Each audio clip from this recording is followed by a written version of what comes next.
Hello everyone, welcome to this course. In this course, we are going to have an introduction to numeric data types in Python. So the first one that we would like to talk about is an integer.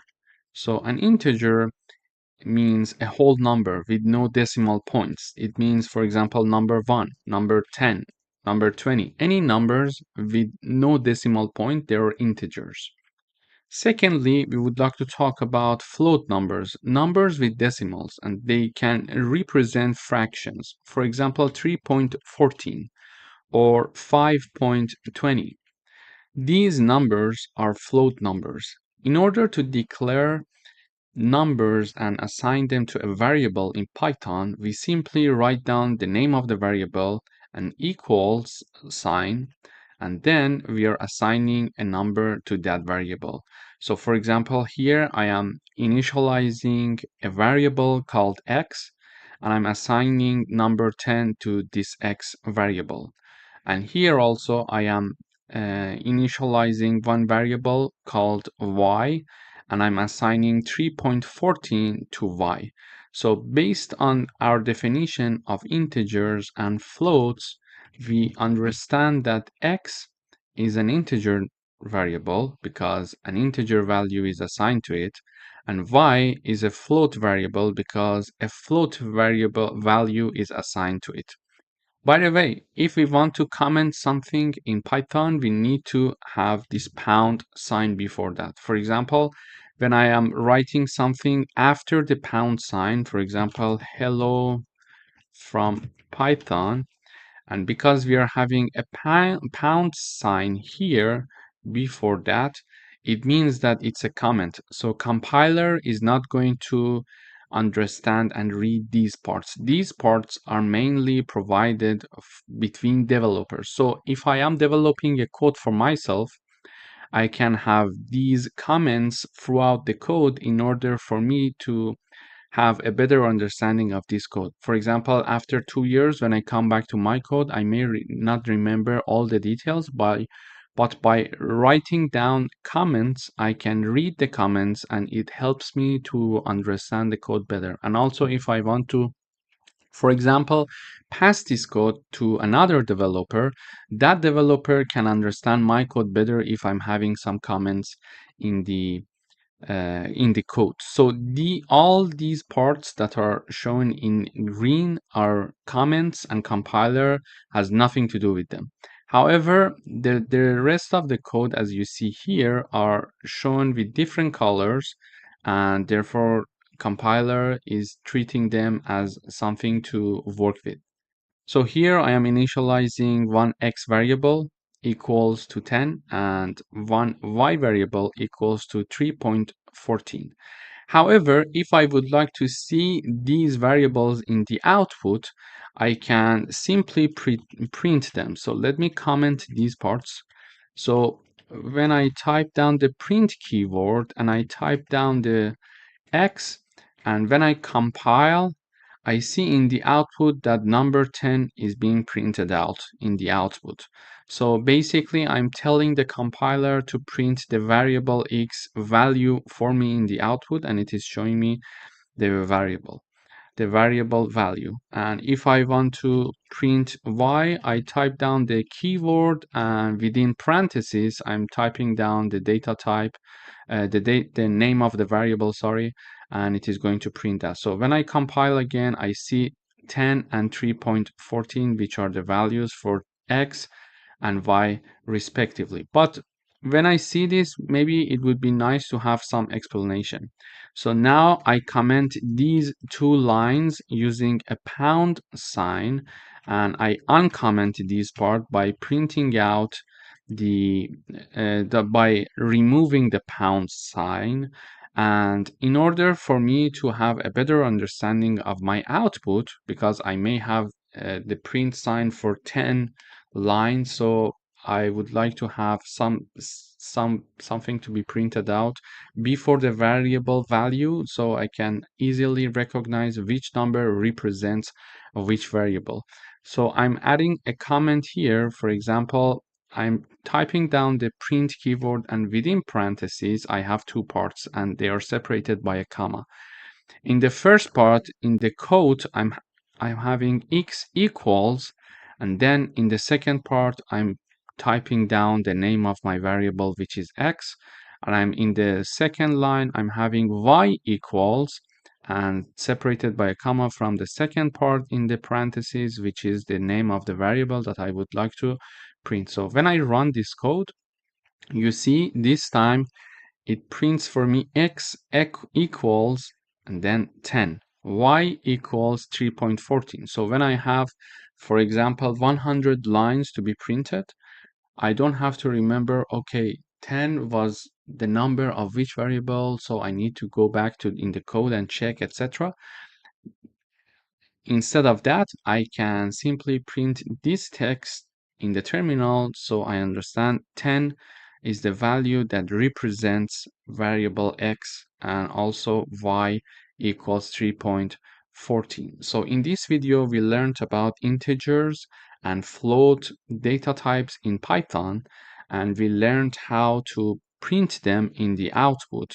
And also we learned how to comment some parts that compiler has nothing to do with them. For example, now the compiler is not printing this part because there is a pound sign behind that. But if I uncomment this part and I compile, I see 10. Let me go up a bit. Okay, I see 10. Then I see x equals 10, y equals 3.14. So this is being printed, which is this 10 number, because it is printing x, and x is equal to 10. Sorry, I went up too much. And then I'm having this line being printed out, and then this line being printed out. But this line is not being printed out because there is a pound sign there. So if I remove the pound sign and I compile, I see that now I see that 3.14 is now being also printed out in the output.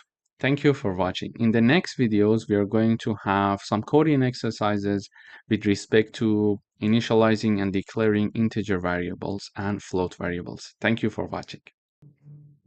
Hello everyone, welcome to this lecture. In this lecture, we're going to talk about strings. So a string is a sequence of characters enclosed in quotes. A string can include letters, numbers, symbols, or spaces. So in order to initialize one string, I am giving it a name r equals, and in quotes, I'm having the string that I want. It is, for example, in this case, Reza Shahin. So a variable r is assigned a string, and this string is Reza Shahin. I can have another string, for example, it could be hello world.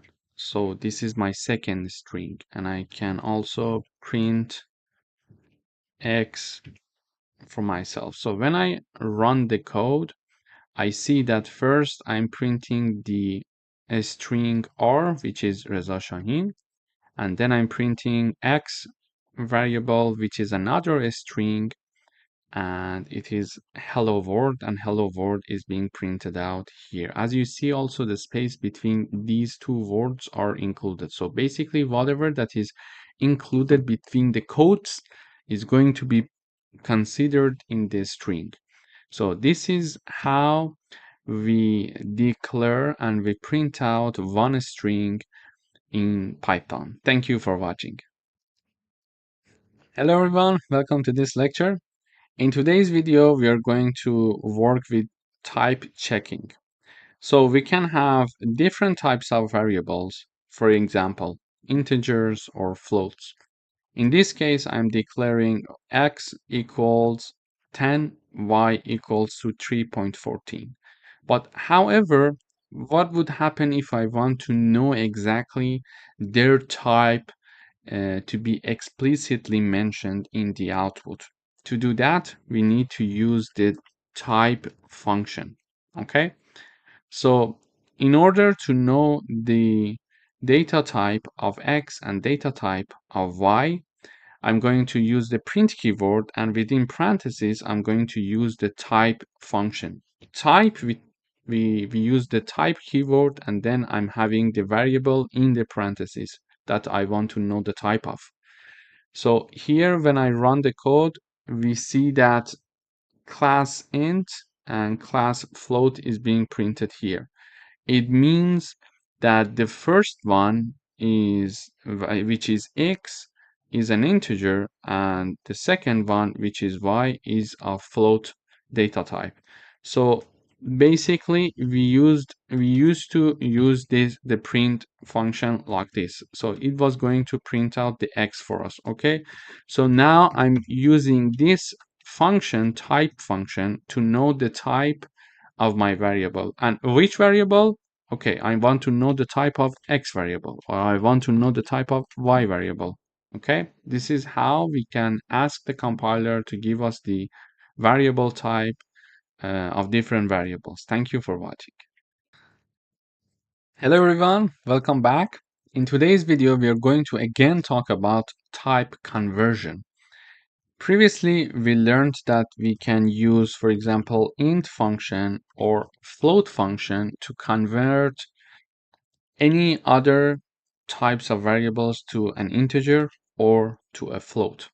Here, I'm printing out the variables like this. So I'm having the print keyword, and within parentheses, I'm having float 5. Within parentheses, I'm having 5. So I would like number 5 to be printed out as a float number. And also, I would like to print out the value 3.14 to be printed out as an integer. So when I run this code, I see this output. So number 5 is being printed out like this, like 5.0. It is being printed out with 10 decimal, so it is now a float number. And also the number 3.14, which was originally a float number, is now being printed out only 3. So we converted it into an integer. How? Using this int function. So we put the 3.14 number in the parentheses of integer function, and it is going to basically remove the decimal part and only keep this part, which is going to be an integer in the output. So in this video, we reviewed how we can have a type conversion. We could also have, for example, x equals 5.45 and then print, and in this part we could have, for example, int and x. So x is a variable equals 5.45, so it's a float variable. Okay, so it's a float variable, and now I'm going to convert it to an integer. How? I'm printing out the value of variable x that is converted to an integer. So I'm having a print keyword and then 2 parentheses, and within the parentheses I'm having the int function and 1 parenthesis, and in the parentheses of int I'm having the name of the variable x. So when I run this code now, we see that 5 is being printed out. Why? Because it was originally a float number, 5.45, and this decimal part is being removed and only this integer part is being kept. So in the output, we are having the number 5 here. Thank you for watching. Hello everyone, welcome to this lecture. In this video, we are going to talk about arithmetic operators. So we are going to discuss addition, subtraction, multiplication, and division. In order to do that, we can have the print keyword, and in the parentheses, we can have the numbers, for example, 5 plus 3 or 10 divided by 4. I run the code now. We see the output 5 plus 3, the output is 8. And we are having 10 divided by 4, the output is 2.5. We could also have this message being shown. So for example, sum of 5 and 3 is this message being shown out. And we could also have the division of 10 by 4 is, so if I have this message, it's more clear in the output to understand the 8 came from where. Okay, the sum of 5 and 3 is 8. The division of 10 by 4 is 2.5, okay?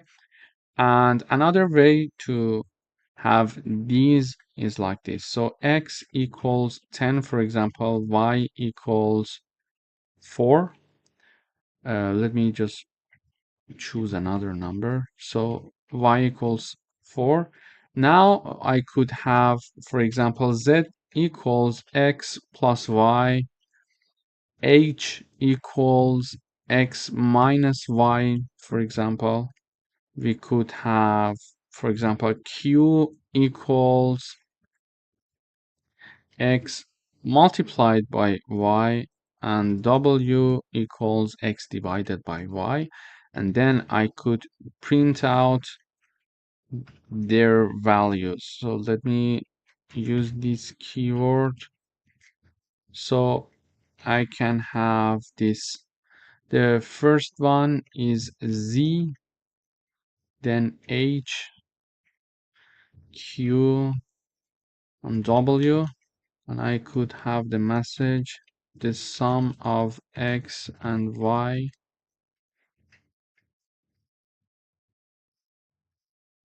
I could have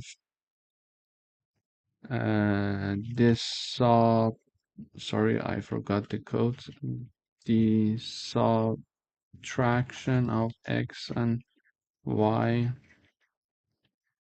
the multiplication of x and y, and we could have it here, the division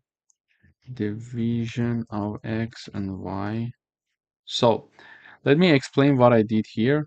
So what previously we were printing out the sum directly using the numbers, but I would like to use variables in the print out keyword function. So for example, variable z, print variable z, h, q, or w.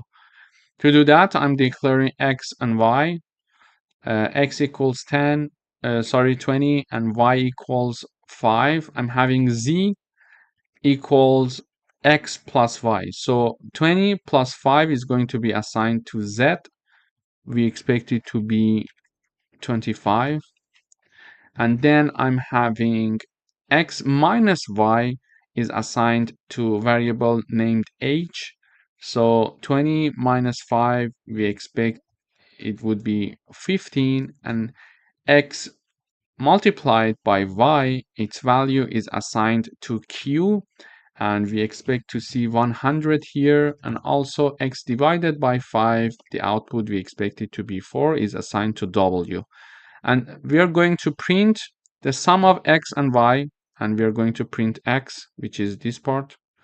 Then the subtraction of x and y, which is this part, we're going to print h. We're going to print q to be the multiplication of x and y, and w to be x divided by y. So when I run this code, so let me print out, let me comment this part so we don't see them in the output. So we are having the sum of x and y, 25, which we expected here. The subtraction of x and y, which is 15, 15 is here. The multiplication of x and y is 100. And then the division of x and y, 4. So we see that here we could do some arithmetic operations using variables and direct numbers here. So this is basically how we do mathematical operations in Python. And it's a very good example, I think, for you to start coding as of these videos that we just started, because it would be nice to start coding and get used to the syntaxes and start to see if you're making any mistakes or not. And if you're making any mistakes, check your code with the code that I'm providing for you, and you will understand where the error comes from, and then you can improve from there. So I would suggest you to start coding right away so you get used to all the syntaxes. Thank you for watching. Hello everyone, welcome to this lecture. In this video, we are going to talk about modulus operator. To do that, we are having this sign here. So if we are going to calculate the remainder when one number is divided by another. So modulus operator is going to gives us and finds us the remainder of a division of one variable by another variable. So let me give you an example. For example, here I'm saying that the remainder of 10 divided by 3. And then I'm using this modulus operator here. So when 10 is divided by 3, the remainder is going to be calculated using this operator, and we expect to see the output 1, because if you do the division, you see the remainder will be 1. However, the output of the division of 10 divided by 3 is calculated like this. So we are going to have 10/3. I'm going to repeat. If you're going to calculate the remainder of 10 divided by 3, it is going to be handled by modulus operator. But if you want to know the output of when 10 is divided by 3, you're going to use the slash sign here. Okay, another example is here. So x equals 20, y is 10. I'm having this x modulus y or x modula y. So their result is being assigned to z. Basically, this part of the code is going to do the following. So x is divided by y, and their remainder is going to be calculated using this part of the code, and it is going to be assigned to z. And here we are printing out the remainder of x divided by y is z. So z is going to be printed out here. And we are having the output of division of x by y is going to be assigned to h, and h is going to be printed out here. So when I run the code, we see the remainder of 10 divided by 3 is 1, which is this part. Okay, if you do the calculation, you will see that the remainder is 1. So when 10 is divided by 3, the output is this number, 3 point something, 3.33, for example. And here I'm having two variables, and if x divided by y, their remainder will be 0, because z is shown here. Okay, why? Because they are divisible. So 20 is divisible by 10, so their remainder will be 0. And finally, we are having the output of division of x by y to be assigned to h, and h is printed out here. So the output of 20 divided by 10 is 2. So basically in this video, we learned how to use modulus operator, and we distinguished the difference between modulus operator and division. So modulus operator is going to find us the remainder when one number is divided by another, but division is going to use the slash sign, and it is going to give us the output when one number is divided by another. Thank you for watching. Hello everyone, welcome back. In today's video, we are going to work with floor division. So floor division is going to round down to the nearest whole number.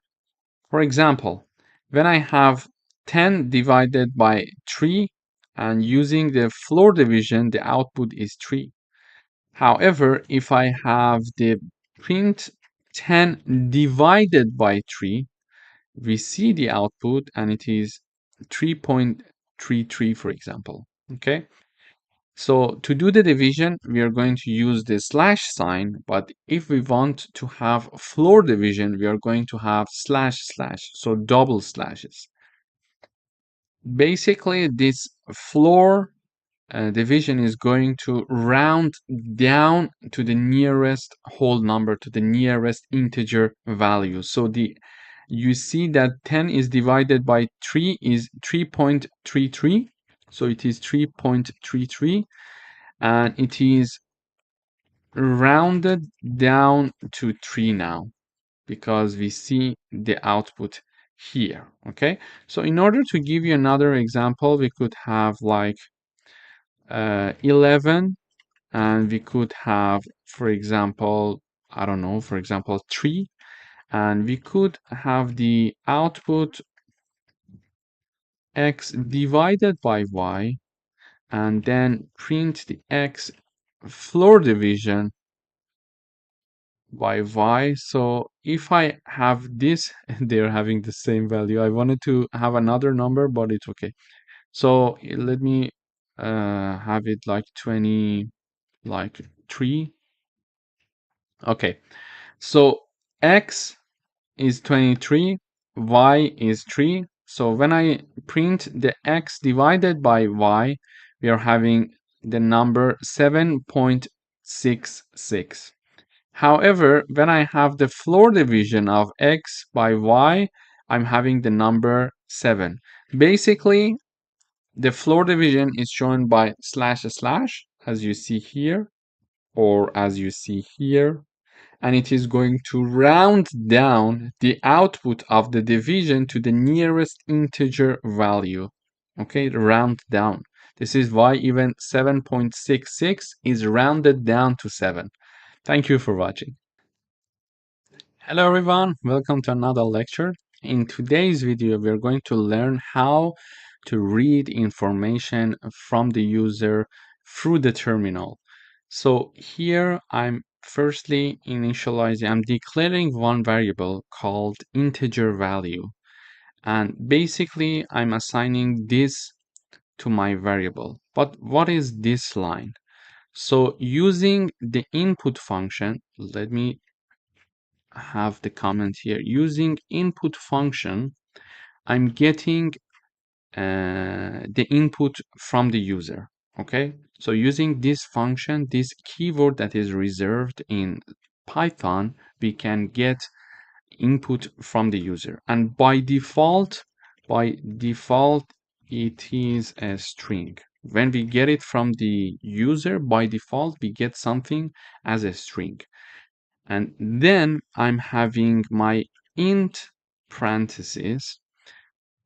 It is going to convert the string into an integer value. So given this explanation, I'm assigning the integer value that is declared here one input, and in the input and in the first parenthesis, in this part I mean, you see the message saying that enter an integer, and then the user is going to enter a number, and that number is going to be stored firstly as a string because this is a default by Python. And using the int function, I'm going to convert that string into a number. So let me run the code first before giving you another example, so it would be more tangible, I think, for you. So when I run this code, this message is shown in the terminal. Enter an integer.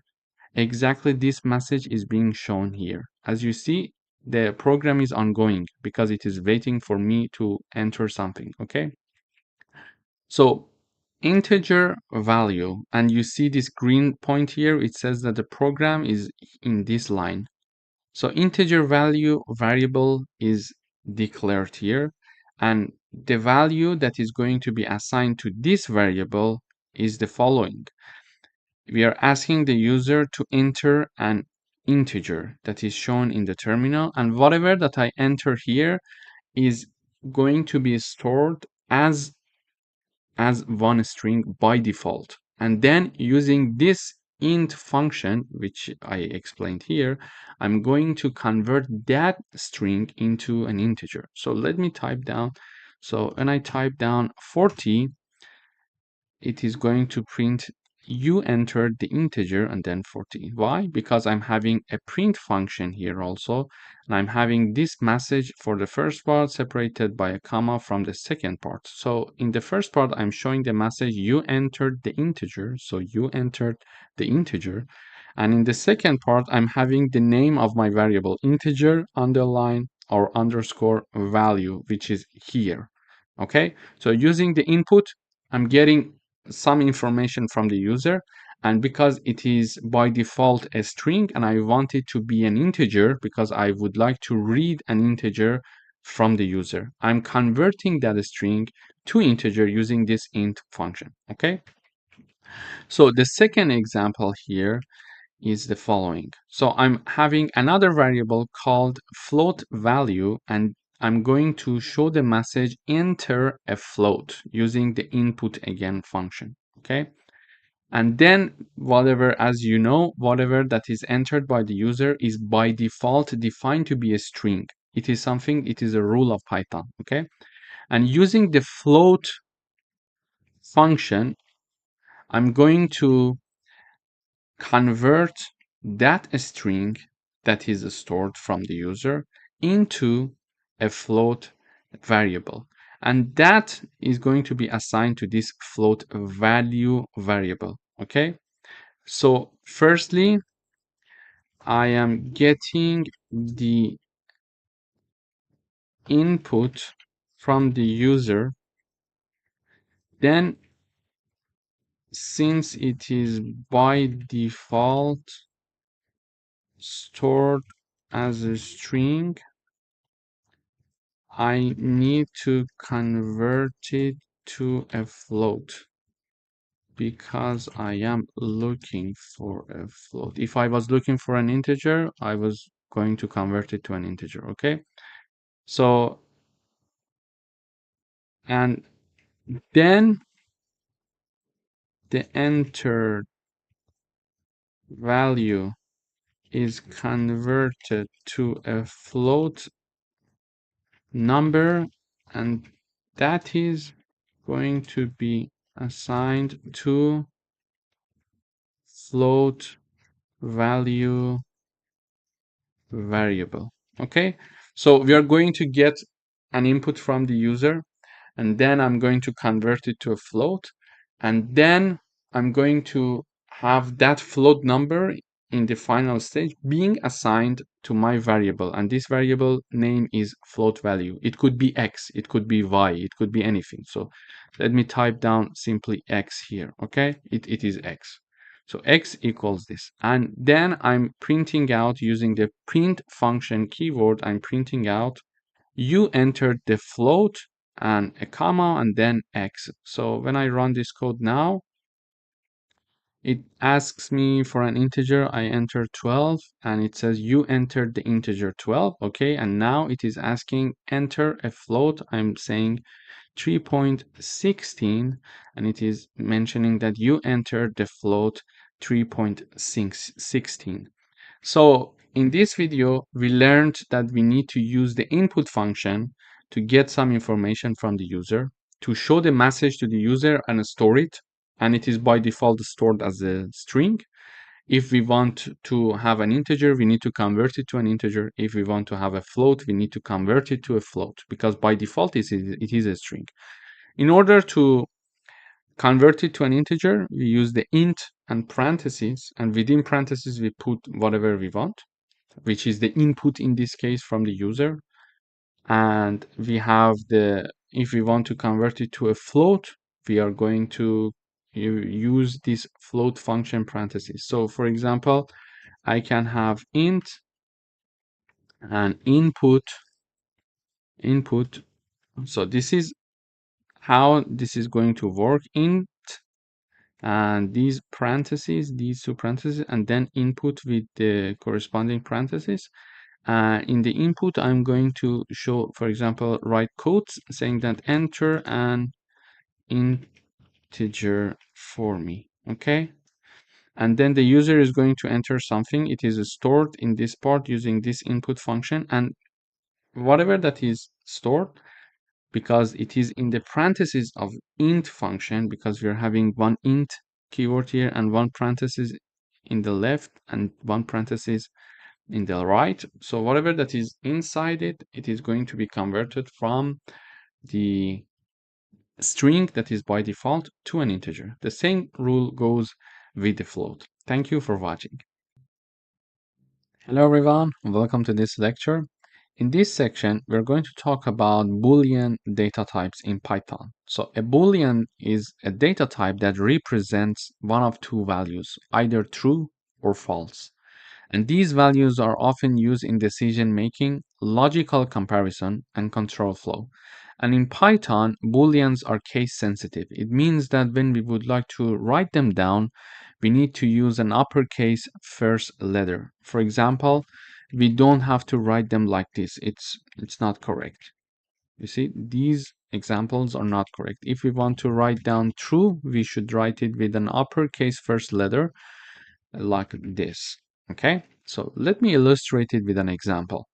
Here I'm initializing one variable called is sunny and I'm assigning true to it. And I'm having is raining and I'm assigning the false assigned to it. So when I compile this code, I'm going to see two variables being printed in the output in the terminal. So the first one is this print that we are printing out the is sunny variable, and the second one is that we are printing out the is raining variable. So because is sunny equals true and is raining equals false, I would expect to see one true and one false in the output when I run the code. So let me just compile. So it is compiling. Okay, we see now one true and one false. So basically, we are assigning Boolean data types to these two variables. The first one is true and the second one is false. And we are simply printing out the values that are assigned to these two variables. In the next lectures, we are going to do some coding exercises using these Boolean data types to understand how they can help us to have a control flow, logical comparison, or decision making. Thank you for watching. Hello everyone, welcome to another lecture. In today's video, we would like to write a program that assigns true or false to a variable and prints it. To do that, we learned how to declare a variable. So here I'm declaring a variable is underscore student and I'm assigning true to it. Okay, and I'm basically printing out this variable using the print keyword. So let me run the code. So when I run the code, I see true in the output. I could have, for example, uh, is young equal false. And now here I am assigning a variable that is called, I'm declaring a variable that is called is young, and I'm assigning false to is young, meaning that it's not young, for example, or the person is not young. And using the print keyword, I'm printing out this variable. This could be y, this could be x, for example, this could be x. It's just the name that we give to our variable. So when I run the code, it's false. We see how we can declare and initialize a variable and assign true or false to it and print its value in the terminal in the output. This is how we can start working with booleans in Python. Thank you for watching. Hello everyone, welcome to this lecture. In this video, we're going to talk about Boolean expressions. So Boolean expressions evaluate to true or false. So these expressions include equal sign, not equal sign, lower than, larger than, lower than or equal to, and larger than or equal to. Using these logical operators, we can have some output when comparing, for example, two numbers. For example, here I'm having a print keyword in Python, and in the parentheses, I'm checking if 5 is larger than 3. So if this equation is correct, it is going to print out true for us. And in this case, it is correct. So we expect to see a true in the output. and we are printing out 10 equals 20. This is not correct mathematically speaking. This is not correct. So we expect to see false in the output. And 7 is lower than or equal to 7, and this is also true mathematically speaking. Therefore, we expect to see true in the output. So let me first run this code by commenting these lines. So we are going to talk about these three first. So here I see true, false, and true. The first one, 5 is larger than 3. This is true. So we're having the true in the output. 10 equals 20. It is false because it doesn't make sense. And 7 is lower than or equal to 7. And it is true as well. So we're having the true being printed out in the output. So this is how comparison works in using Boolean expressions, and these are the signs. I'm going to repeat them one more time. So this is the sign for equal. So we are checking to see 10 equals 20 or not. Not equal, lower than, larger than, lower than or equal to, larger than or equal to. Moreover, we are going to discuss logical operators. So we are having and, or, and not. So let me comment these three lines and uncomment these three lines. So I am having the logical operators true and false. So if true and false are together and we are using and logical operator, the output should be and must be false, let's say. If there is an or, the output is true, and when we are saying not true, the output is the opposite, so it is false. So when we are having one true and one false, and we are using the and logical operator here, the answer is always false if we are having one false in the output. Let me illustrate it with another example. So here, if I have true and true, the output is true. If I have false and false, the output is false. So let me comment these two lines so we can compare these three first. So when we are having at least one false when using AND logical operator, the output is false. When both of them are true, the output is true. And when both of them are false, the output is obviously false. Okay? So, sorry, false. Okay? So this is how the AND logical operator is going to work. And even if the false is first and then we are having the true, here the output is again false because we are still having one false here. Okay, so let me run. Okay, so when we are using AND logical operator, if we at least have one false, the output is for sure false.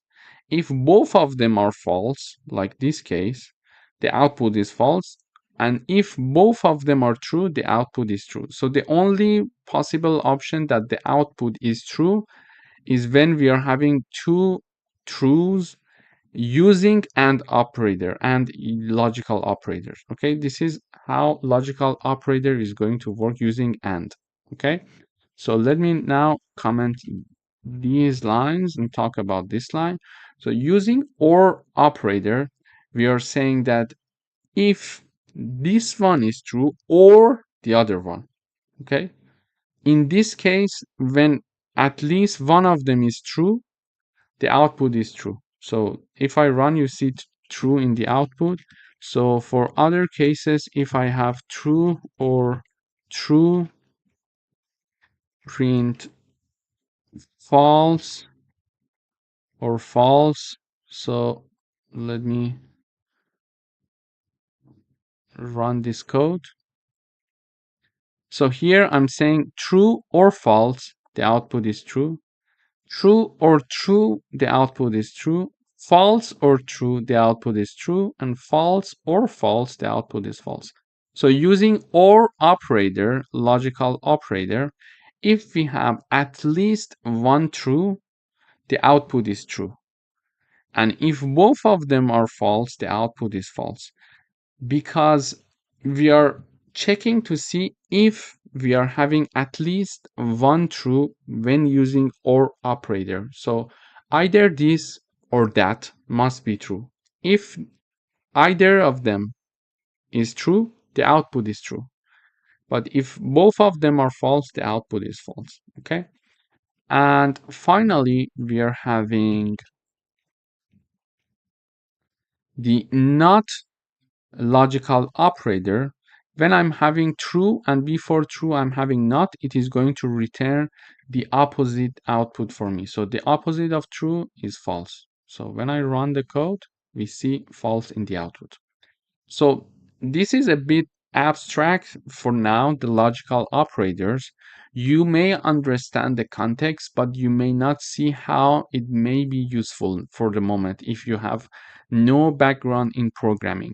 But later on in the very same course, in the section where we are going to talk about if conditions, if and else and elif conditions, we are going to use these logical operators practically, and in practice and examples, coding exercises, you will see how practical they are. And you will understand their usage better, much better in that section. But this is just an introduction for you to understand what logical operators are. So we learned that there is and, there is or, and there is not. These are three logical operators that we are going to use. This is just an introduction, and in the section that we are going to talk about if conditions, we're going to use them practically in coding exercises. So I expect that there you will understand everything about logical operators. If you're not sure yet about the things that I told you about logical operators, don't worry. This is just an example here, just to give you a little bit of thoughts about these logical operators, and we're going to see them in practice later on this course. Thank you for watching. Hello everyone, welcome to another coding exercise session. We're going to write a program that compares two numbers and prints whether the first number is greater than the second one. In order to do that, I'm initializing and declaring and initializing two variables called num1 and num2. I'm assigning 10 and 5 to them respectively. And in the output, I'm using the print keyword and I'm checking to see if the first number is greater than the second one using this comparison operator. So the first one is 10 and the second one is 5. So it means that 10 is larger than 5. Is it correct? Yes. Therefore, it is going to print true in the output. Okay. But if I have number 1 equal to 1, we expect to see the output to be false, as you see here. So this is how logical comparison operators uh, is going to work for Booleans expressions. Thank you for watching. Hello everyone, welcome back. We would like to write a program that uses logical operators to combine two Boolean values and print the result. To do that, I'm declaring and initializing two variables. The first one is weekend, and true is assigned to is weekend, so it means that it is during the weekend. And I'm having the has homework to be false. So, for example, one student is in the weekend because it's true and has no homework to do. Okay, so we are going to use and or, I mean this and or logical operators as the program wants to combine two Boolean values and print the result. Okay, so I'm printing out the result and I'm using logical operators. So when I'm having one true and one false, we learned that if we are using AND logical operator and at least one of them is false, the output is for sure false. So the output is false. And when I'm comparing a true and a false using OR logical operator, if at least one true is there, the output is true. Okay? So when I run the code, I expect to see false for the first one and I expect to see true for the second one. I'm going to repeat one more time. So if we are using AND logical operator and comparing one true and false, if at least one of them is false, the output is false. And when comparing and using OR logical operator, if at least one of them is true, the output is true. If it is still abstract, the context for you, don't worry, it is normal. We are going to see practical examples of this to be more clear for you in sections that we are going to talk about if conditions. Please wait until then. This is just an introduction for you to know what logical operators are in general. Okay, so don't worry, it is normal. This is just to set the ground as an introduction.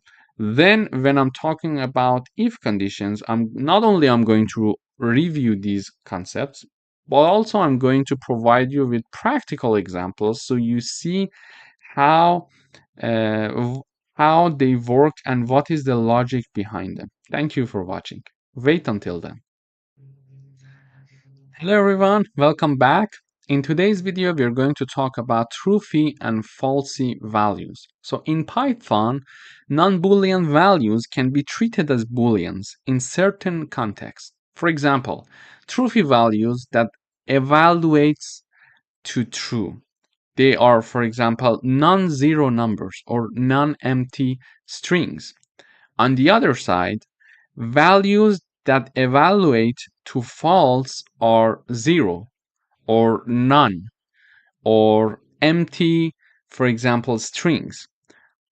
If I want to illustrate an example, we can use the bool keyword and the parentheses. In the parentheses, I can type down non-zero numbers as I mentioned here. So a non-zero number would be treated as a truthy value. So if I type down 1, for example, it is a truthy value. So on the other side, if I type down bool and in the parentheses I put 0, which is this example here, we see that it's a falsy value. Also, if I have any string that is not an empty one, for example, I'm having bool and in the parentheses I would have Reza Shahin, for example. Okay, so this is considered to be one truthy value. But if I have a bool that contains an empty string, it is going to be considered as a falsy value. Okay, this is how non-Boolean values can be treated in certain contexts as Booleans in Python. So to illustrate this example, I'm going to print these examples. How to do that? We just put them in print parentheses. Okay, we use the print keyword and then the parentheses. So in the parentheses, I'm having bool and number 1.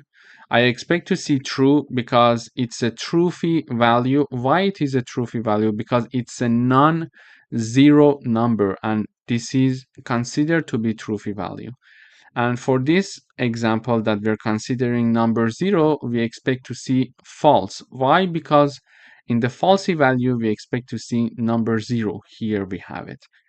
And in this example that we are having bool and the hello string in the quotes, I expect to see true in the output. Why? Because it's a non-empty string and it is considered to be truthy values, so it is going to print out true for us, and it's an empty string, so we expect to be falsy value. We expect to see false in the output because an empty string, as I showed here in an example, is a falsy value. So when I run the code, we see this one, number 1 is true. When we're running with 0, it is false.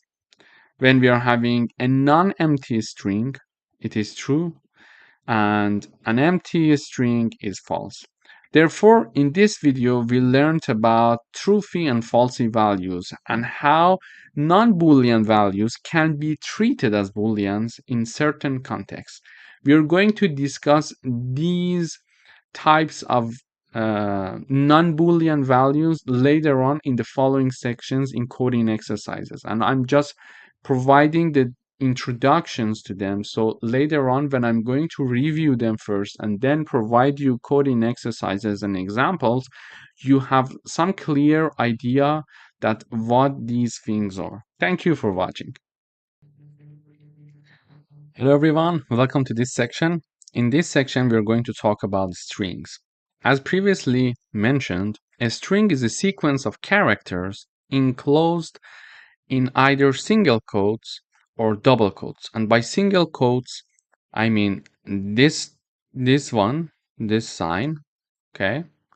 And double quotes, I mean this sign, okay? And strings are one of the most commonly used data types in Python.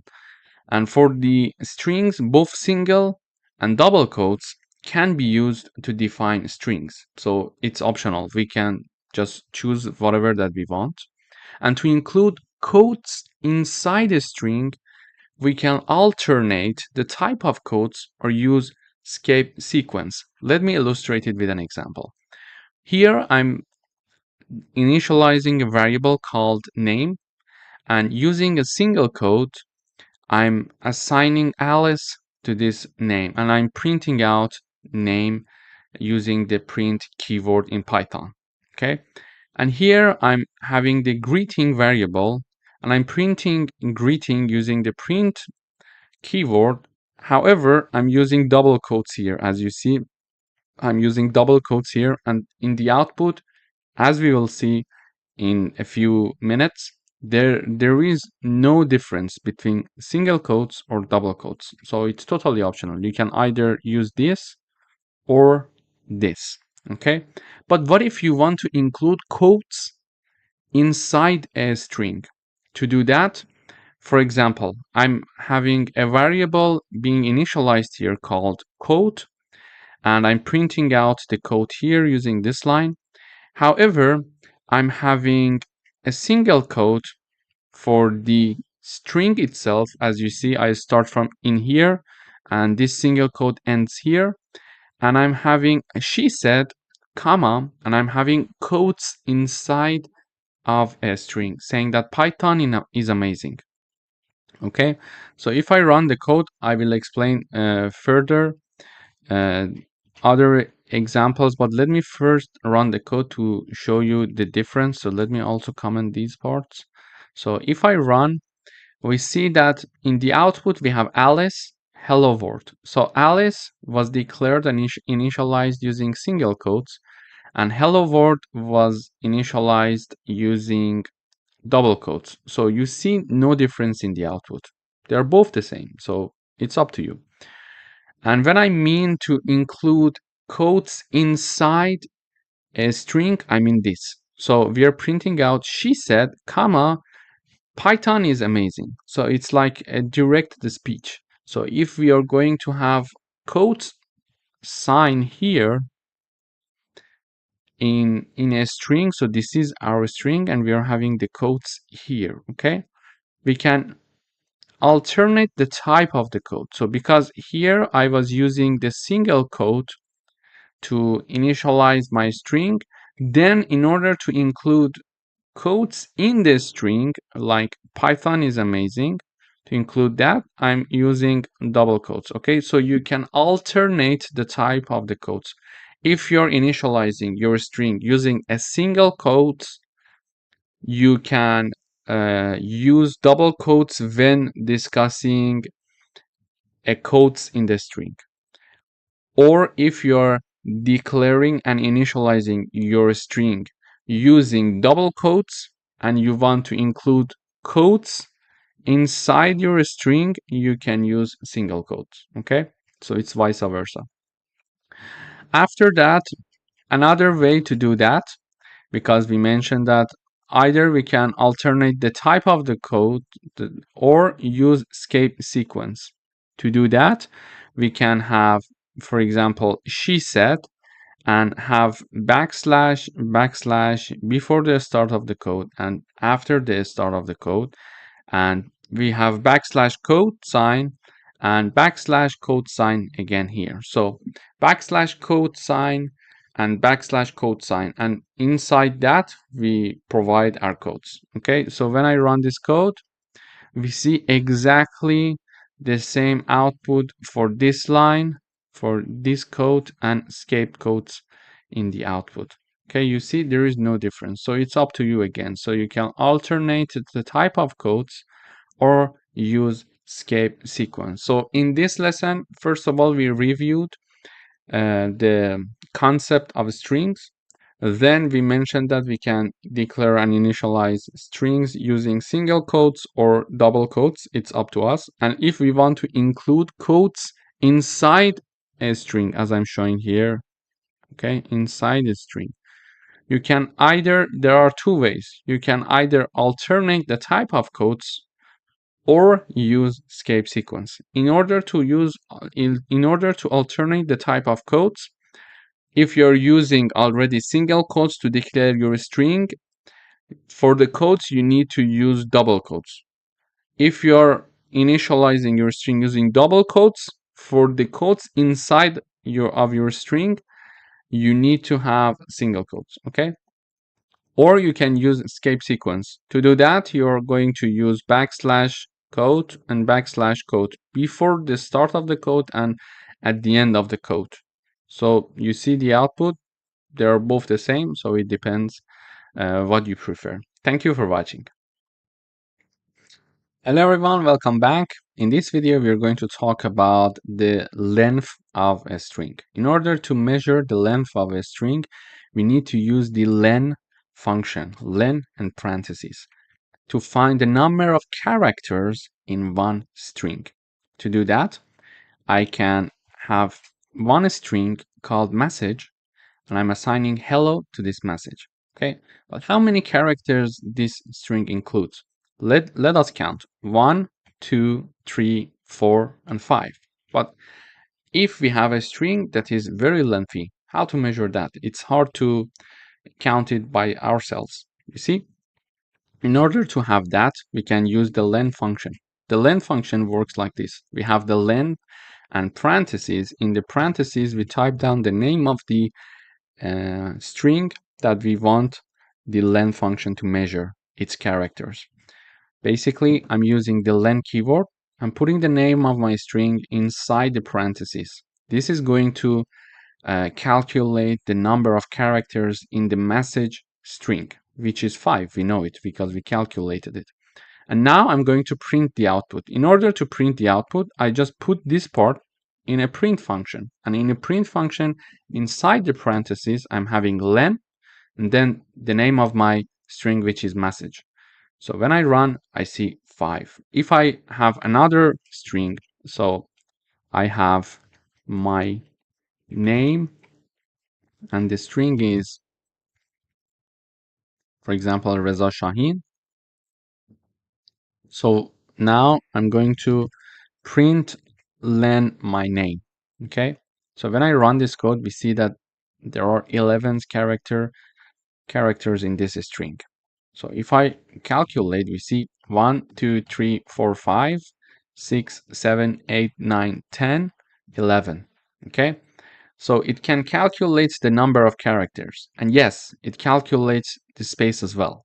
Whatever that is between the quotes, it is going to calculate it, even the space here. Okay, so we are going to have 11 characters, but if we have a string that is lengthy, it's hard for us to calculate it by ourselves. So we'll let the len function do the job for us. Thank you for watching. Hello everyone and welcome back.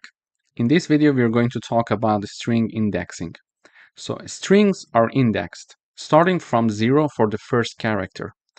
Negative indexing allows you to access characters from the end of the string. For example, -1 is the last character in a string. Let me illustrate it with an example. I'm having a string called word and I'm assigning Python to this string. In the output, I'm printing out two characters indexes, okay? So in the first one, I'm typing down the name of my string and then assigning 0 in the braces. And then I'm having word again here and number -1. So when I run, first I see P and then I see N. This P comes from the fact that this is the first index of my string, and the first index in my string is this P here, okay? Because we mentioned that it starts from 0 for the first character. So the first character is P here, and therefore when I type down 0 for the string word, it is going to print out in the output the P character.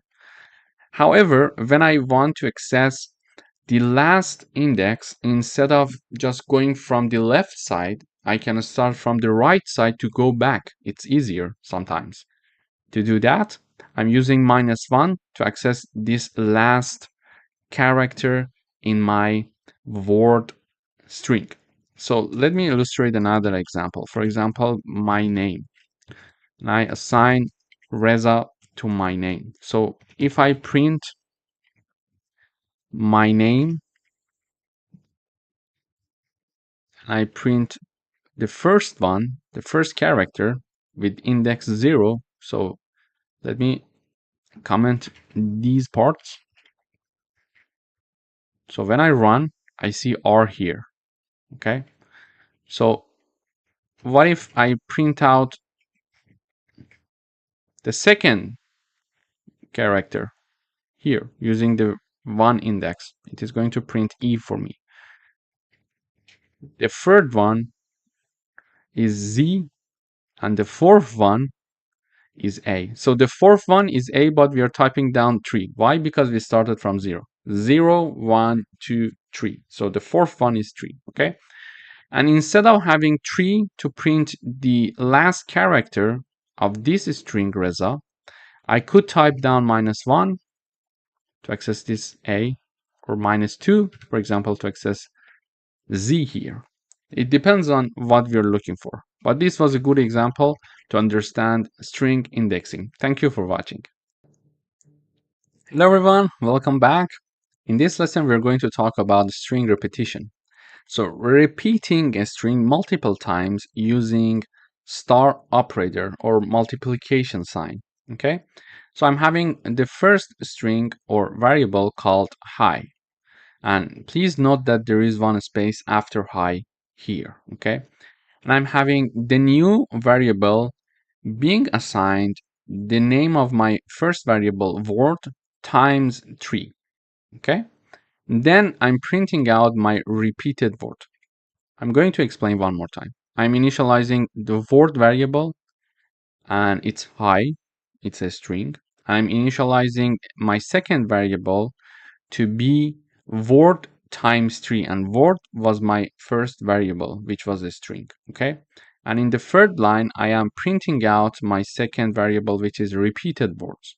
So when I run, I see hi with one space, hi, space, and hi, okay? So if I don't have this space, we see that they are very close to each other, as you see in this example here. So I consider this hi, so it is going to put space before printing out the next one. So this is how basically we can have a string repetition in Python. It's very easy. So if you want to have 4 repetition, you basically put 4 here, 5 here. So if I put 5 and I compile, we see 5 highs being printed in the output. Thank you for watching. Hello everyone, welcome back. In this video, we are going to talk about string slicing in Python. So we can extract a portion of a string using slicing. And the formula is this: string, the name of the string, start and the end. But what is very important is that start is inclusive, but end is exclusive. Let me illustrate it with an example. So I'm having a string called text, and I'm having hello world here. In order to extract a portion of this string, I use this formula here. So I'm printing out the string, which is the name of the string, our text here, and then I'm having braces from 0, colon, and 5. Okay, so there are two parts here: before colon, after colon. Before colon is the start point, after colon is the end point. And please note that the start point is inclusive, but the end is exclusive. So we are going to start here from 0, and then we are going to finish at 4, including 4. Why? Because we are having number 5 here, and the end is exclusive. This is just a basic rule in Python. We just need to be aware of it when working with string slicing. So if we want to go up to 4 and include 4, we need to go up to 5 because end is exclusive. So this code is going to give us from index 0 to 4, and index 0, it's here. Okay, so index 0, index 1, index 2, index 3, and index 4. Okay, so we go from 0 up to 5, but not including 5.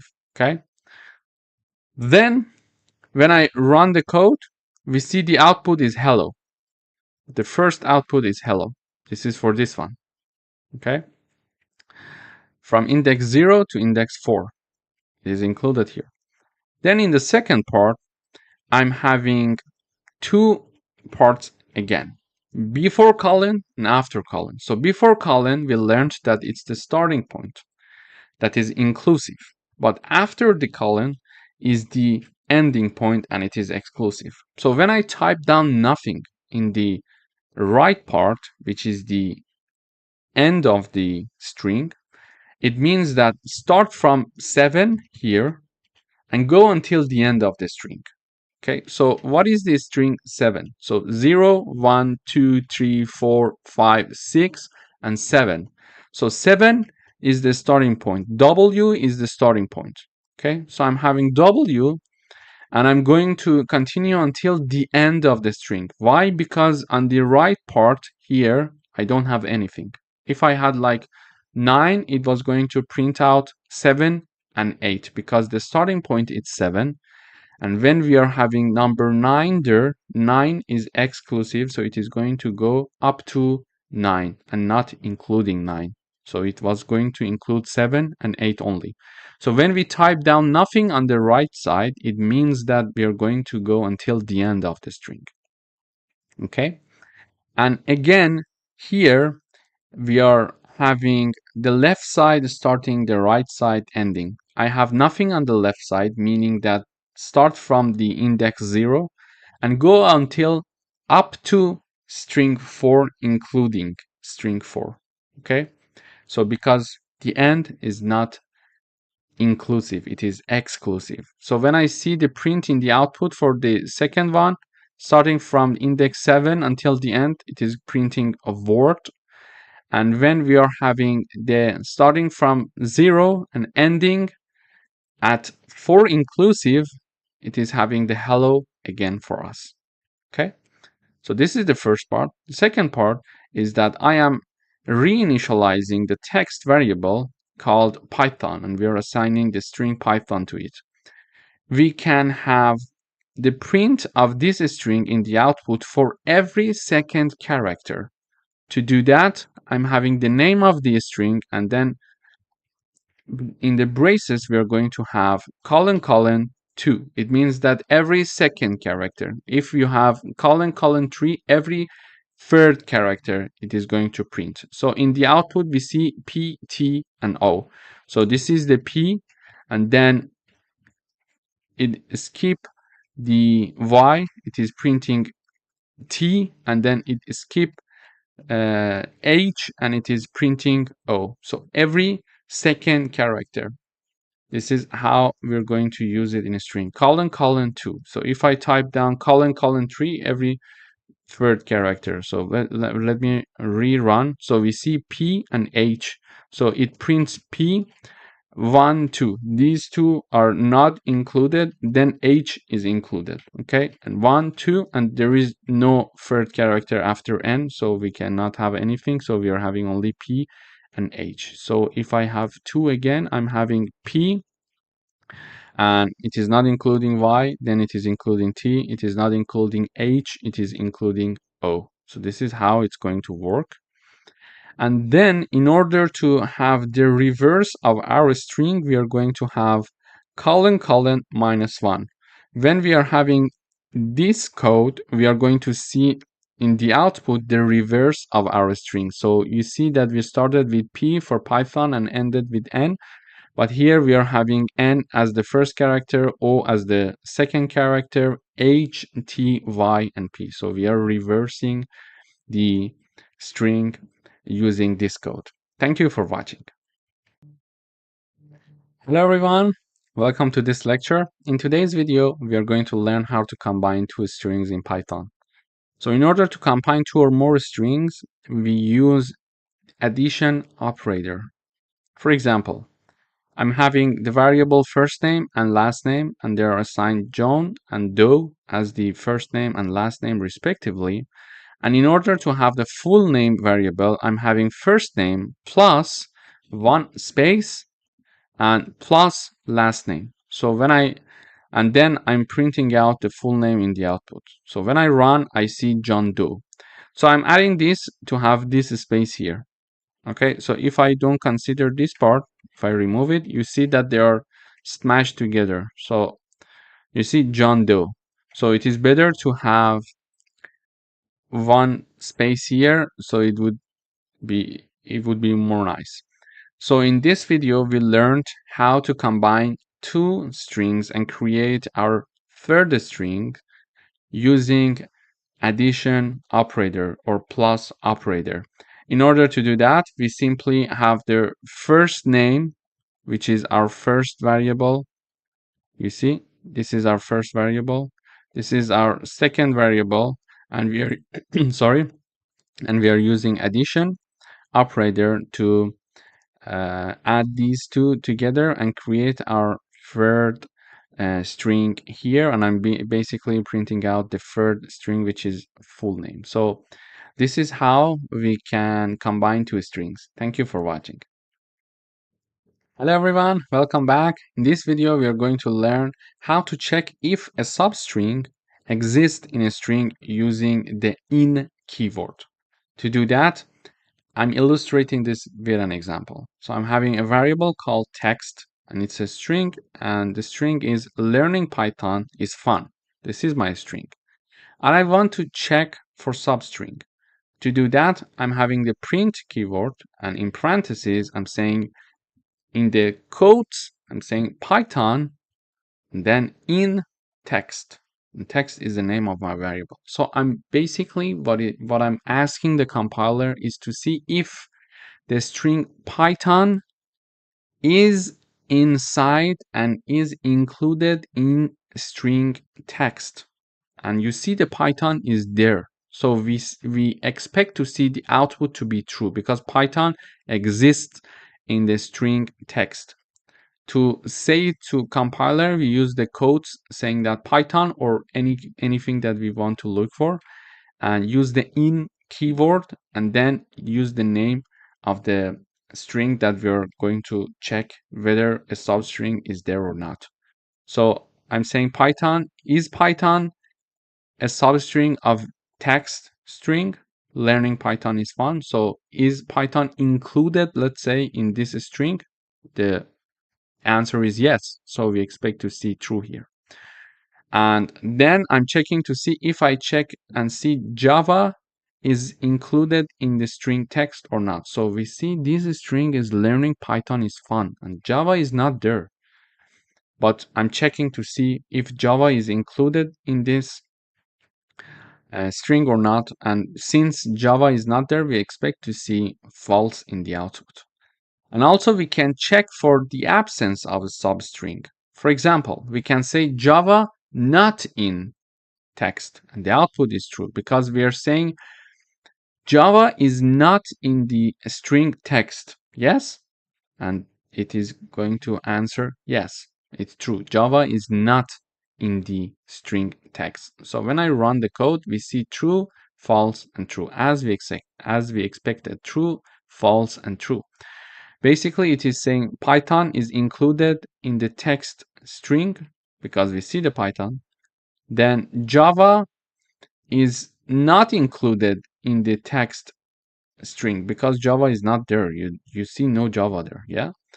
And then we are saying, okay, I think Java is not in the string text. Am I right? It says yes, you're right. So it is printing out true in the output. So this is how we can very easily check to see if a substring exists in a string using the in or not in keyword. Thank you for watching. Hello everyone, welcome back. In this video, we are going to write a program that takes a user's first and last name as input, combine them into a full name, converts the full name to uppercase, and prints the length of the full name, excluding spaces.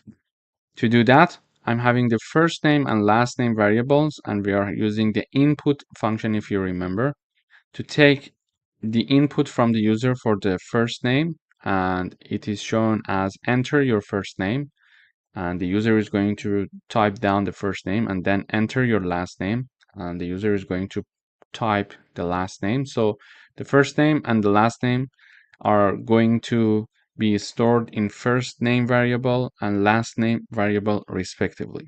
Then I'm having the full name, my third variable, which is the first name plus one space and plus last name.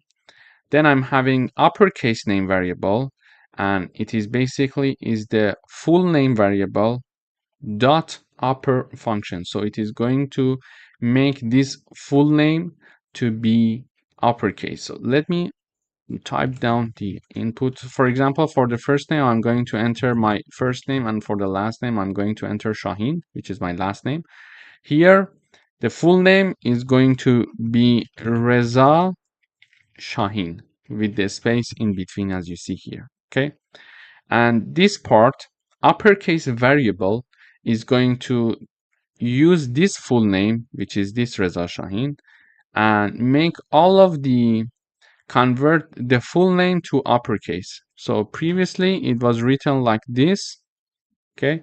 It is going to make it to be like this. Okay. It is using the upper function to convert all the characters in uppercases of the full name. Okay. Then I'm having the length variable, and it is going to basically calculate the length of this character of this string, the length of this string for me when considering there is no space in between. Okay. So first of all, I'm using the length function to know the length of my string, and in the parentheses, I'm having the name of my variable, which is the full name here. Okay. Dot replace. So using replace, we can change some of the characters, and we are basically mentioning whatever you see as to be a space, empty place, empty space, just remove it. Okay. So in the first part, we see if you find any space. In the second part, we see, for example, we can type down H. So if you see any space, type down H instead.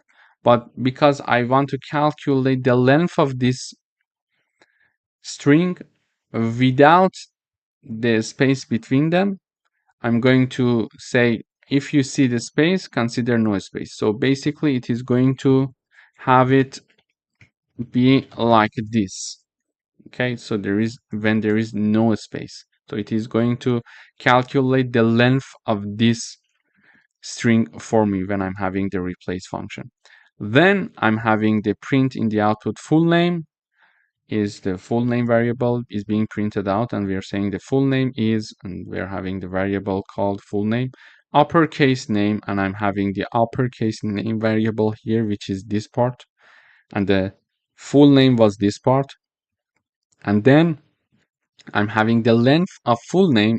When no space is considered, I'm printing out the length variable, which is here, and it is calculated based on the length of the full name variable, in which we are replacing all the spaces with no space. So it is going to calculate the length of this. So when I run, it says enter your first name, I say Reza, enter your last name, I say Shaheen. So it is printing out full name Reza Shaheen, uppercase name Reza Shaheen, length of full name with no space, it is 10. Let us check and verify this. 1, 2, 3, 4, 5, 6, 7, 8, 9, 10. So the length is 10. So we see that we calculated everything correctly. Thank you for watching. Hello everyone, welcome back. In this video, we are going to learn about converting case, upper and lower. Using the dot upper parentheses function, we can convert all characters to uppercases, and using the lower function, we can convert all characters to lowercase.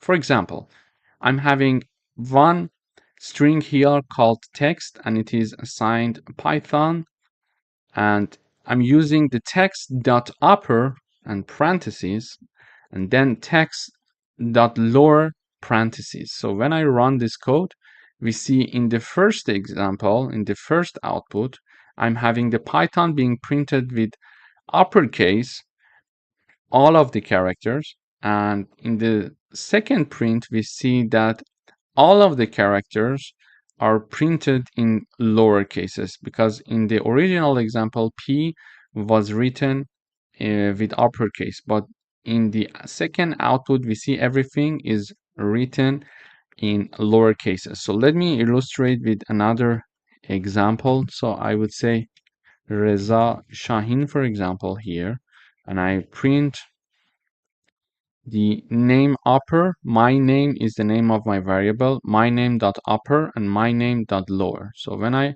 run the code, we see that in the first print, everything, all of the characters are in uppercase, and in the last print, we see that all the characters are shown in lowercase. So this is basically how we can convert cases in Python. Thank you. Hello everyone, welcome to another lecture. In today's video, we are going to learn about the replace function in Python. So I'm having one string called text, and it is assigned the hello string.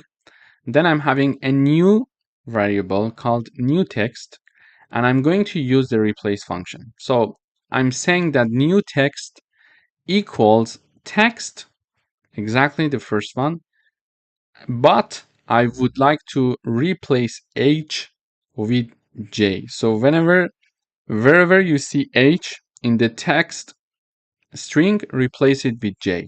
And I'm printing text and new text in the output. So when I run, we see the text is being printed out in the output with no changes.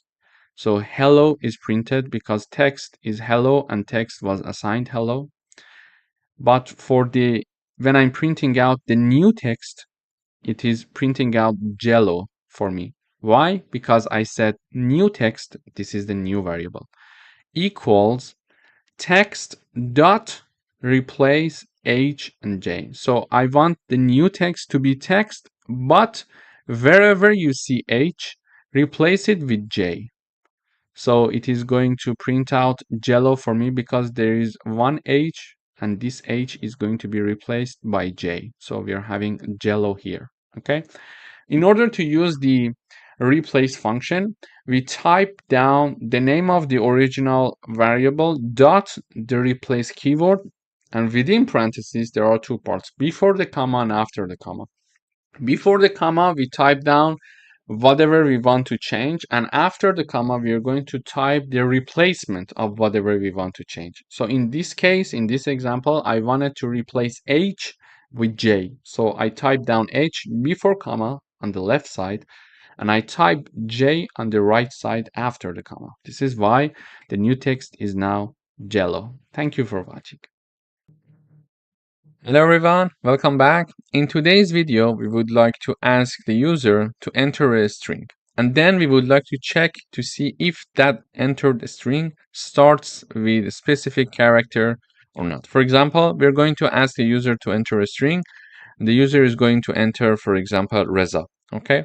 And then we would like to check and see if the entered a string by the user starts with R, with the letter R or not.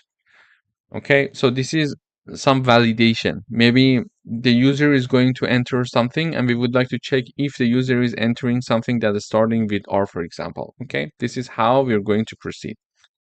Here, to do that, here I'm showing this message to the user and saying that enter a string.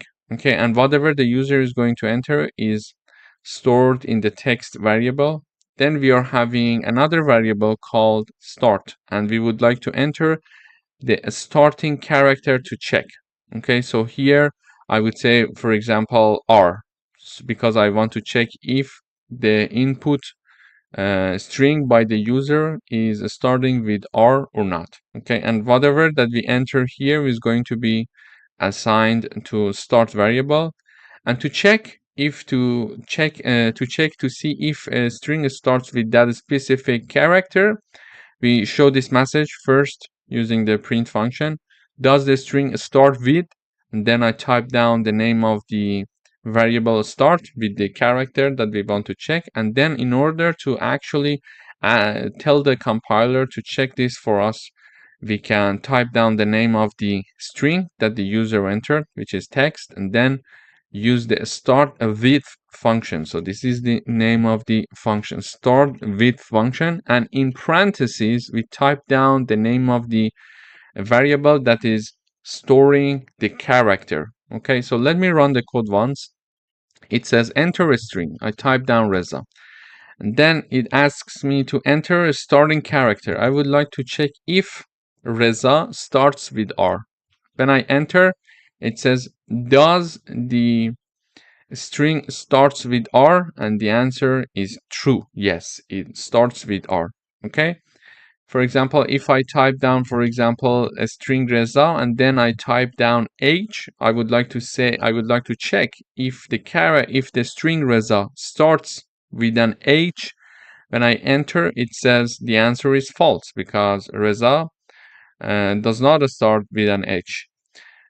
So this is how we can do it. Basically, we are first storing the string, then storing the character, starting character, and in order to call the start with function, we type down the name of the string dot start with function, and in parentheses we type down the name of the variable that is used to store the character. Thank you for watching. Hello everyone, welcome to this course. In today's video, we would like to talk about ASCII.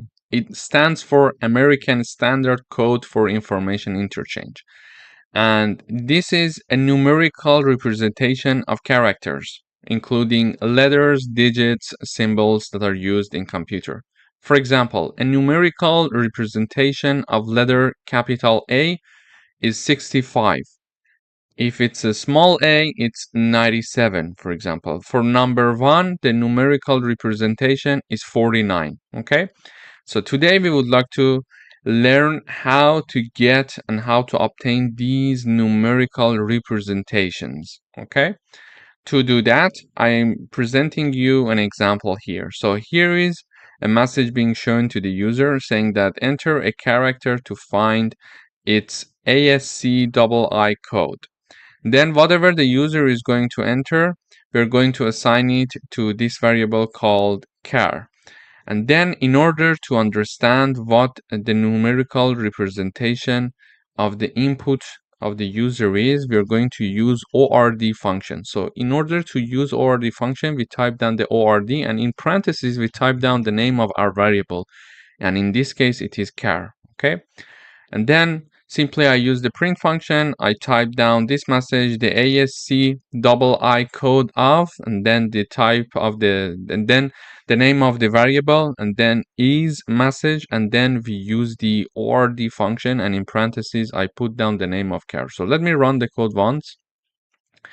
When I run the code, first of all, we expect to see a message from the program that asks us to enter a character to find its numerical representation. For example, here you see enter a character to find its ASC double I code. So now I enter capital A, and when I enter, it says the code of A is 65, as we mentioned here. If I type down, for example, capital B, it says it is 66. If I type down, for example, small a, it is going to give us 97. So this is how we can use the ORD function in order to find the numerical representation of characters. Thank you for watching. Hello everyone, welcome back. In today's video, we would like to write a program to find the smallest and largest character in a string using the min and max functions. So we are going to have an equivalent of numerical representation for each character. So each character has its numerical representation, and we learned that we can find it. Using the ORD function. Okay. So now we would like to enter one string and understand which character has the largest, let's say, numerical representation, and which character has the smallest numerical representation. Let me first run the code. It says enter a string to find its smallest and largest character. So I type down Reza, for example. It says smallest character is R and largest character is Z.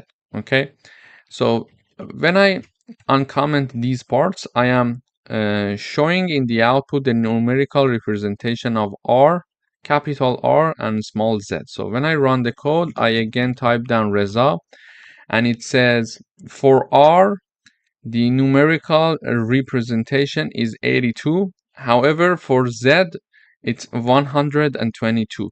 So the smallest character in the string Reza is R, is capital R, and the largest character is Z, based on their numerical representation. Okay, but how do we find that?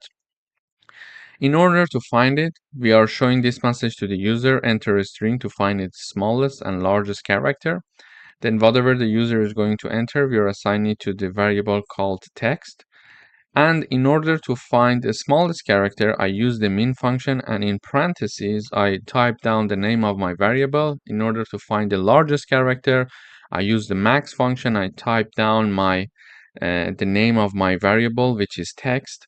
And then here I'm using the print function to show this message, smallest character and largest character, and then using the min function and max function. Just remember to put this comma in between the message that we would like to be shown in the output, so the smallest character, and when we are calling the variable. When we are having this program, it is going to basically help us to find the smallest and largest character in a string based on ASCII code. Thank you for watching. Hello everyone, welcome back.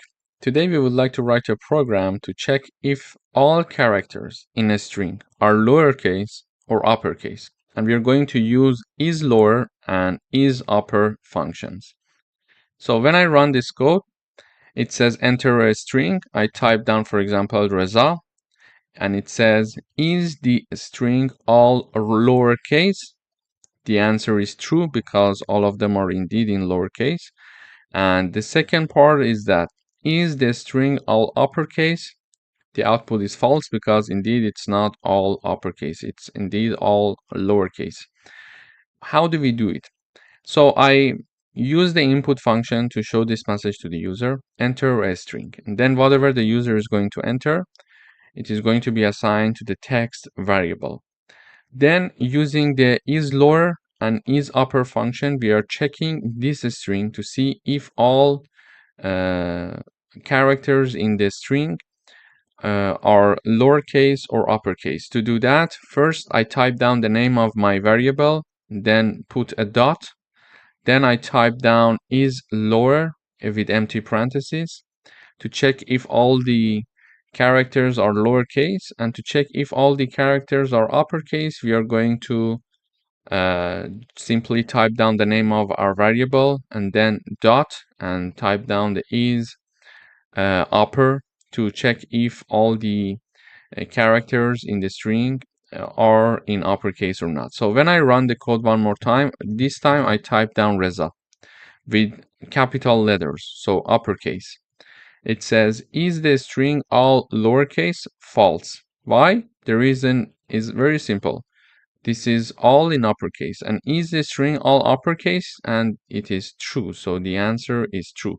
Basically, in Python, we can use the isLower and isUpper functions to help us to find if all the characters in a string are lowercase or uppercase. Thank you for watching. Hello everyone, welcome back. In today's video, we would like to write a program that checks if the characters in a string are numeric.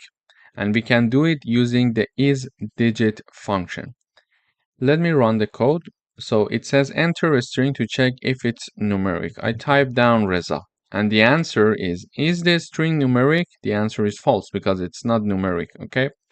So when I run the code one more time and I type down, for example, 1, 2, 3, 4, 5, and I enter, it says, is this string numeric? The answer is true. So how can we check that? First of all, I use the input function to show this message to the user, enter a string to check if it's numeric. Then we assign it to the text variable. After that, we are simply printing the output saying that is the string numeric? This is a message that we want to show. This is this one. Then put a comma to call the text variable using and also call the isDigit function. Sorry.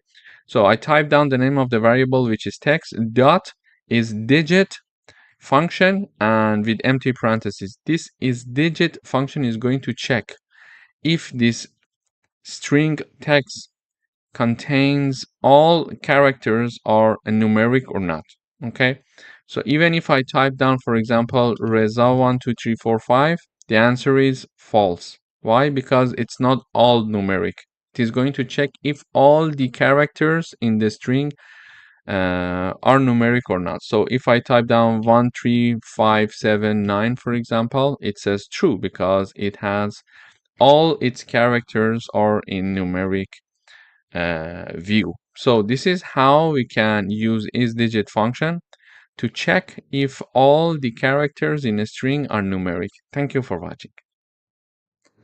Hello everyone, welcome back. In today's video, we would like to write a program to check if a string ends with a specific character, and we are going to use ends with function. I'm asking the user to enter a string, and we are storing the string in the text variable, and then I'm asking the user to enter the ending character to check, and we are going to store it in the end variable here, okay?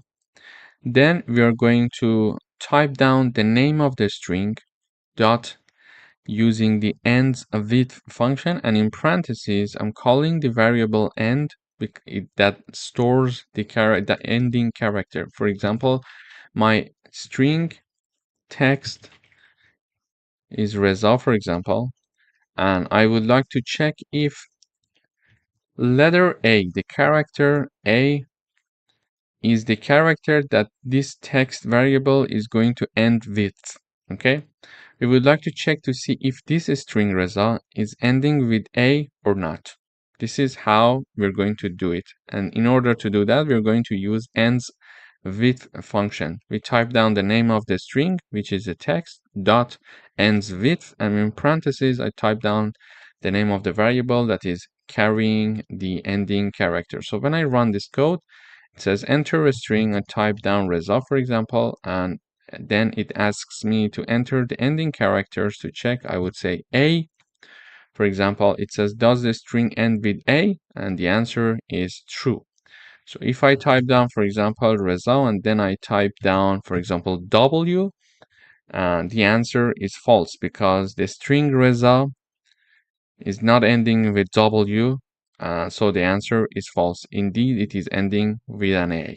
So this is how we can use the ends with function in Python to check if a string ends with specific character. Thank you for watching.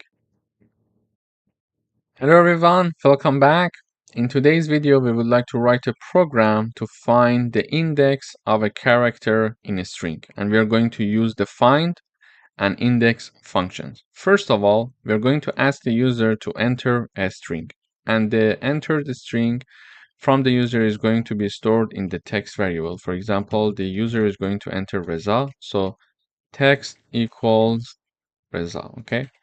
Then we are going to ask the user to enter the character to find. So I would like to find the index of character Z, okay? So character would be equal to Z, okay? So I would like to find the index of Z in the string result. This is what the program is all about. And we're going to do it using the find and index function. Using the find function, I type down the name of my string called text and then dot find. This is the find function. Find, and in parentheses, I type down the name of the character that I'm looking for to find its string. Okay. And the result of this is assigned to find index. And here I'm using the print function to simply print the value that is stored in find underscore index. Then in order to do the same thing with index function, we're going to type down the name of the string text dot index function. So index function, and in parentheses, again, we type down the name of the character. Okay. So here is the char, and then the output of this is assigned to the index variable. Then we are printing out the index. So let me run the code. Before that, let me mention something else as well. So the index of R is 0. The index R equals 0. Index index is 1. Z index is 2. And A index is 3. Why? We start from 0. So R, the index of R character in this string is 0. The index of E is 1. And etc. until the end. A equals 3. Why we start? Because simply we start from 0, and this is why the first element index is 0, and the last element, in this case the fourth character index is 3. So here it says enter a string. I type down Reza, and it says enter the character to find. So I type down Z, for example. It says character Z found at index using find function at index 2 and using index function at index 2 as well. So the Z character is at index 2 indeed, and we use the find function and index function to find the index of this character for us. This is how we can simply type down the name of the string dot the find function, and in parentheses we type down the variable that is carrying the character that we are looking for. And the same goes with the index function. We type down the name of the variable and then the index function, and in parentheses we type down the variable that is carrying the index, that the character that we are looking for to find its index. Thank you for watching. Hello everyone, welcome back. In today's video, we would like to write a program that counts the number of occurrences of a character in a string. And we are going to use the count function. Here, I'm asking the user to enter a string, and the entered string by the user is going to be stored in the variable called text. And then I'm going to ask the user enter the character to count, and whatever the user is going to enter is going to store in character. So for example, this is my string, and I would like to ask so let me put it like this. So this is my string, and I want the Python to count the number of occurrences of this A character, this A letter. So in this string, we are having 1 and 2 A's. Okay, I want Python to count it for me. To do that, I need to use the count function. First, I type down the name of my variable in which I'm storing the string. Then I type the name of the function that is count. And in parentheses, I type down the name of the variable that we're storing the character inside of it. So when I run this code, it should first ask me to enter a string and then ask me to enter the character to count. So enter a string. So this is my string, Reza Shahin. Okay. And then enter the character to count. So I would say A, and we see that the result is 2. So there are 2 A's in my string Reza Shahin. As you see, the answer is correct. 1A, and this is the second A. Okay. We could also say, for example, Reza Shahin, for example, with a PhD degree. Okay, so now I would like to count the number of A's. We see that there are 3 occurrences of character A. This is the second one, this is the first one, this is the second one, and this is the third one. So if I also Reza Shahin with a PhD degree, I could say, for example, count the number of occurrences of character E, and it says 4 characters of E are being in my string. So this is the first one, this is the second one, this is the third and fourth one. So this is how we can use the count function in Python to count the number of occurrences of a character. Thank you for watching. Hello everyone, welcome back. In today's video, we would like to write a program that converts the first letter of a string to uppercase, and we're going to use the capitalize function in Python. First of all, we are asking the user to enter a string, and whatever the user is going to enter is going to be stored in the text variable. Then, to capitalize the first letter of this string, we use the capitalize function. So I type down the name of my variable, dot, and then the capitalize function. So when I run this code, I mentioned, for example, Reza Shahin, and as you see, everything is in lowercase. And when I enter, it says Reza Shahin. So it returns me my own string, but R is now capitalized because initially it was not with uppercases. So if I type, for example, another name, this is Reza Shahin, and it is going to, you see that the T is now with uppercase while I entered with lowercase. So we can use the capitalize function in order to convert the first letter of a string to uppercase. Thank you for watching. Hello everyone, welcome back. In today's video, we would like to write a program that converts the first letter of each word in a sentence to uppercase, and we are going to use the title function.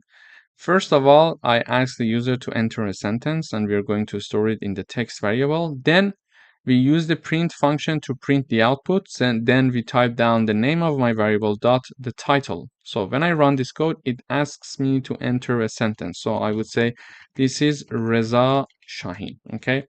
And it is going to capitalize the first letter of each word. So T is capitalized because it was lowercase, and then I is capitalized here, and this is R, which is capitalized again here, and then S is now in uppercase. As you see, it was in lowercase originally. So in the previous video, we learned how to capitalize the first letter of a string, but here we are learning how to have the uppercase for the first letter of each word.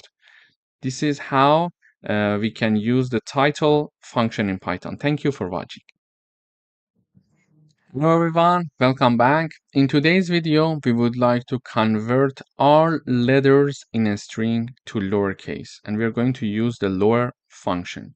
First of all, we're going to ask the user to enter a string. We're going to store it in the text variable. and then we type down the name of our variable, which is text, and then dot lower with empty parentheses. So when I run this code, it asks me to enter a string. So everything I would like to be in uppercase. This is Reza Shahin from Python coding lessons. Okay, and when I enter, you see this is my string, and this is the returned string. This is Reza Shahin from Python coding lessons. But you see that all letters in my string are now converted to lowercase. So this is how we can use the lower function to have all letters in a string to become lowercase. Thank you for watching. Hello everyone, welcome back. In today's video, we're going to learn how to convert all letters in a string to uppercase, and we're going to use the upper function. Here I'm asking the user to enter a string as before, and we're assigning it to a variable called text. Then in using print function, I'm printing the output. So I type down the name of my variable dot the upper. So the upper is the function that is going to help me to make all letters in my string to be uppercase. So I type down this is Reza Shahin from Python coding class. Okay, so this is my string, and as you see, all letters in my string are lowercase. And when I enter, I expect to see the output of my string with all letters in upper cases. So when I run this code, we see here is my string. So this is Reza Shahin from Python coding class. And then we see that here we are having my string, but all letters are now in uppercase. So we learned how to do it using upper function in Python. Thank you for watching. Hello everyone, welcome back. In this video, we would like to write a program that replaces a substring with another substring using the replace function. So this is what we are going to do. For example, my string is Reza Shahin, and I tell the Python that I would like to change Reza in my Reza Shahin string, and I want to replace it with, for example, John. Okay. And now I would expect the Python to return me John Shahin. So one more time. This is my original string. Then I tell Python that I would like to replace Reza with John. And then I expect to see the output John Shahin. So to do that, I'm having my enter a string message to the user, and then whatever the user is going to enter is going to store in text. So this part is my text variable. So this is my text variable equals Reza Shahin string. Then we are showing another message to the user, enter the substring to replace. And we are going to assign it in old substring variable. So old substring variable equals Reza. So this is Reza that we want to change. Then we are going to show another message to the user saying that enter a new substring, and this is going to be stored in new substring variable. So this is John is my new substring, and finally we are going to use the replace function to print John Shahin instead of Reza Shahin. To do that, I use the print function as always to show the output. Then I type down the name of the original variable string. This is the text. Then I type down the name of the string, the name of the function, which is replace. Sorry. So replace here, I'm having it. Okay. So far I type down the name of my variable, which is text, and then I call the replace function. But in parentheses, there are two arguments to mention, one before the comma and one after the comma. The one that is before the comma, we need to type down the old substring, and after the comma, we need to type down the new substring. So I want the old substring to be replaced with the new substring. So the one that we want to change is the left hand side of the comma, and the one that we want to be replaced, to insert it in our string, is on the right side. So when I run this code, it asks me to enter a string. So I would say Reza Shahin, this is my string. So enter the substring to replace. So which part of this string I would like to change? I would like to change the part that says Reza. Then it says, okay, what do you want to put instead of Reza? I would say John, okay? And then it returns me John Shaheen in the output. So I use the name of my variable, which is text, then dot replace function. So I call the replace function with two arguments, okay? The first argument before the comma is the argument that I want to be eliminated, and after comma is the argument that I want to be inserted. So these are two arguments. So the first part is the part that I want to be eliminated, and after that I type down the variable, the string that I want to be inserted. Thank you for watching. Hello everyone, welcome back. In today's video, we would like to write a program to split a sentence into words, and we are going to use the split function in Python. Here I'm asking the user to enter a sentence, then whatever the user is going to enter is going to be stored in the text variable, and then simply we call the name of the variable, which is text dot, and then we call the function, which is a split. So when I run this code, everything should be taken care of. So I would say this is Reza Shaheen from Python class, okay? And then we see each word in this sentence is now splitted into words. So this is Reza Shaheen from Python class. So each word in my string in the sentence that was stored in the text variable is now divided into words, as you see it here. So this is how we can use the split function in Python. Thank you for watching. Hello everyone, welcome to this section. In this section, we're going to talk about if statements in Python. So let me illustrate it with an example. We would like to write a program that checks if a number is positive and prints positive number if it is correct, it is positive, okay? So there are certain situations that we would like to check certain condition in Python. To do that, we need to use if conditions. For example, we would like to say if this happened, do this. If something else happened, do something else. Okay, so this is a logical conditional statement in Python. For example, here we would like to write a program that checks if a number is positive or not and prints positive number if the number is positive. To do that, I'm initializing a variable called number and I assign number 10 using the if keyword followed by the condition itself, followed by a colon. We are having the if statement in Python. For example, here I'm saying that if that number that we declare to be 10 is larger than 5, then print out the number is greater than 5. Okay, please note that we are having a bit of a space here that is following this if condition. So you start the if condition here, and when you're talking about the statement, the block of code that you want to execute, if this condition is correct, you need to leave some space, and it is automatic.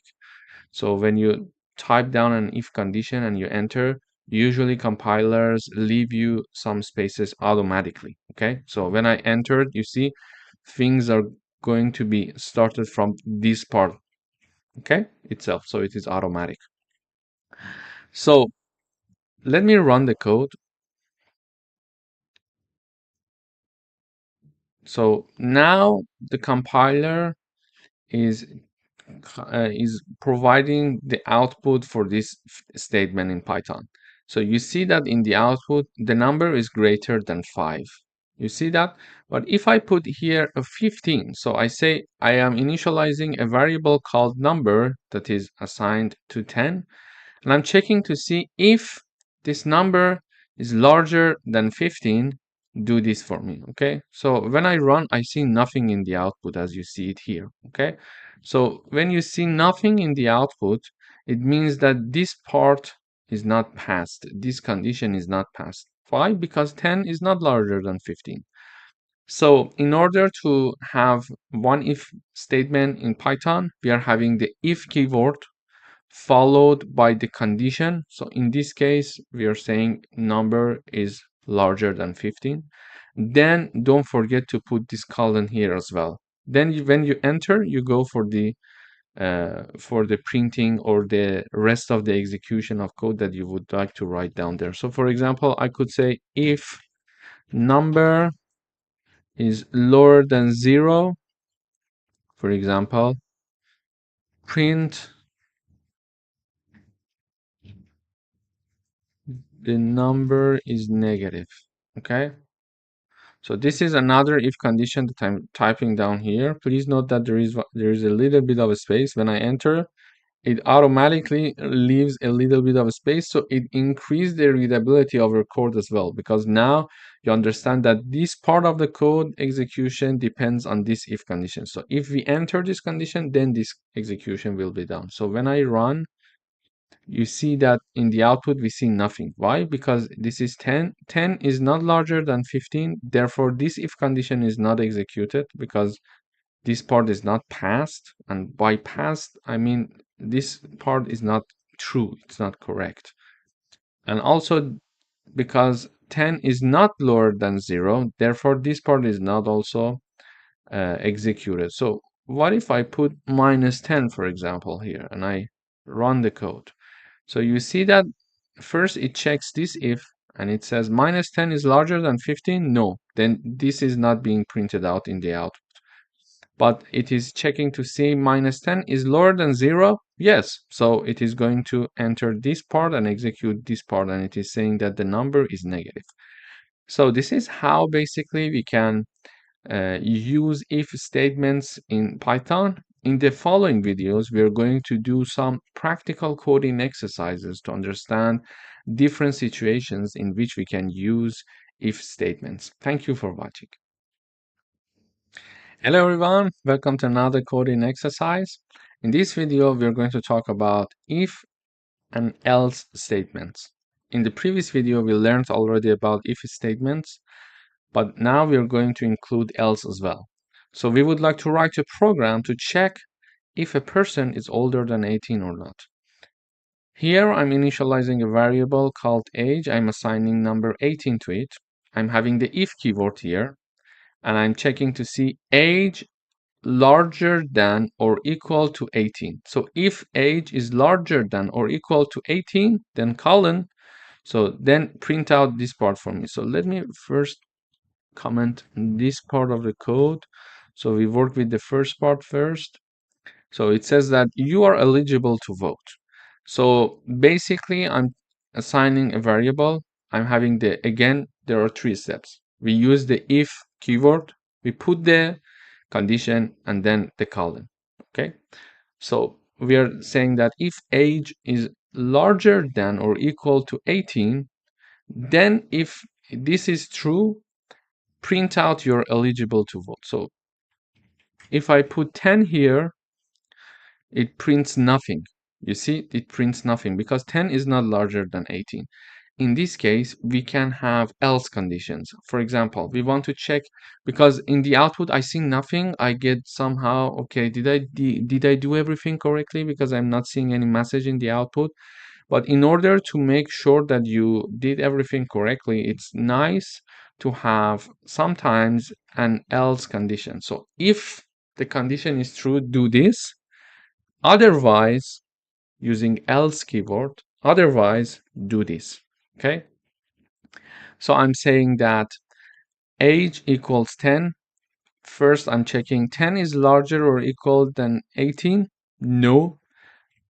Otherwise, because it does not pass this condition, print you're not eligible to vote. So when I run, you see that you are not eligible to vote. So it's not going to execute both of the conditions. It is going to either be in the first one or in the second one. Okay. So let me illustrate with another example. So the person age is 22. So this is a program to check if someone can vote or not. Okay, so when I run, it says 22 is larger than 18, so you are eligible to vote. Okay, But if I put, for example, instead of 22, 12, it says you're not eligible to vote in the output. Why? Because 12 is not larger than 18. So this if and else condition is somehow, if the condition is true, do this. Otherwise, say that, for example, you're not eligible. So anything that is not larger than or equal to 18 is going to be included in this else part. Okay, you understand? So this is how an if-else statement would work in Python. We check one condition. If this condition is true, do this. Any other things, otherwise, anything other than the condition that I'm putting there, just include it in the else part. Then you say that, okay, in the else part, it means that you're not eligible. It doesn't matter if the person is 12 years old, 2 years old, 5 years old, or 17 years old. If it's not included in the larger than or equal to 18, it is considered to be else. Okay, thank you for watching. Hello everyone, welcome back. In this video, we are going to talk about if, elif, else statement in Python. So we would like to write a program that assess the mark of a student and grade it based on different conditions. For example, it is going to grade A to the student if the mark is larger than 19, larger than or equal to 19. It is going to issue grade B if it is larger than or equal to 75. It is going to grade C if it's larger than or equal to 15, and any other number, else part, any other number that is not included in neither of these conditions is going to issue the grade F. So it means that if the mark is lower than 49, okay, or lower than equal to 49, it is going to enter this part, because any other number is going to be included in this part, and the only numbers that can be included in this part it means that it is lower than or equal to 49. So let me run the code first. It says grade B. Why? So I'm having the 85 assigned to marks. In the first part, I'm checking if marks 85 is larger than 90. No, so it is not going to print grade A. Then it comes here. When I'm having several conditions to check, as of the second one, I need to type down elif instead of if. Okay, this is something to note. I'm checking elif mark is larger than or equal to 75. So my number was 85, and it is larger than or equal to 75. Okay, it is true. So this condition is passed.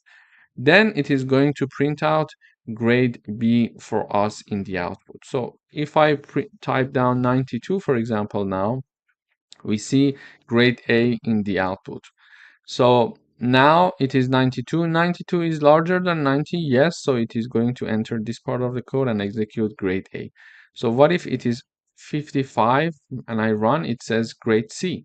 So it is 55. 55 is larger than 90. No, it is not going to print this part. Therefore, it jumps to the next if condition. Elif, as of the second condition checking, we are going to type down elif. Be careful about it. So elif 55 is larger than 75. No, so it is not going to execute this part. So it is going to jump to next elif. It says 55 is larger than 50. Yes. So it is going to enter this part and execute grade C. Okay. So what if I have number 40? So here, before running the code, I'm going to discuss the detail. 40 is larger than 90? No. Then it jumps here. 40 is larger than 75? No. Then it jumps here. 40 is larger than 50? No. So because 40 is not going to enter any of them, we are having the else part. So if I don't have the else part, nothing is going to be printed out in the output, because 40 is not in any of the ranges above. Okay. But for clarity, I'm putting the else. So whatever that is not included in neither of the ranges, it is going to be included in the else part. So it says grade F. So when I run, we see grade F in the output. So this is how we can have the checking of the first condition, it is F. As of the second condition, when we want to check, we type down elif, and if we are going to check 100, for example, statements, we type down elif. And for the last one, when we want to say, okay, if neither of the above ranges and if conditions is not passed for certain value, we're going to enter the else part. So you see, if I comment this part, we see nothing in the output because 40 is not in any of the ranges that we are investigating using if and elif conditions. Okay, so it is not larger than 19, not larger than 75, not larger than 50. But for the clarity, it's nice to have something in the output so you know when you have, for example, 2000 lines of code, it's nice to know what is happening in each part of your code. So I'm having this else part, and also for validation, when you're having something in the output, for validation, it's very good. So here I'm having the grade F being printed in the output, because 40 is not included in neither of the ranges. Thank you for watching. Hello everyone, welcome back. In this video, we're going to talk about nested if conditions. Nested if conditions means that we are having one if above, and we are going to have several if conditions included inside the first if condition. Let me illustrate it with an example. So here we would like to check two things. First, to see if a number is larger than 10 or not. And if it is larger than 10, then check to see if the number is odd or even. Okay, so there are two ifs to be checked. So therefore, we can use nested if conditions. Let me illustrate it with an example. So I'm having a variable called number. I'm assigning number 15 to the number variable. First, I'm checking to see if this number is larger than 10 or not. So if the number is larger than 10, this part of the code needs to be executed. This part of the code is going to enter this if condition. Then this further part of the code is going to be investigated. Okay. And if the number is larger than 10, it is going to investigate this part that I highlighted. And if the number is not larger than 10, it is going to enter this else part here. Okay. So this is the first if condition. If the number is larger than 10, it is going to enter this part and investigate this part. If the number is not larger than 10, it is going to enter this part. So for example, let me check number 5. So when I run this code, it says the number is not greater than 10. So it checks to see if 5 is larger than 10. No, it's not true. Therefore, this part of the code is not going to be executed or even investigated. When 5 is not larger than 10, it is going to directly come to this else part because it's not larger than 10, and it is going to say the number is not greater than 10. But what if the number is greater than 10? So if the number is greater than 10, it is going to check if the number is divided by 2, its remainder equals 0. So when we want to see if a number is odd or even, one way would be to check if the number is when an even number is divided by 2, when the remainder of this division equals 0, it means the number is even. Okay, I will say it again. So when one number is divided by 2 and the remainder of this division is 0, it means that the original number that was divided by 2 is an even number. Take 10 as an example. So 10, when it is divided by 2, the output is 5. The output of division is 5, but the remainder is 0. Therefore, we can say number 10 is an even number. But if we have a division of number 11 divided by 2, there will be some value in the remainder of this division. Therefore, it shows that it is one of the signs of saying that this number is not even and it is odd.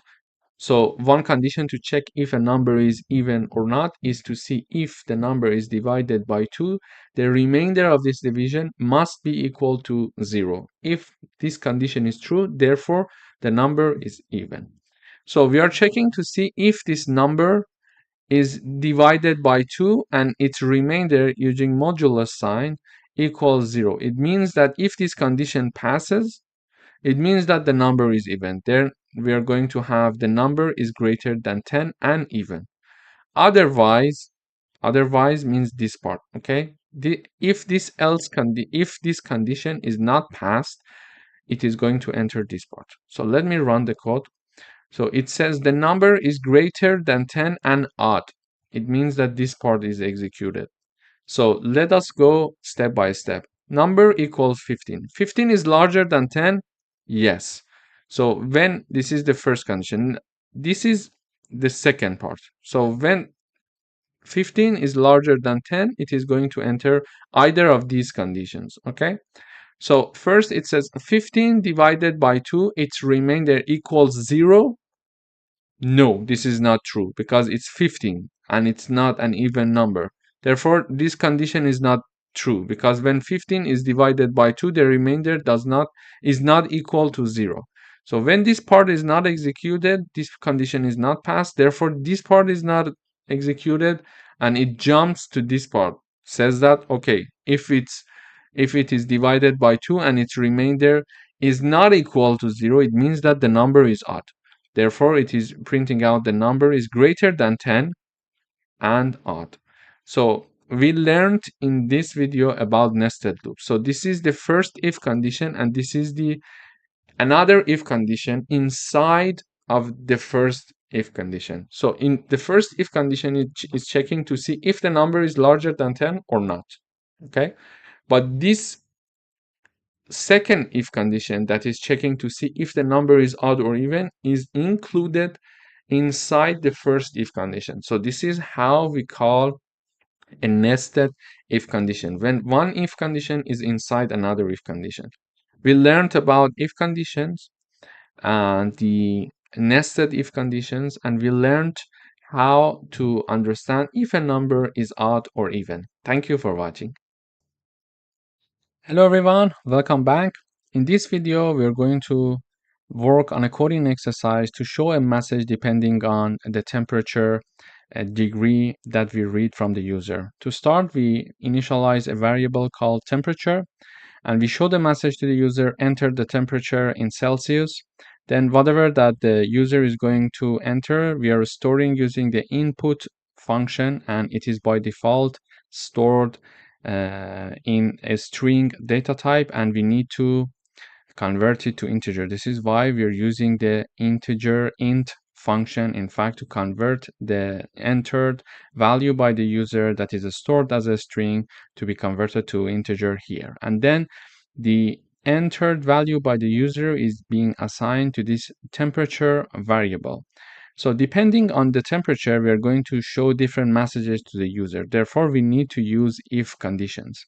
So we would like to say if the temperature that is entered by the user is larger than or equal to 30, we would like to show the message to the user saying that it's a hot day, stay hydrated. If another condition, if the temperature that is entered by the user is larger than 20 and 30, show this message to the user, it's a nice day. And otherwise, mention that it's a cold day, wear a jacket. But this else part means that the temperature that is entered by the user is lower than 20.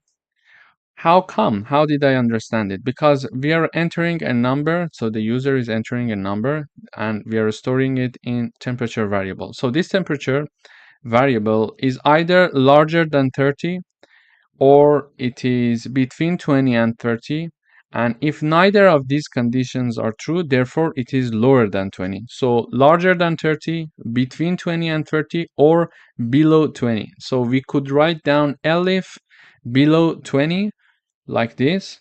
like the one that we are having here. So we could write it like elif temperature lower than 20, for example, lower than or equal to 20. In this case, print it's a cold day, wear a jacket, or we could simply use the else part, because when neither of these conditions are true, then this else condition is true, and it is going to show the message it's a cold day, wear a jacket. So when I run this code, I have the enter data 35. So it shows the message enter the temperature in Celsius. This is this message here. So I enter this temperature and it says it's a hot day, stay hydrated. How? Because when I enter 35, it checks this if condition and it says that 35 is larger than 30. Therefore, this statement is true and it is going to print this message for me in the terminal. But if I say the weather is 25 degrees, it says it's a nice day. So it starts from here. It says 25. Is it larger than 30? No, this statement is not true. Therefore, it's not going to execute this line, and therefore it is jumping to the next condition. It checks to see 25, is it in this line? So 25, is it larger than 20 and lower than 30? Yes, it is true. Therefore, when this statement is true, it is going to print this message for us in the output, which is it's a nice day. And if I type down, for example, the degree 5, it says temperature, is it larger than 30? So 5 is not larger than 30. So this statement is not true. It jumps to the next condition. 5, is it between 20 and 30? No, it's not true. So it's jumping to the next condition. And because neither of them are true, therefore this else is being executed. So it says that it's a cold day, wear a jacket. So this is how we can use practical exercises in Python to practice some concepts that we already learned. Thank you for watching. Hello everyone, welcome to another coding exercise session. In today's video, we are going to talk about if statements when they are combined with logical operators. So let me illustrate it with an example. Here I'm having one variable called temperature. It is equal to 30 and we have humidity equals to 70. So we want to say if temperature is larger than 25 and at the same time humidity is larger than 60, then it's hot and humid. So first, if temperature is larger than 25 and humidity is larger than 60, print it's hot and humid. Then elif, we're going to have elif, if either the temperature is larger than 25 or humidity is larger than 60, then print it is either hot or humid, otherwise print the weather is comfortable. Okay, this is what we want to write in the output.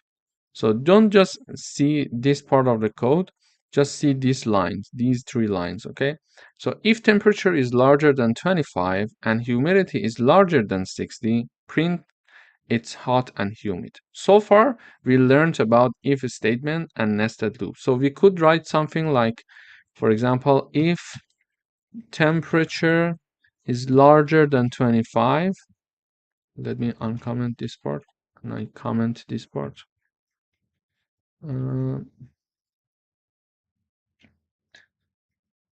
So we can have something like if temperature is larger than 25 and then if humidity is larger than 60,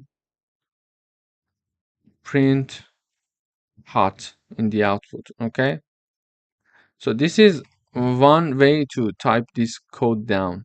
So for the first part, we can say if temperature is larger than 25, so we are checking if temperature is larger than 25 and humidity is larger than 60 and humidity is larger than 60, print it's hot and humid. So this is a nested if condition, one if inside another if.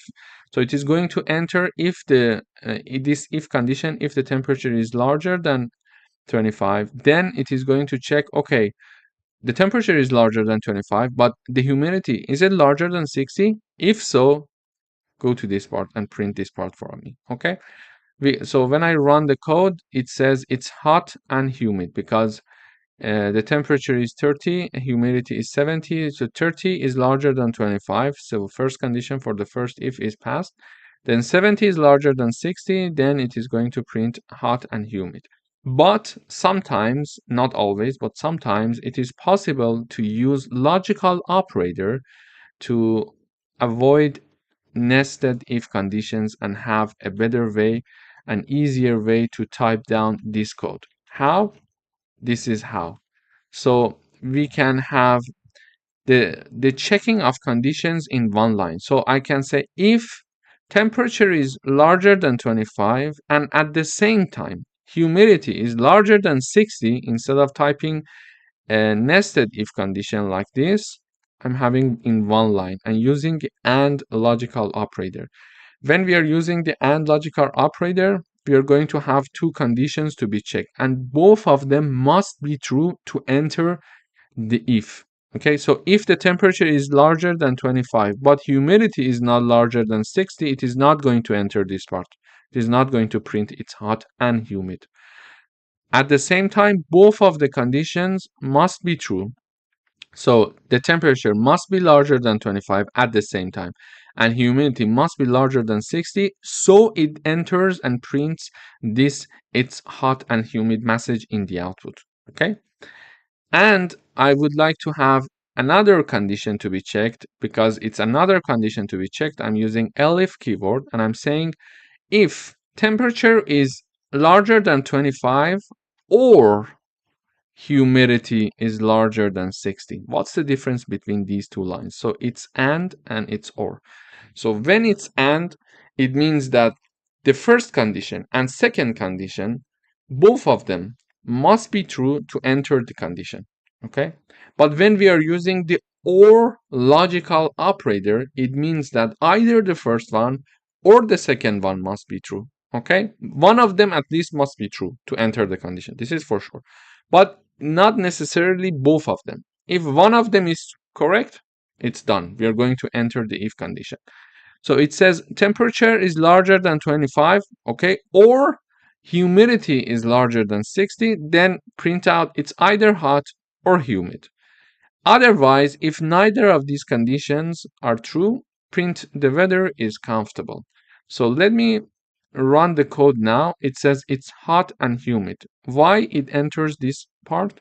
Because it starts from this part and checks to see temperature is larger than 25, yes, because it's 30, and humidity is 70. 70 is larger than 60, yes. So both of the conditions are true. It is going to print this line for us.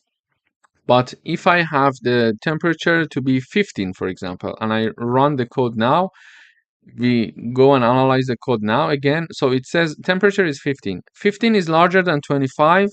No. So it is not even going to check the second condition because it's a AND logical operator. Both of the conditions in this line must be true. So if one of them even is not true, it's not going to check the other one because it's using AND operator. So this part is not going to be executed. It jumps to this part, okay? So it says temperature is larger than 25. So 15 is larger than 25. No, it's not true, but we are using the OR logical operator. Let's check the other side also. So humidity is 70. 70 is larger than 60. Yes. So one of the conditions is true and is passed. Therefore, it is going to execute this part for us. It's either hot or humid. And if we have a situation, if, for example, the humidity is like 10, for example, and I run the code, it says the weather is comfortable because it checks to see 15 is the temperature. 15 is larger than 25. No. So it is not even going to check this part because it's AND logical operator and both of the parts must be true. Therefore, it's not going to execute this part. It jumps here. It checks temperature is 15. 15 is larger than 25. No. But because we are using OR logical operator, it's not a problem if one of them is not true. Let's check to see if the other part is true or not. So humidity is 10. 10 is larger than 60. No. So we are having two conditions and neither is passed. Therefore, this part is not going to be executed as well, because for or logical operator, at least one of them must be true. But for the AND, both of them must be true. Okay, this is the difference. So let me type down both of them must be true. One of them, if, let me type it like this, if one of them is true, it is executed. Okay. But in our case, in this example, we had our temperature and humidity neither included in this range nor in this range. Therefore, it is going to be included in the else part. So the weather is comfortable, and therefore the weather is comfortable is printed out in the output. Thank you for watching. Hello everyone, welcome back. In today's video, we are going to work on a coding exercise that is checking to see if someone is eligible to vote or not. To do that, we are initializing a variable called age, and we are using the input function to ask the user to enter their age, and we are storing using the input function, and because it is stored by default in a string data type, we need to convert it to integer, so we use the int or int function to convert it to integer, and then we are storing the output in the age variable. Then the eligibility condition here is like this. So if the guy or the girl is older than or equal to 18 years old, they are eligible to vote. Otherwise, they're not eligible to vote. To check that, we are having the if condition, and then the condition is like this. So age, is it larger than or equal to 18? If this statement is true, we are going to print you are eligible to vote. And otherwise, meaning that the age of the person is lower than 18. So you're not eligible to vote. So if I run this code, I enter 20. So it asks me enter your age. So I enter 20, and 20, it says you're eligible to vote. So this code is being executed because 20 is larger than 18. So I say 25, it says you're eligible to vote. But if I say I'm 10 years old, it says you're not eligible to vote.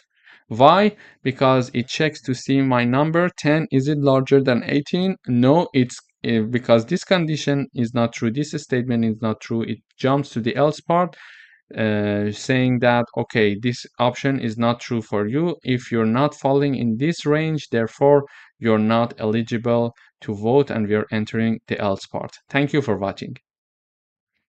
Hello everyone, welcome back. In this video, we are going to write a program to check if a number is between 10 and 20 inclusive, or if it is equal to 25.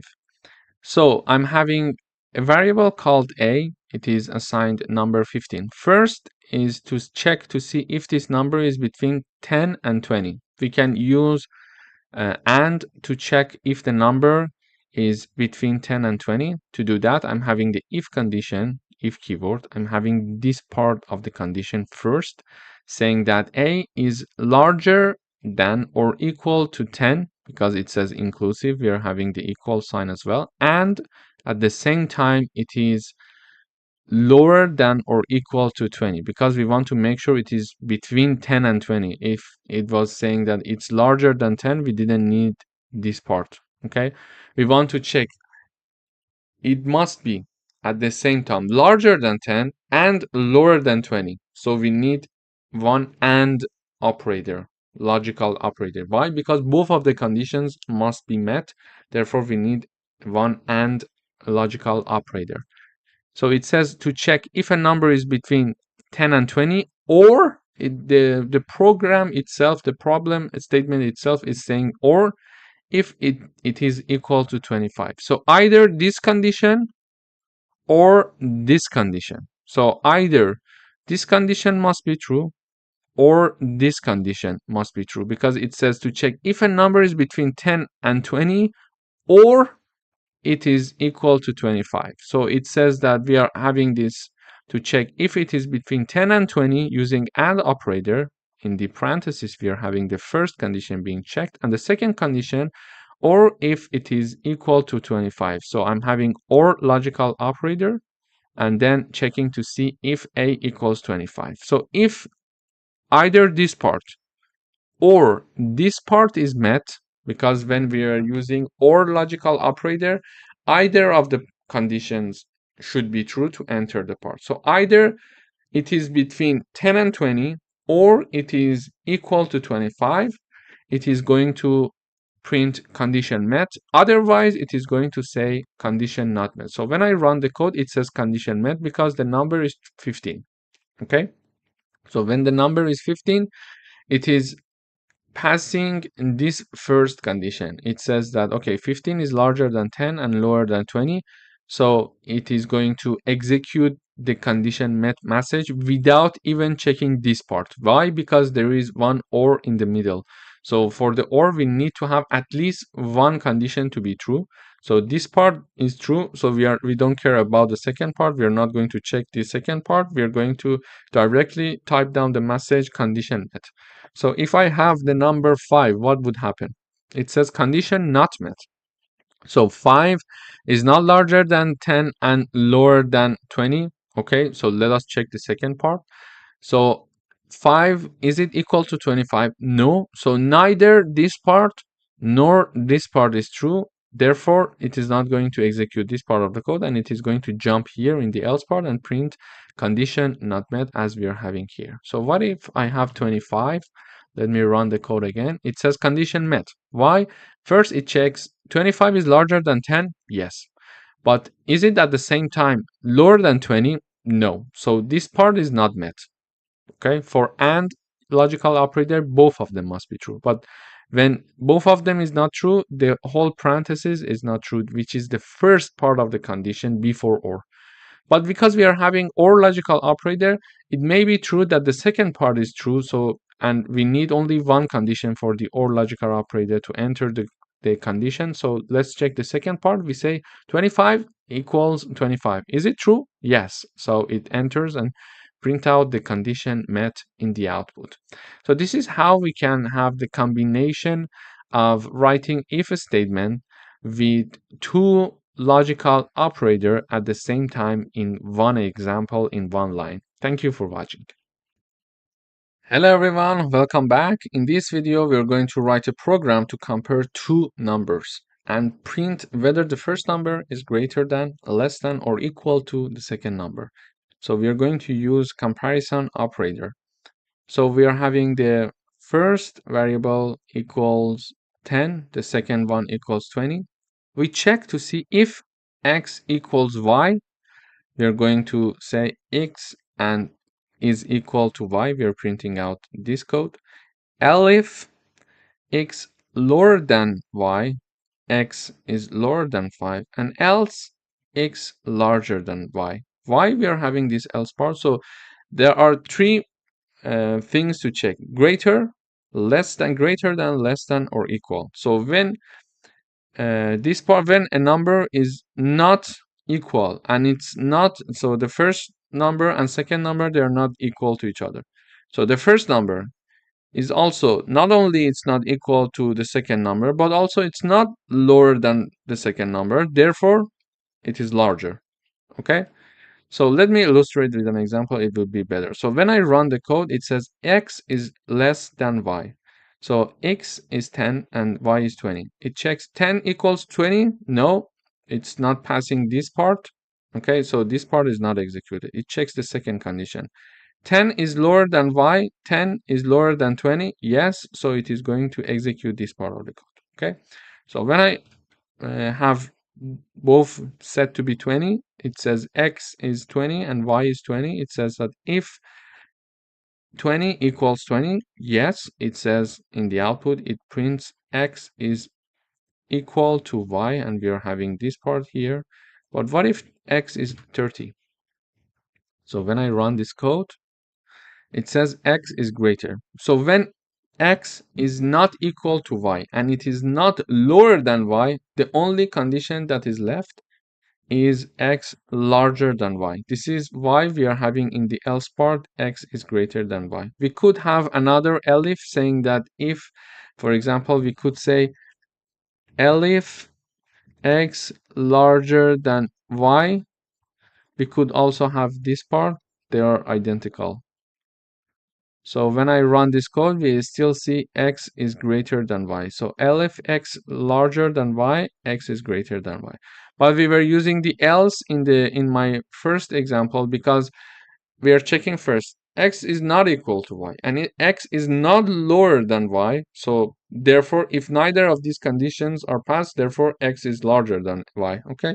But this is another way to type it down. The easier way is to have the first if condition x equal to y to check if they are equal, x lower than y if x is lower than y, and x larger than y to see and understand and print out in the output x is greater than y. So this is how we can compare two numbers using comparison operators. And comparison operators are these ones. So this is the equal, this is the lower sign, and this is the higher and larger sign. Thank you for watching. Hello everyone, welcome to this lecture. In this video, we want to write a program that asks a user for a password until they guess it correctly.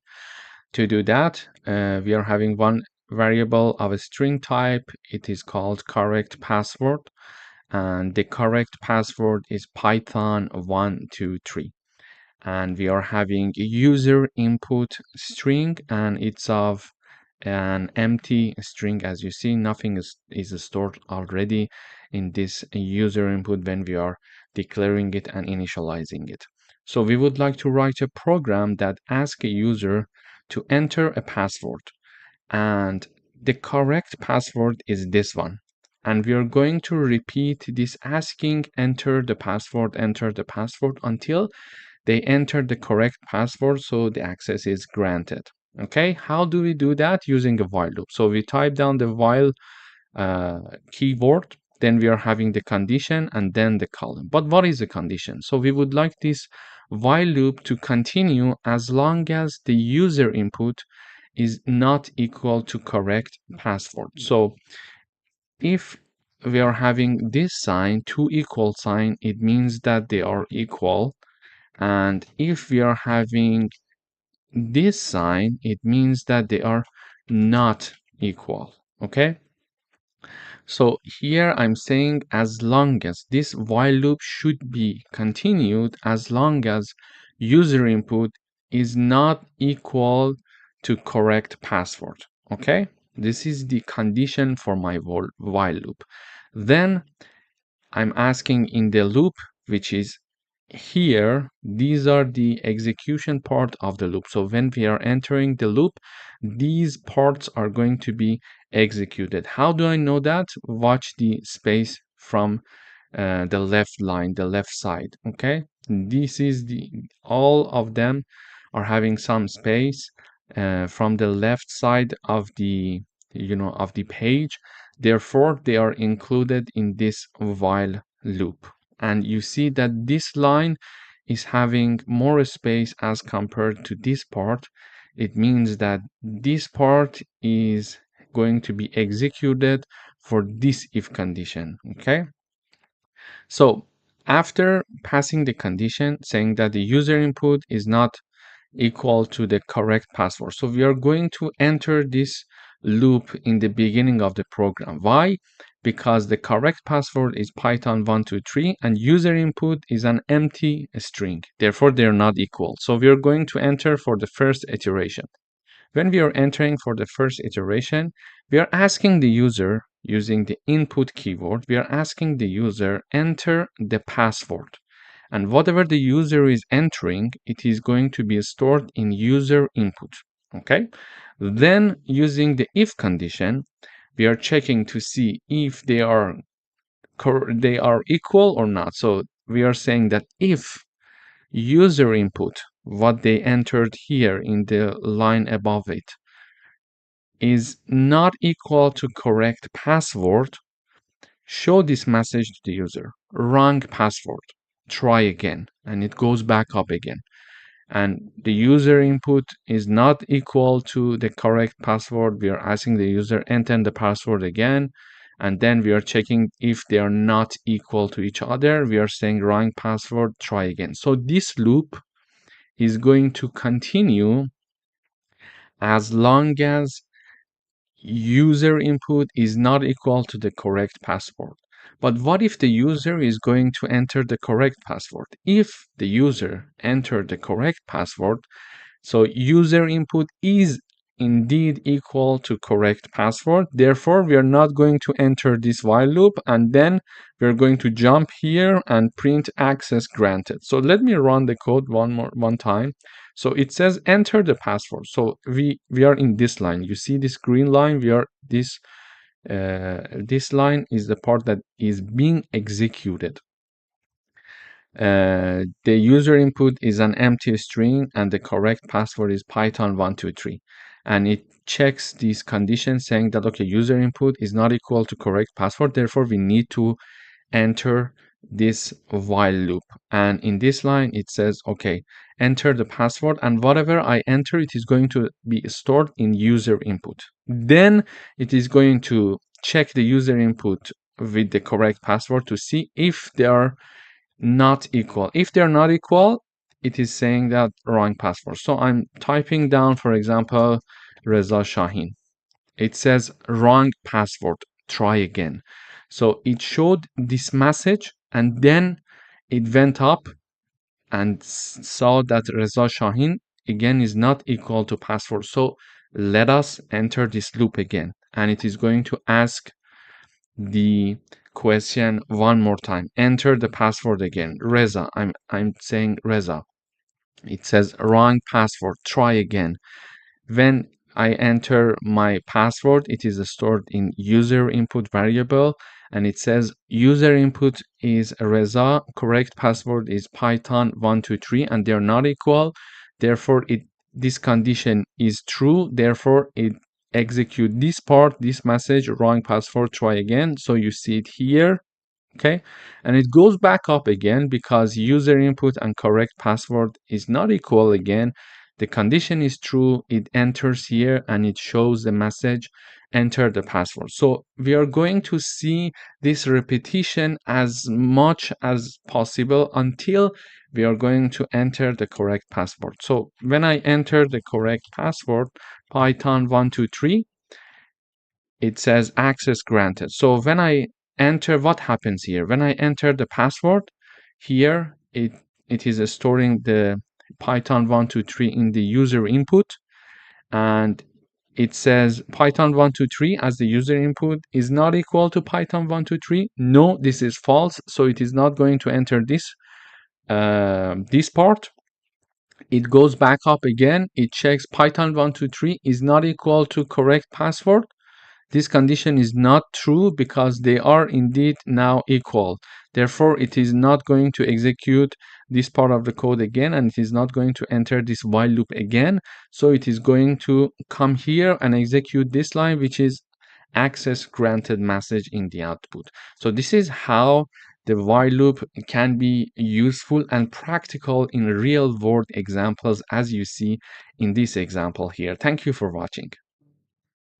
Hello everyone, welcome to another coding exercise. In today's video, we would like to check if two numbers are divisible or not. So we are initializing two variables called num1 and num2. We are asking the user to enter the first number and then asking the user to enter the second number, and the entered number from the user are stored respectively in num1 and num2. And to check if they are divisible or not, we need to have this condition. So if the first number is divided by the second number and the remainder of this division equals to 0, it means that the numbers are divisible.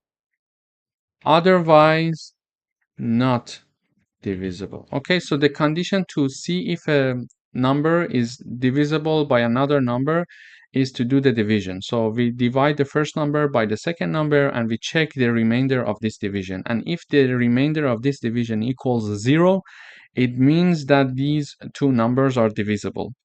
Otherwise, they're not divisible. Okay, this is the condition to be checked. To convert this statement into Python code, we need to have the if condition. So we check to see if num1 divided by num2 and the remainder of this division using modulo operator equals to 0. If this statement is true, we are going to print this message saying that num1 is divisible by num2. So, and they are separated by a comma. Please note that because num1 is a variable and num2 is a variable, and this part is a string message that we are showing in the output. And if this statement is not true, we are going to enter this else part, and this message is being shown in the terminal saying that num1 is not divisible by num2. So let me enter two numbers. The first number is 20, for example, and the second number is 5. It says 20 is divisible by 5.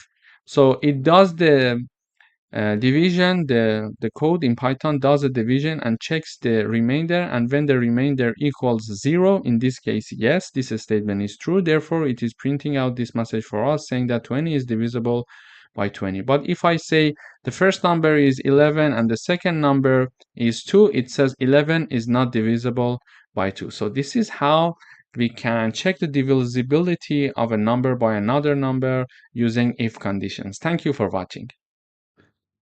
Hello everyone, welcome to this section. In today's video, we are going to talk about for loops. So a for loop is used to iterate over a sequence or a range of numbers. So the for loop iterates through each element in a sequence, performing an action for each element. The range function in Python is often used to loop over a sequence of numbers. Later on in higher level classes and courses in Python, when we are going to learn about list, tuple, dictionary, and set, then we can also integrate for loops with them as well. So a for loop can iterate over a list, a tuple, a dictionary, or a set. But this is something that we're going to discuss in higher level courses. For now, we are going to learn how to use the range function in Python to iterate over a range of numbers. Let me illustrate it with an example. So now we would like to write a program that prints numbers from 1 to 5 using a for loop. This is the statement of our program. So in order to use the for loop, we have the keyword reserved in Python for. Then we are having the I. It could be anything that we want. We choose our iteration variable to be I. And then we are going to use the in keyword reserved for this. Range is the function of the Python that we are going to use, and the range is divided by a comma. So there are two ranges in parentheses that we are going to have when using the range function, the starting point and the ending point. So let me run this code. When we run this code, this I is going to iterate over this range for us. One thing to mention is that the starting point in Python for range function is inclusive, but the ending point is exclusive. It means that it is going to iterate over for all I in the range between 1 to 6, but it is going to iterate over 1, 2, 3, 4, and 5, and not 6, because the end is exclusive. So it is the start point that is inclusive, okay? And then we are going to print I. So in the output, we are having number 1 to 5 being printed out. But how does it work? So let me put some comment here. So for the first time, we say that we are using this range function. And when we are having the range function, we need to choose the start point and the end point, okay? Start point, end point. And when we are going to have the range function, for example, here we would like to go over numbers from 1 to 5. So the starting point is 1, and it is going to include 1 because it's a rule in Python. So the starting point is inclusive. So it is going to start from 1 and it is going to iterate until it's 5.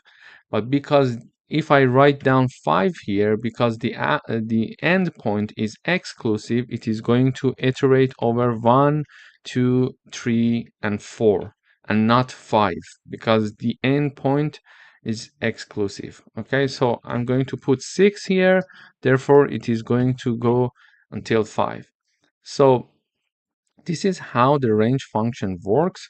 And if I want to explain further, we see that for the first time I get the value 1. Okay, when I equals 1, it is basically having this print function being implemented, because we are having print, and in the parentheses we are having I, and I equals 1, so we are going to print 1 in the output, and we see it here. Okay, and then it goes up back again, and I now equals 2. I now equals 2, and it is going to print 2 for us, and we are having it here, and it goes up again. I is incrementing, and we are having the I equals 3, print 3, I equals 4, print 4, and finally I equals 5, print 5. So this is basically what happens in each iteration in this for loop, that we are having this output here. So in this lesson, we learned how to write a for loop. We are having a for keyword and one variable to be defined here, then using the in keyword and providing the range, a starting point and an ending point. Starting point is inclusive and the ending point is exclusive. So if I type down until 6, it is not going to go for the 6th one, it is going to go until 5, okay, until the end of 5, including 5. And for this loop, I am printing I. So I, the first, when it starts, because it starts from 1, I equals 1, it is printing 1. Then I is 2, I is 3, printing 3, I is 4, printing 4, I is 5, printing 5, and that's it. It is finished. The for loop is finished, and these are the output of our program. And one thing to mention here is that this is the range function that we are using to iterate over a range of numbers, and it has two parts in the parentheses, starting point and ending point. They are separated by a comma. In the next videos, we are going to discuss further practical coding exercises, so you would get used to the syntax of loops, of different types of loops, including for loops. Thank you for watching. Hello everyone, welcome back. In today's video, we are going to talk about nested loops.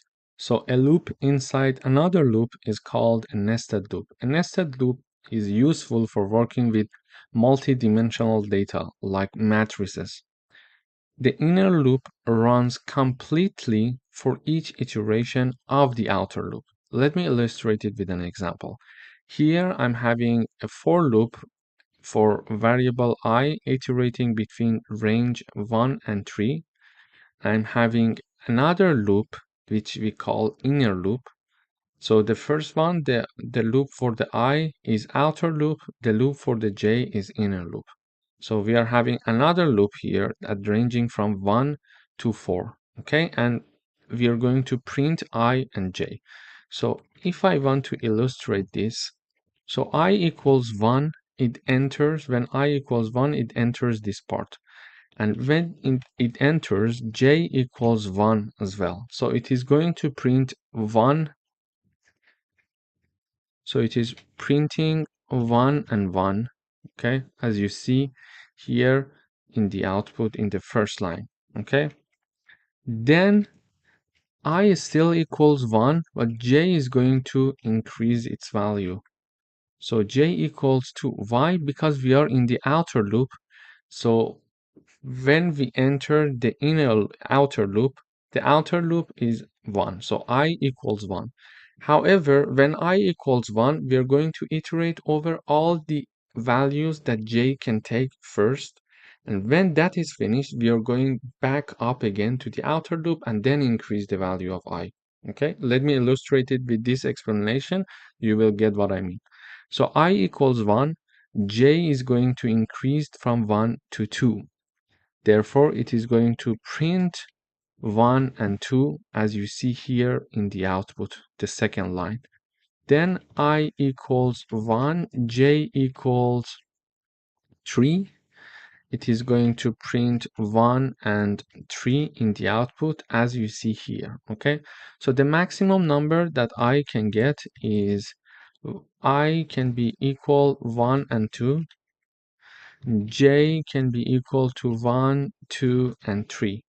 Because the starting point is included, this is why I gets the value 1, but the ending point is excluded. So it is going to exclude number 3, so it is going to iterate over 1 and 2. The same logic goes for j, so it is going to iterate over 1, 2, and 3.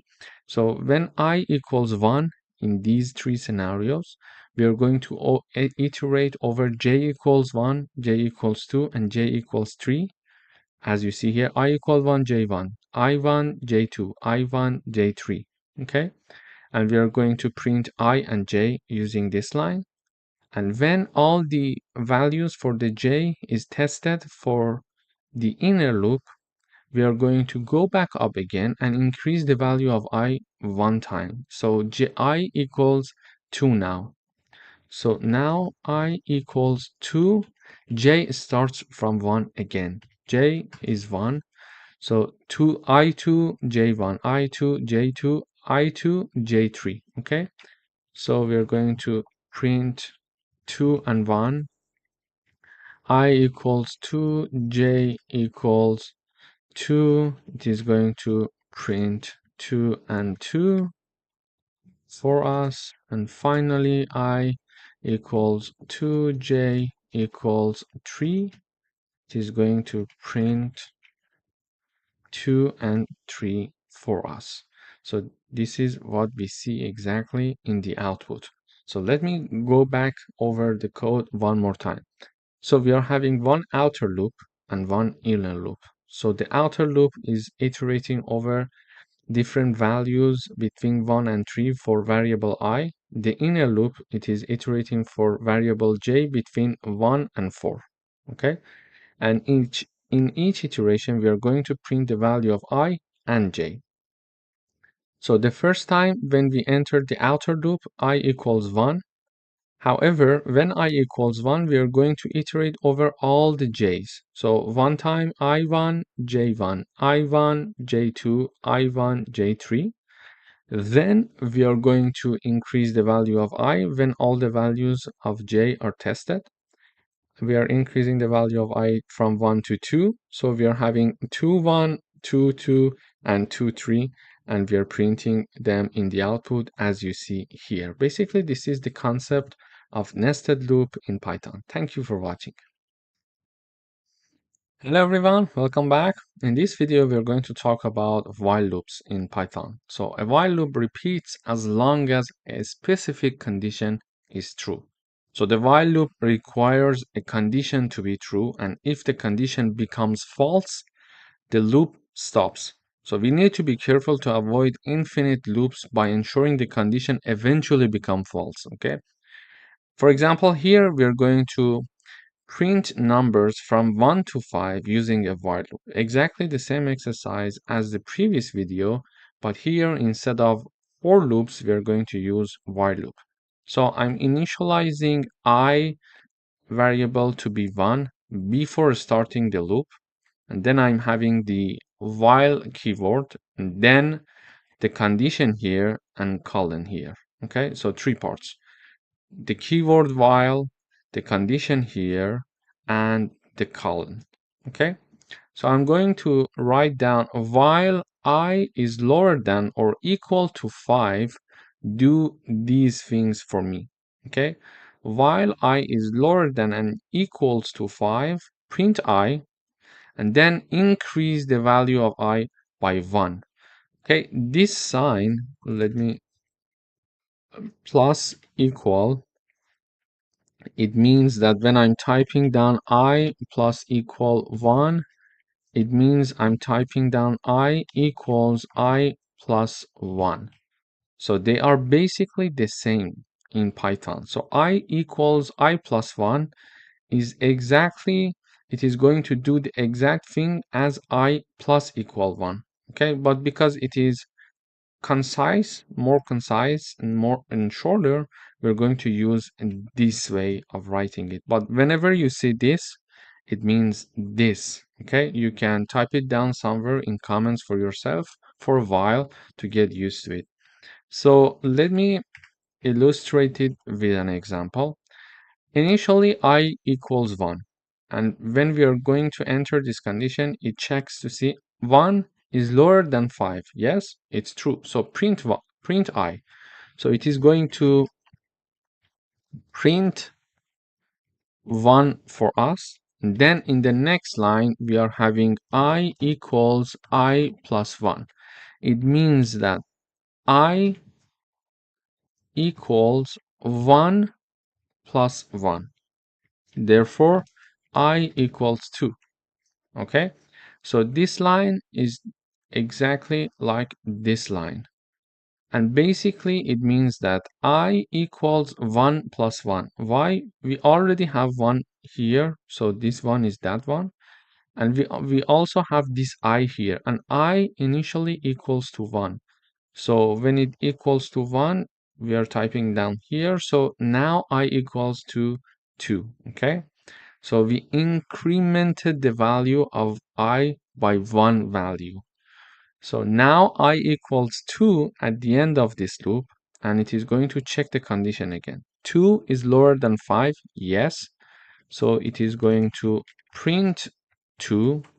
Then it is typing down I plus 1. Okay, so it means that I equals 2 plus 1, therefore I equals 3. But why 2 plus 1? Because we are having this formula, I equals I plus 1. So I equals 2 plus 1. This plus 1 is exactly the same thing here, but we are having 2 because we entered this loop initially using I equals 2, because this is why we were printing 2. So 2 plus 1, now I equals 3. I equals 3, we are going up here again and we are checking the condition. 3 is lower than 5. Yes, it is lower than 5. So print 3 for me. Print 3, sorry. And then I equals 3 plus 1. I equals 4. Okay. And here 4 is lower than 5. Yes. So print 4. I equals 4 plus 1. I equals 5. 5 is lower than or equal to 5. Yes. So print 5. And then I equals 5 plus 1. I equals 6. So I equals 6 now. 6 is lower than or equal to 5? No, it's not. Therefore, it is not passing this condition, and thus it is not going to enter this loop anymore. So this is not an infinite loop, because we mentioned here we need to ensure that the condition eventually becomes false here, and now it becomes false because I equals 6 and 6 is not lower than 5. Therefore, the condition becomes false, and now when I run this program, you see here I'm printing 1 to 5 here. So let me explain it one more time. If we want to have the while loop, we need to initialize the variable a priori to the while loop. So I'm initializing this I here, then I'm having the keyword while, then the condition and one colon, sorry. And as long as I is lower than or equal to 5, I'm going to print the value of I and increase the value of I by 1 unit. And when I'm having I plus equal 1, it means that I plus equal 1, it is exactly equal to this equation. I equals I plus 1. But because it is shorter, we are going to use this one. But we could use this one as well. Okay? So when I equals 1, I print 1 and I increase the value of I by 1 value. So 1 plus 1, it's 2. 2 is lower than 5, yes. So print 2 and 2 plus 1 is 3. So 3 is lower than 5, yes. Print 3 for me and 3 plus 1 equals 4. So 4 is lower than 5, print 4. 4 plus 1 is 5. 5 is lower than or equal to 5. Yes, print 5. Increase the value of I by 1 value. So 5 plus 1 is 6. And 6 is lower than or equal to 5. No. So it's not going to enter this while anymore. But what happens if I comment this line? So if I comment this line, it is going to have I equals 1. It is going to say 1 is lower than 5. Yes, print 1 and go up again because we commented this line. Okay, I still it is 1. Okay, 1 is lower than 5. Yes, print 1 again. It goes up back again. 1 is lower than 5. Yes, so we are not changing the value of I, so it becomes an infinite loop. So when I run this code, you see it is simply printing 1 again and again. So it is not going to finish because it's an infinite loop. So I need to stop it. Okay, so I need to interrupt it. You see how many 1 it has been printing. Let me go up again. It's not going to finish. So when I go up, oh la la. Okay, so we need to make sure that it is not an infinite loop and it is going to end at some point. This is the important part when we are having the while loop. Thank you for your watching. Hello everyone, welcome back. In this video, we are going to talk about break statement. So a break statement is used to exit a loop, even if the loop's condition is still true. It is useful when we want to stop the loop based on certain conditions. So let me illustrate it with an example. We would like to stop the loop when the number equals 5, okay? So we are going to have a for loop. It is going to iterate over I in the range 1 to 10. And we are having the colon here. And we are having one if statement. So if I equals 5, break. If I equals 5, break. Otherwise, print I. Okay, so when I run this code, it is printing 1, 2, 3, and 4. So let me illustrate what's happening here. So I equals 1 in the first time, and it checks to see 1 equals 5. No. So when I say no, it is not going to break because it's not going to enter this part of the if condition. So this is the if condition. This is the statement that is going to be executed if this condition is true. So in the first run, I equals 1. 1 equals to 5? No. Therefore, it is not going to do anything here, and it is going to jump here and print 1 in the output for us. Okay, so print 1. Then I'm having I equal 2. It checks to see 2 equals 5. No, so print 2. I 3, print 3 because 3 is not equal to 5. And I equals 4, print 4. However, when I equals 5,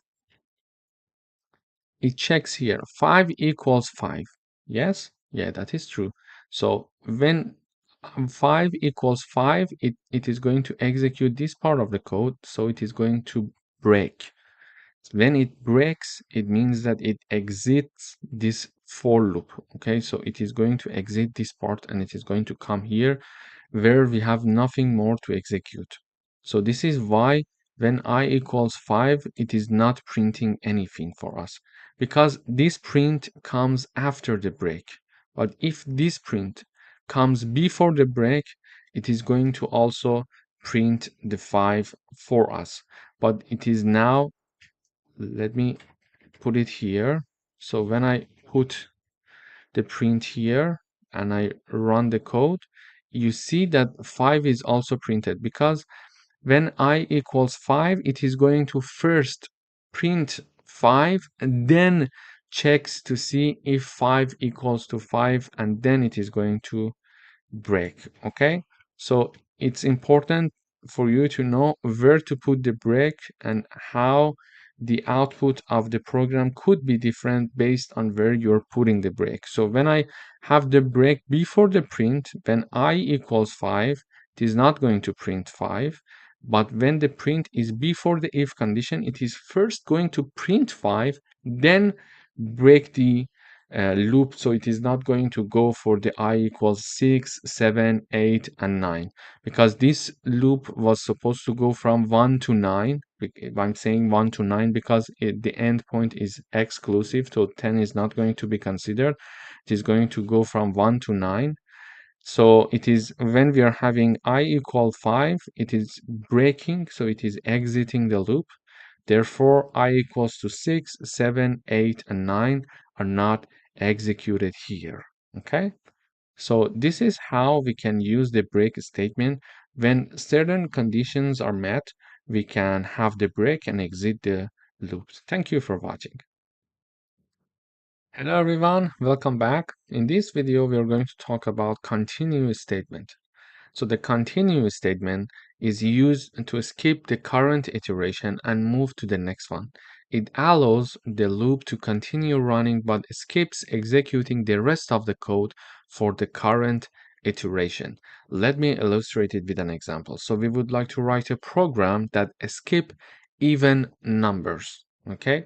For that, we are looping over all values for variable I in the range between 1 and 6, and if this I variable is divided by 2 and the remainder of this division equals 0, we're going to continue. Otherwise, if this condition is not passed, we're going to print I. So let me type down this I equals 1, I equals 2, I equals 3, I equals 4, and I equals 5. Okay, so these are the values that I is going to iterate over. So for the first time, when I equals 1, it basically mentions, sorry, let me put this. Okay, 1, if 1 is divided by 2, the remainder would be equal to 0. It is checking this condition. Is it true? No, because it's not true, it is going to print 1 for us. So in the output, we will have the print 1. Okay. Then it moves to the next number. So I is incremented by one value. So we are having if 2 divided by 2, the remainder of this division equals 0. Yes. So when it is yes, it is going to continue. So this condition is passed. Therefore, it is going to skip this iteration. So it is not going to print anything for us in the output. So it is going to skip. It is going to continue. Nothing happens. Skip this iteration. Okay. Then it is going to increment the value of I one more time. So I equals 3 now. So 3, if it is divided by 2, the remainder of this division, is it equal to 0? No. So it's not equal to 0. Therefore, it is going to print 3 in the output. Then I equals 4. 4, if it is divided by 2, the remainder would be 0. No. The remainder would be 0. Yes, sorry. So therefore, it is going to skip this iteration again. And finally, when I equals 5, 5 is divided by 2. The remainder, is it 0? No, so it's not 0, therefore it is going to print 5 for us. So looking at the output, we see that it is escaping the even numbers. It is printing 1, 3, and 5. So let me run the code one more time. So we are printing 1, 3, and 5. You see here in the output we are having 1, 3, 5. We're, as we expected, we are printing 1, nothing happens. Printing 3, skip this iteration, and printing 5. Let me go through the analyzing of code one more time. So we are having a for loop starting from I in the range between 1 to 6. So I is going to take values between 1 to 5, okay, between 1 and 5.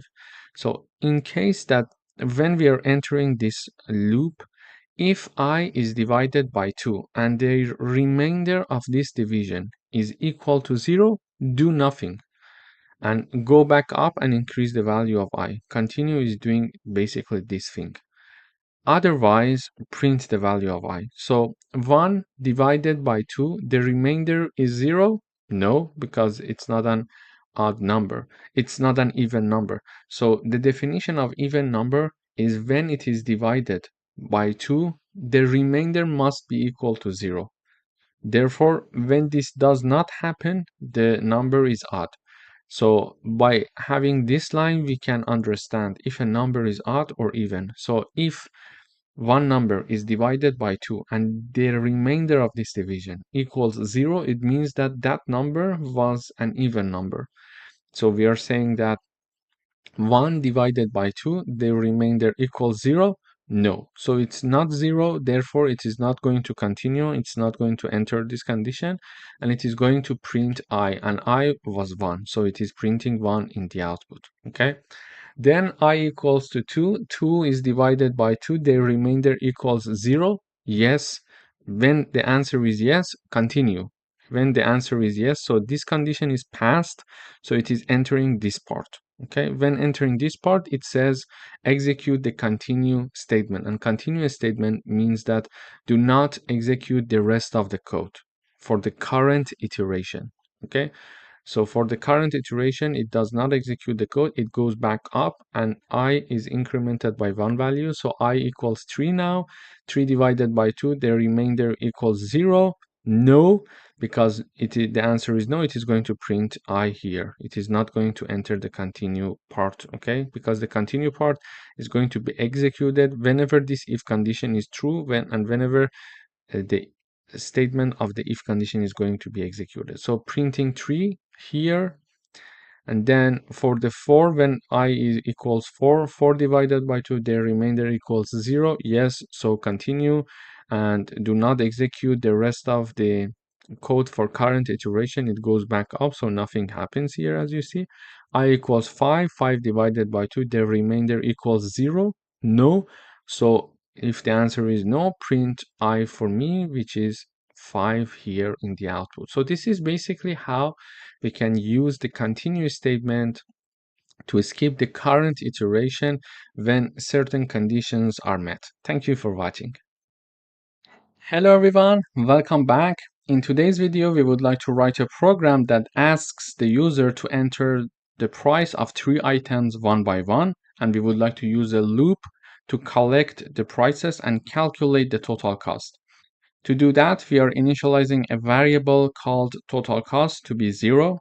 Then I'm using a for loop starting from I. So the I variable is initialized starting from 1, and ends at 3 because the start is inclusive and is exclusive. So if I type down the range between 1 and 3, I is going to take values 1 and 2 because the end, that 3 is exclusive. So therefore, if we want to ask for 3 items, we need to ask for the range of 1 to 4. So for any I in the range 1 to 4, we are going to ask the user to show the message saying that enter the price of the item 1, for example, item 2, and item 3. And whatever the user is going to enter is going to be converted to float and then be assigned to the price variable here. Okay. And the price variable here is going to be added to the total price. When we are having the plus equal sign, it means that total underline price variable equals to total underscore price plus price. Okay, so this equation equals to this one. They are doing the same thing, but it is a way to write it more concise. So you can write it down like this if it's a bit complex for you or confusing. So it means that the total price, the new total price, equals to total price plus the price. So in the first iteration, the total price equals 0, and the price is whatever the user is going to enter. So imagine that the user is going to enter prices are 20, 25, and 10. Okay, these are the prices. So when I equals 1, price equals 20. So the user is going, we assume that the user is going to enter 20. So total price equals 0 plus 20. Why? Total price, this is the formula, equals total price plus price. So the total price in the first iteration from before that we know that total price equals 0.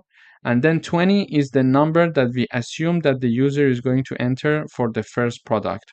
So this means that total price equals 20. Okay. And in the next iteration, we are having this. For example, when I equals 2, price equals 25. This is just an assumption. And then we are going to, I'm assuming these assumptions because I want to give you a hint and a detailed examples, a detailed explanation of how this total price is being calculated. So total price equals total price plus price. So here it is total price plus price, and total price was 20 from the previous iteration, and the newly entered price is 25, so it is equal to 45 now. And in the last iteration, when I equals 3, price equals 10, because we assume that the user is going to enter number 10, and total price is calculated as the previous total price, which is 45, plus the newly price that is added by the user, which is 10. Therefore, the output will be 55. And we mentioned that in the output, after doing the calculation, we mentioned that total price is 55. So when I run this code, sorry, I'm having an error in this part here. So when I run this code, it asks me enter the price of the item. So I enter 20 first, okay? When I enter 20, it says enter the price of the item again, because there are 3 items that we are going to enter. So the second item price is 25 based on my assumption here. And it again says that enter the item. I'm assuming that the third item price is 10. So it is going to calculate the total price item is 55. Why it asked me 3 prices here? Because we were having a range from 1 to 4, and 4 is exclusive. Therefore, it is going to ask 3 times to enter the total price. And whenever I'm entering the price, it is adding the price to the total price variable, which was initially set to be 0. And in each iteration, we added the price that we entered here to this total price variable. So the sum will be 55. So in this example, we learned how a for loop can help us to work as a calculator. For example, in shops, when you're going to a shop and you're giving several items to the cashier, the system of that cashier is using the same mechanism and logic to calculate the total price for you. Thank you for watching. Hello everyone, welcome to this lecture. In this video, we are going to do a coding exercise using while loop. We would like to write a program that counts down from 5 to 1. To do that, we are initializing a variable to be 5 and then we are using while loop. So the while loop is going to continue as long as count variable is larger than 0. So the first time that it is initialized to 5, 5 is larger than 0, then it is going to enter this loop. When it enters this loop, it is printing countdown and the number of the count. So in the first time, count equals 5, so it prints 5 in the output.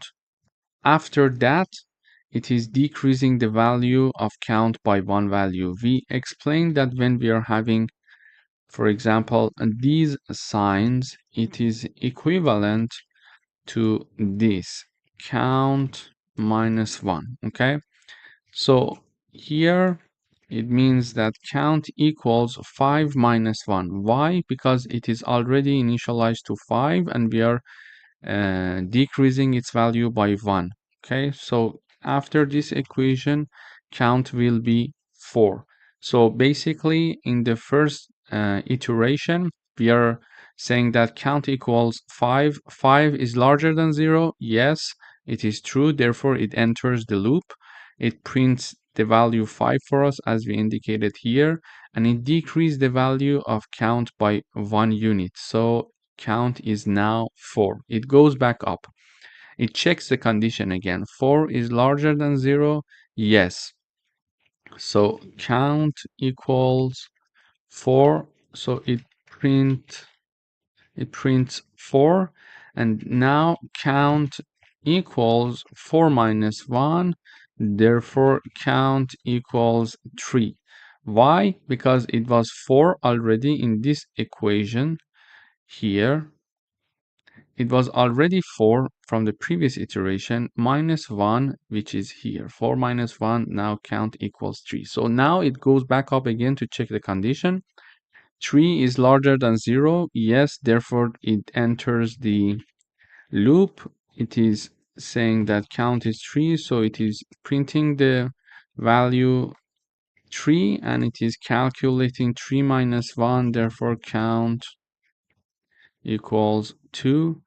And in the next iteration, 2 is larger than 0. Yes, it enters the loop again, so it prints number 2 and calculate the count again and reduce it by one value, 2 minus 1, so count equals 1.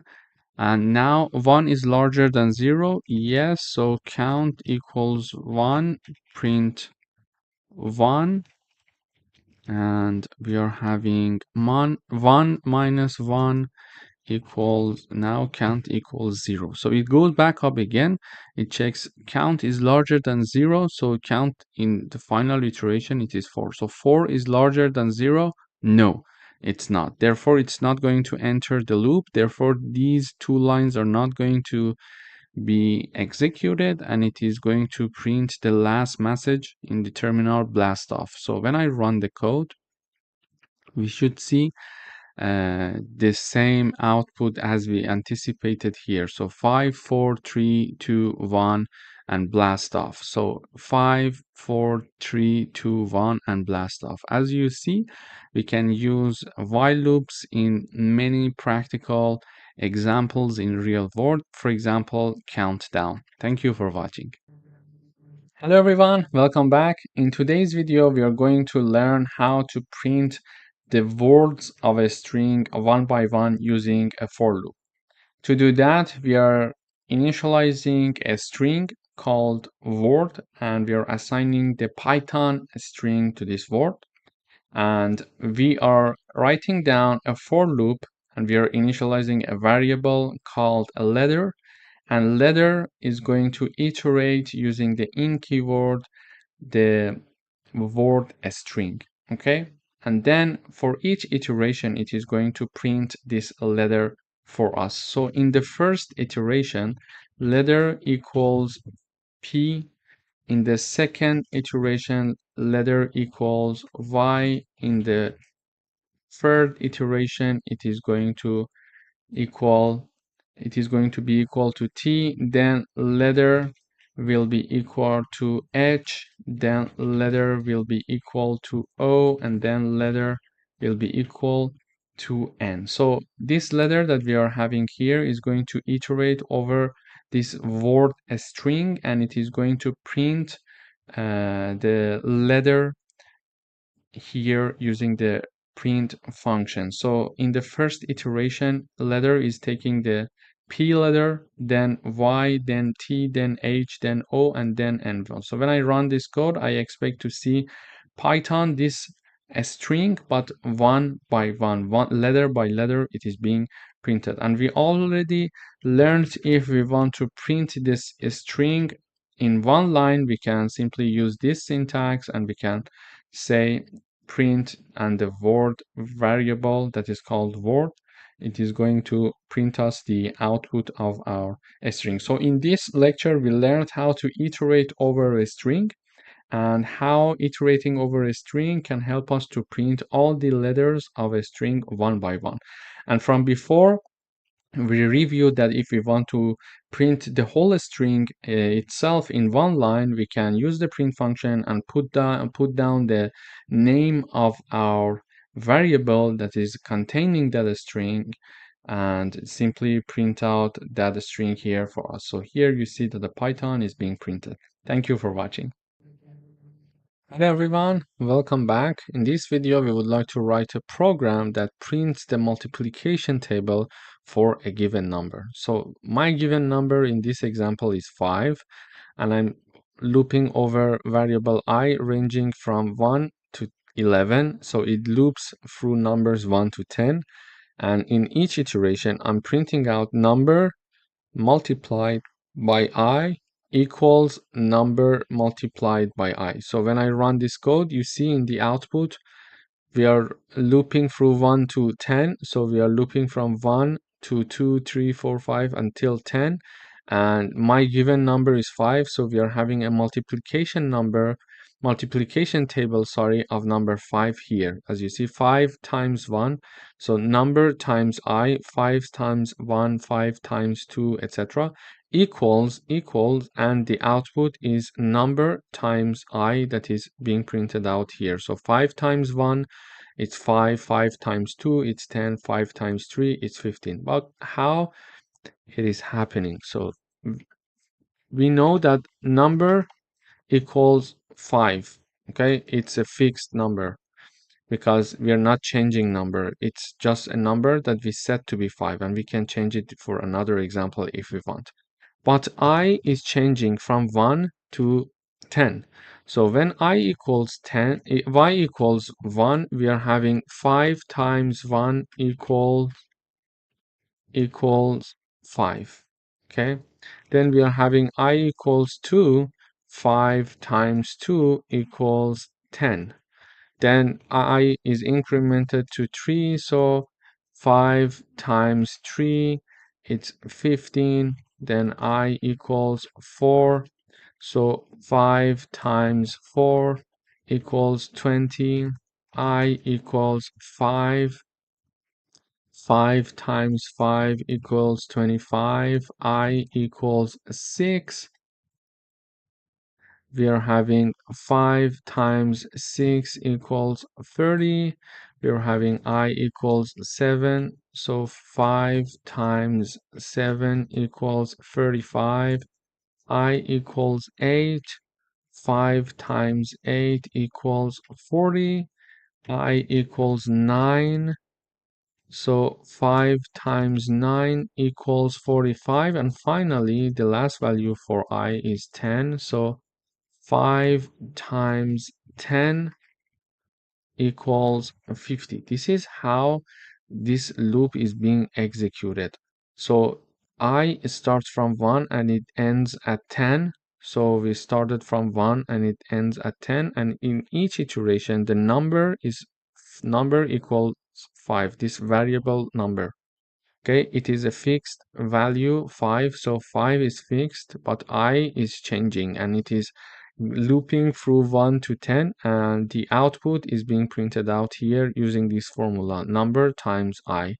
So this is basically is how we are printing out the multiplication table for number 5. So if I have the number to be 6 here, so when I run the code, I have the multiplication table for number 6. This is a fixed number. We can change it as we wish. Thank you for watching. Hello everyone, welcome back. In today's video, we would like to write a program that calculates and prints the sum of all numbers from 1 to 10. To do that, I'm initializing a variable called total to be 0. I'm having a for loop and I'm iterating over variable I between the range 1 and 11. So it loops through numbers 1 to 10, okay? And for each iteration, I'm having total plus equal I. So we are checking, we are having the summation of i's into the total variable, and basically here I'm printing out the total. So let me run the code. It says that the sum is 55, but how this 55 is being printed? I mentioned earlier in another coding exercise, when we are having plus equal sign, it means that we are having this formula, total plus I, okay? So this is the formula. So the first time I equals 1, we enter. It means that total equals, so total is initially set to be 0, okay? So new total equals 0 plus I equals 1 plus 1. So total equals 1, okay? Then I equals 2, total equals 1 plus 2. Why? So this one comes from this formula. So this is total plus I. So this one is the value of total which we calculated in the previous iteration to be 1. And this 2 comes from this I that is coming from this I, okay? I equals 2 in this iteration. Therefore, now total equals 3. We have I equals 3. Total equals 3 plus 3 equals 6. Okay, why 3 plus 3? So this 3 comes from this 3. So we calculated the total in the previous iteration, and this 3 comes from I equals 3, because the formula, the new total, is total plus I. Okay, the already value of total plus the current I. And then when I equals 4, we are having the total equals 6 plus 4. Therefore, total equals 10. Then I equals 5. We are having total equals 10 plus 5. So total would be 15. Then we are having I equals 6. Total equals 15 plus 6. So total equals 21. Then we are having I equals 7. Total equals 21 plus 7. Therefore, total equals 28. Then we are having I equals 8. We are having total equals 28 plus 8. It equals 36, if I'm not mistaken. 26, yeah. 28 plus 8 is 36. And then we are having I equals 9. So total equals 36 plus 9. So the total is now 45. And finally, I equals 10. And total equals 45 plus 10. So total is 55, which is this number that we got here. So basically, in this code, we are iterating over values for I between 1 and 10. We are looping through numbers 1 and 10, and we are calculating and adding the current number to the total number. So total initially equals 0. In the first iteration, total is 0. We are adding the first iteration, I equals 1. So total is now 1. Then I equals 2, 2 plus that previous one. Then I equals 3, 3 plus the previous 3 of the total. So we are increasing the value of 1 to 10 in each iteration to total. So we are having one total which is summing over all the values that is being iterated between 1 and 10. So it is going to give us the sum of all numbers from 1 to 10. This is how it works because total starts from 0 and we are increasing the value of the I in each iteration. As you see here, I'm adding 1, 2, 3, 4, 5, 6, 7, 8, 9, and 10. And these are added to the previous value of I. So you see to previous value of total because total was 0. So I equals 1. 1 plus 0 it's 1. Then this old value is here, and in the second iteration number 2 is added to that, so it is 3 now. And the I is 3, we are adding it to already existing total which is 3, so it's 6 now. 6 is added to number 4, their summation is added to number 5, their summation is added to number 6, their summation is added to numbers 7, 8, 9, and 10. So we reach the output of sum of all numbers from 1 to 10 is 55. Thank you for watching. Hello everyone, welcome back. In today's video, we would like to write a program that calculates the diagonal of a rectangle given its width and height. Here, because we want to do some mathematical operations, we are importing the math library to use its function. For example, one of the functions that we want to use is the sqrt. So this is why we type down the keyword import and then the math keyword, which means that we are going to use the math library and we are going to import the math library. Then we are going to show this message to the user, enter the width of the rectangle using the input function. And because whatever that we get from the user using the input function, it is by default in Python treated as a string, we need to convert it to a float. And because we want to convert it to a float, we are going to use the float function, and this is the float function. So we are using the float function. So everything that is inside these parentheses is going to be converted to the float. So therefore, I type down the input function inside the float function, and inside the input function parentheses, I say enter the width, for example, and the user is going to enter a number. That number is stored firstly in a string data type, and then it is going to be converted to a float, and the output is going to be assigned to the width variable. The same reasoning happens for the height variable. We are going to show this message to the user saying that, okay, enter the height of the rectangle, whatever the user is going to enter. Firstly, it is stored in a string data type. Then we are going to convert it to a float, and then it is assigned to the height of the rectangle. Okay. Then we are having this variable diagonal equals to the formulation. So this is the formulation to calculate the diagonal of a rectangle. In order to calculate that, we need to have a square root of width to the power of 2 plus height to the power of 2. Okay. And when we are having this output, we are going to calculate its square root, and it is going to give us the diagonal of a rectangle. So in order to compute the diagonal of a rectangle, first we need to have the output of width to the power of 2 plus height to the power of 2, and then have the square root of their summation.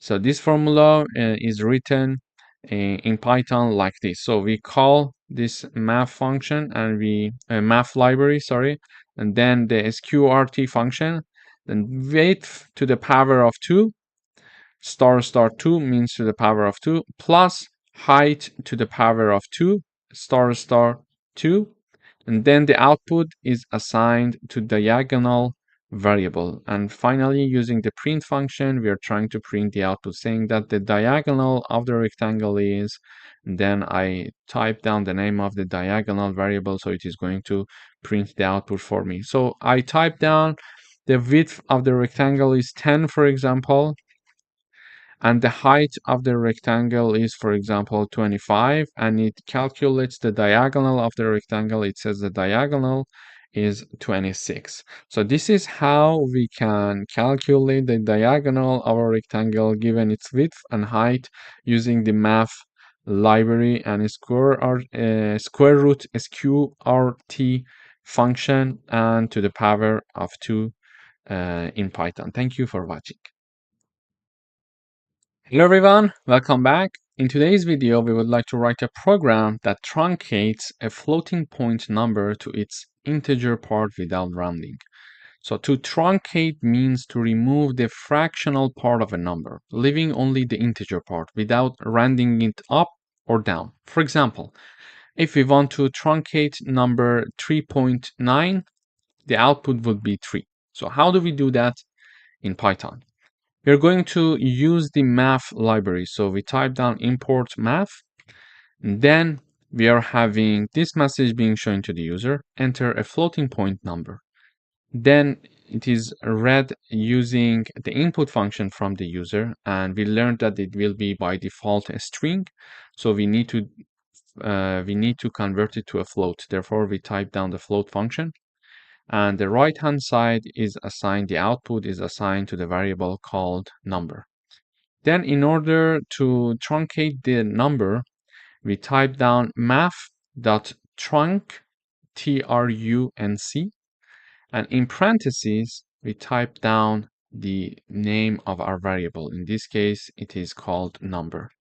So we have the math.trunc, and in parentheses, okay, we type down our variable. In this case, our variable name is number.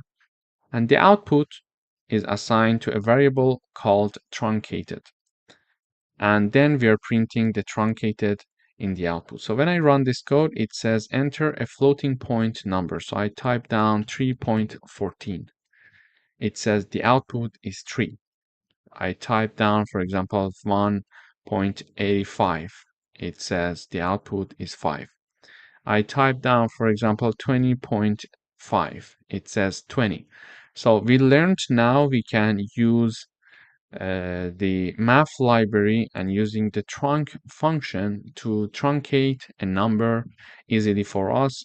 Basically, it is going to remove the fractional part of our number and leaving only the integer part. Thank you for watching. Hello everyone, welcome back. In today's video, we would like to write a program that calculates the maximum number of full tiles needed to cover a floor, given the area and the size of one tile. Here, what we mean by to cover a floor, given the area. So for example, if the output is to have 28.5 tiles to cover the floor, when we are using the floor function, it is going to return number 28. So it is going to round it down. So let me illustrate it with an example. Here we are having the math library being imported.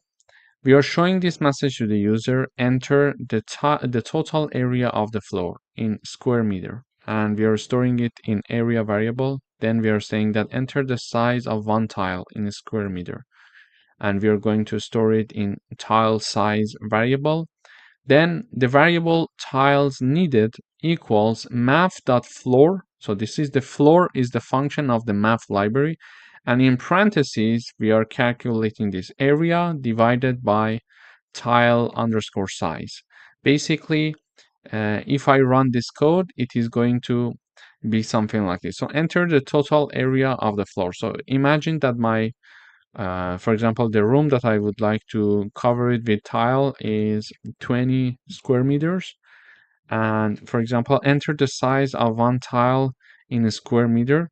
And it's, for example, one tile is 0.7 square meter. Okay. So when I run, we see that the output says you will need 28 full tiles to cover the floor. But when this area is divided by tile size, which means 20 divided by 0.7, if you do it yourself with calculator, you will see that the output is 28.571, for example, approximately. Okay. But because we are using the floor function from the math library, we see that it is rounding it down to number 28. So it says that you need 28 full tiles to cover the floor. This is how actually this floor function from math library is going to work. So basically, we are going to ask the user to enter the size of the area of the floor in a square meter, for example, then the size of each tile in a square meter, and then divide the area by the tile size and round it down to the closest integer number. Then it is going to show us in the output using the print function saying that you will need, for example, 28 full tiles to cover the floor. Thank you for watching. Hello everyone, welcome back. In today's video, we would like to write a program that calculates the total number of pages required to print a given number of lines, where each page can hold a fixed number of lines. Here, we are using the math library. We are asking the user enter the total number of lines to print. It is assigned to lines variable. Then we ask the enter the number of lines per page, and it is going to be assigned to lines per page variable. Then we are going to divide line by lines per page. Okay. And then it is going to be assigned in pages variable. But we want to round it up. In order to round it up, I use the actually math library, and I also use or call the ceil function from the math library, and in parentheses I type down lines and then lines per page. For example, if I have, for example, 200 lines, and in each page there are 19 lines, so I would like to know how many pages do I need. So 200 is divided by 19. The result, if you do it yourself, will be approximately 10.52. But because we are using the ceil function, the output will be 11. So it is rounding it up. So let me run the code. It says enter the total number of lines to print. So the total number of lines, it's 200, for example. Then enter the number of lines per page. I would say it's 19, for example. It says you will need 11 pages to print 200 lines. But you see that 200 is divided by 19 in this formula here. 200 is divided by 19. But because we are using the ceil function, the output, which is 10.52, is rounded up to 11, and we see that in the output, number 11 is shown. So this is how we can use ceil function from the math library to round up the output for us. Thank you for watching. Hello everyone, welcome back. In this video, we would like to write a program to calculate the number of possible arrangements of n objects. What do we mean the number of possible arrangements? It means that, for example, we are having two objects. Just take it as an example, X and O. There are how many possible arrangements for these two objects? There are two, in fact. The first possible arrangement is X and O, and the second one is O and X. So they're changing their place. So there are two possible arrangements for two objects. Okay. Then for three objects, how we would have this X, O, and Y. For three objects, we have X, O, Y, O, X, Y, O, Y, X, X, Y, O, Y, X, O, and Y, O, X. So there are 6 possible arrangements for three objects, okay? This is how we can do it manually, but it's very hard to do it. So I first need to do it carefully and make sure I'm not making any mistake. Then I start counting 1, 2, 3, 4, 5, and 6. Okay. So here, in order to understand it in Python, it's very easy to use math library and factorial function to do this for us. We're going to tell the user enter the number of objects, and whatever the user is going to enter is stored in n, and simply we are using the math library and then factorial function, and in parentheses we put the name of our variable, which is n. So when I run this code, it says enter the number of objects. I say 2, it says the number of possible arrangements is 2. So if I run one more time and enter the number of objects, so this time I enter 3, it says that the number of possible arrangements is 6. So here is the output. So this is what I did myself to calculate it, and here is the output in Python in just 1 second. So if we mention that we have 4 objects, we see that the output is 24. Basically, it is going to calculate n factorial for us. It means that if we have n object, there are n factorial possible arrangements. So if we have only 2 objects, for example, therefore we are having 2 factorial, therefore the output is 2. But if we are having 3 objects, it will be 3 factorial, and the output is 3 multiplied by 2 multiplied by 1, so the output is 6.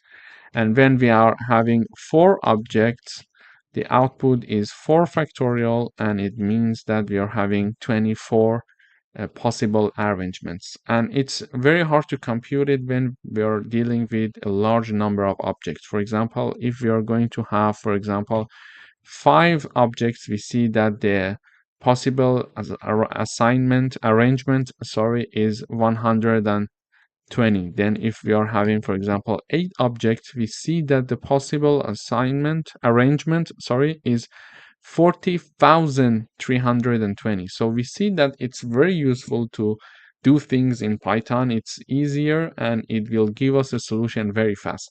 Thank you for watching. Hello everyone, welcome back. In this video, we would like to write a program to calculate the time in years it will take for an investment to double at a given annual interest rate using the following formula. So this is the formula, and we are having the logarithm 2 divided by logarithm plus rate. And it is going to be assigned to a variable called time, and we are going to print time in the output. So first of all, we're going to ask the user enter the annual interest rate as a decimal. For example, for 5%, we type down 0.05. Then whatever the user is going to enter is stored in the rate variable. And then we type down exactly this formula in Python here. Okay, but we need to have the math library. So math.log, in parentheses we type down 2 divided by math.log 1 plus rate, and rate is something that we got from the user, and this is assigned to the variable called time. We call it time, it can be anything, and then we print the output of the time. So when I run this code, it says enter the annual interest rate. For example, the annual interest rate is of 5%, and with 5% of annual interest rate, it would take 14 years, almost 14 years, for my investment to be doubled. Okay, so if I put $100 In my investment bank account, it would take 14 years, approximately 14 years, for my investment to become $200, so to be doubled. So this is how we can calculate it in Python using the math library and logarithm function. Thank you for watching. Hello everyone, welcome back. In today's video, we would like to write a program to find the remainder of a division. In order to review, when we want to divide 10 by 2, 10 is our numerator and 2 is our denominator, okay? So we are asking the user to enter a numerator and we are storing it in variable x, for example. Let's say I name it x. And then I am asking the user to enter the denominator, and whatever the user is going to enter is going to store in a variable called y. Okay? So a numerator is asked from the user, which is stored in x. A denominator is asked from the user, and it is stored in y. Then, in order to find the remainder, I need to use the math library and fmod function. So this is my fmod function. And to access that, I need to type down math.fmod. And in parentheses, I need to put two arguments, one before comma and one after comma. So the one that is before comma, I need to put my numerator. And my numerator is stored in variable x as you see it here. So I type down x, and then after comma, I need to type down my denominator, which is stored in variable y. And we can name it whatever we want. We can name it h, we can name it r. It depends on what we want, okay? Then this fmod function from the math library is going to calculate the remainder of the division of my numerator divided by denominator. And we are going to use the print function to print our remainder in the output. So when I run this code, it says enter the numerator here, okay? So I want to divide 10 by 2, for example. 10 is my numerator and my denominator is 2. It says the remainder of 10 divided by 2 is 0.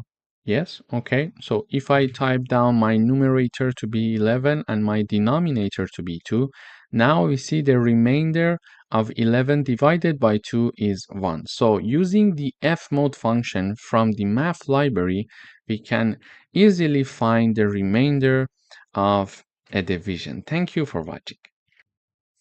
Hello everyone, welcome to this section. In this section, we're going to talk about functions in Python. So a function is a block of reusable code that performs a specific task. Functions can help us to organize our code, make it more readable, and reduce repetition. In Python, there are two types of functions: built-in functions that are predefined functions like print, len, input, that so far we've worked with many of them in the previous sections, and user-defined functions, functions that we create ourselves. This is the function that we are going to learn in this section. So how to define and call a function. A function is defined using def keyword followed by the name of the function and parentheses. Here, I want to show how to create a function. We use the def keyword and we name the function. For example, this function name is greet, and then the parentheses. In the parentheses, we will learn later in this section that we can pass some arguments to these parentheses later on in this section. But for now, we just know that we need to put parentheses. Then a colon. After that, we are having this print function here. So this is the built-in function, and this is the user-defined function. And this function is going to print hello world message for us in the terminal. So when I want to call this function, I simply just type down the name of the function followed by parentheses, and then this function is called and this function is executed. So when I run this code, you should see hello world message in the output. So Now it's compiling because it's for the first time. It may take a bit of time. Okay, now we're having hello world in the output. We saw that we only had this function call here one time, and one time this function executed, and this function is simply typing down hello world. So if I call this function more than once, this function is going to be executed. Oh, sorry, greet. So when I call this function twice, this function is being called twice, therefore this part is executed twice. So whenever we call the function, the compiler goes up here, starts with the first line of the function, and this function is only have a single line, so it is going to print hello world. So we saw that how we can create a function and how we can call a function. And there are three parts for function to remember: the def keyword, the name of the function, and parentheses. And later on, we'll learn about some arguments that we may want to include in the parentheses. So here we could, instead of calling this function, I could type down print hello world. And if I wanted to have it twice, I could type it down twice. Okay, and then run the code. It was going to do the same thing. However, we are using the function to avoid repetition. Now I'm repeating this line twice. Instead, I'm having this code being executed here once and avoiding the repetition. Okay, and it is increasing the readability. So this is why we use functions. And this is just a very tiny example here. For example, we want a function to do some mathematical operations for us. Whenever we call the function, that function is going to execute a certain block of codes to do the mathematical operations for us. And calling a function is much easier, like twice, three times, four times. If you want to call a function four times, it's much easier to repeat all those mathematical operations in the code four times. So it increases the readability of the code as well. So in this section, we're going to focus on functions, and we're going to have more examples of functions later on in this section. Thank you for watching. Hello everyone, welcome to this lecture. In this lecture, we are going to talk about parameters and arguments. Functions can take parameters to make them more flexible. So a parameter is a placeholder inside the parentheses in the function definition. When calling the function, we provide arguments which are actual values. Let me illustrate it with an example here. So I'm using the def keyword. The name of the function is greet, and then inside the parentheses, I'm having one argument or a parameter, let's say.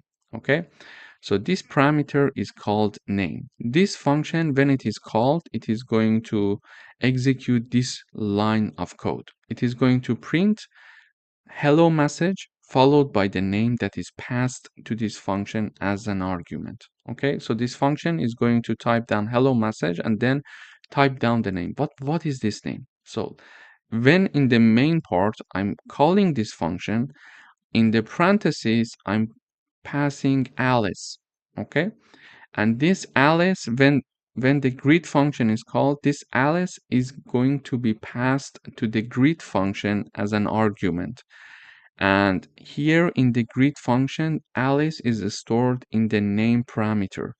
And here when I'm printing the hello and then putting the name there, here it is going to print out Alice. So when I run this code, here I'm having hello Alice. So hello is the default message of this function. And whenever I'm calling this function, I'm passing one name, and this name is going to be executed and placed here after hello. Okay.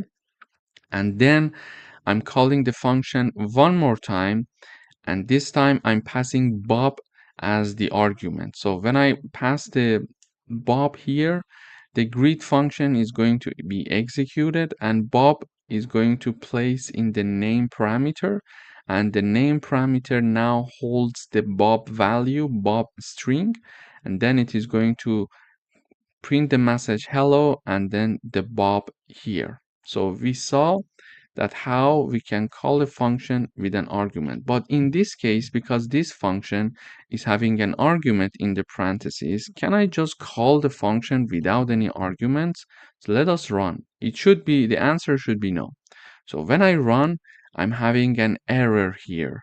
In the previous video example, we saw that there was no error. But why we are having an error here when I'm calling the function with empty parentheses? The reason is that in the definition of the function, we are having the name parameter declared here. So whenever we are calling this function, we are obliged to pass an argument here, okay? And that argument is going to be printed out in the output of this function. So this function requires to have one argument to be called, and we are passing no argument here. This is why there is an error. But if I have a message here when I'm calling the function, I'm having the Reza Shahin, a string to be passed as an argument for the greet function. Reza Shahin is going to be placed for the name, and then it is going to print hello, and instead of name, because now I'm calling the function with this string, it is going to say hello Reza Shahin. You see here? So this was a coding exercise of how to declare a function, how to call a function, and also how to use parameters or arguments when calling a function. Thank you for watching. Hello everyone, welcome back. In this video, we are going to talk about a scope of variables. So each variable has a scope. They are either local or global. In this video, we are going to talk about local variables. So variables that are declared inside a function are local variables, and they can be only accessed within that function. Let me illustrate it with an example. I'm having a function called greet, and I'm using the def keyword, and there is no argument for this function. So when I call this function, a local variable is initialized to be equal to hello world string, and then it is going to print this variable for me, which is called message. Okay, so I'm having the greet function being called here. So when I run, I see that I'm calling the greet function. The compiler goes up here, initialize the message variable, and then it prints the message variable. So we see the message variable in the output, hello world. Okay, but can I access this message variable? So can I print it directly here? So when I run, I see an error. Why? This error comes from the fact that this message variable is a local variable for the greet function, and it's not a global variable, so it would be accessible outside of this function. So this message variable, because it is declared and initialized in our greet function, it is only accessible inside the function. And when I want to use that message variable outside of the function, it returns an error. And how do we know that it's inside the function? Because when we are declaring a function, we start from the beginning of the left side of the note here when I'm typing down, but when I have the colon and when I enter, I start typing something, for example, here, it does not start from the beginning of the left hand side. Okay, it starts with some space. This means that this part of the code that has some space from the left hand side is included in this function that has a colon sign above here. But because here again I'm having the start point as the left side of the page, we see that it's in the global part, it's in the main part of the code. But because here, let me illustrate it with another example. Greeting function, then colon, print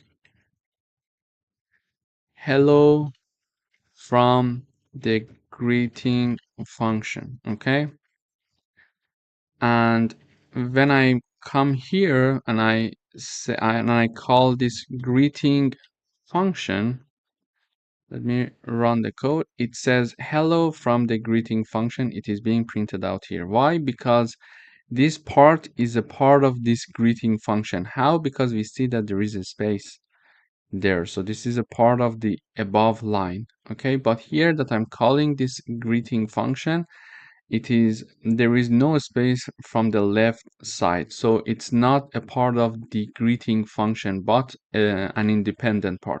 So in this video we learned how local variable works in Python, and we learned that they are only accessible within a function that they are declared and initialized and not outside of the function. Thank you for watching. Hello everyone and welcome back. In the previous video we talked about local variables. In today's video we're going to talk about global variables. So global variables are declared outside of functions. So they are global and they are accessible from any functions. To illustrate it with an example, here I'm having a variable called message and it is having a string that the string is hello world. So it's a global variable because it is outside of any function, and this is the only function that I have here. The name of my function is function1. I use the def keyword, and basically this function is going to print this message variable that is defined outside of this function. So this function can access a global variable that is defined and that is declared and initialized outside of this function. This is how nice the global variables are.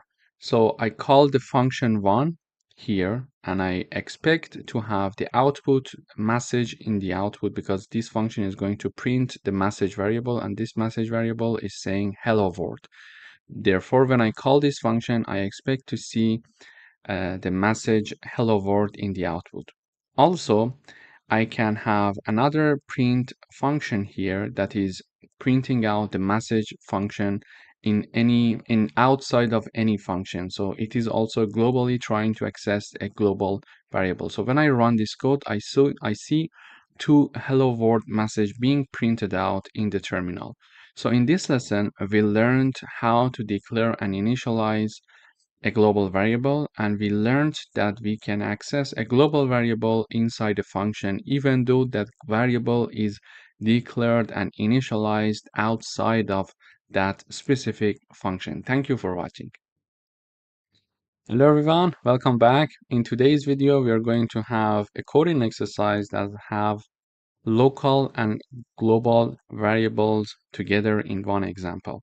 So if a local variable has the same name as a global variable, the function will use the local variable. For example, I'm having a global variable called number and it is equal to 10.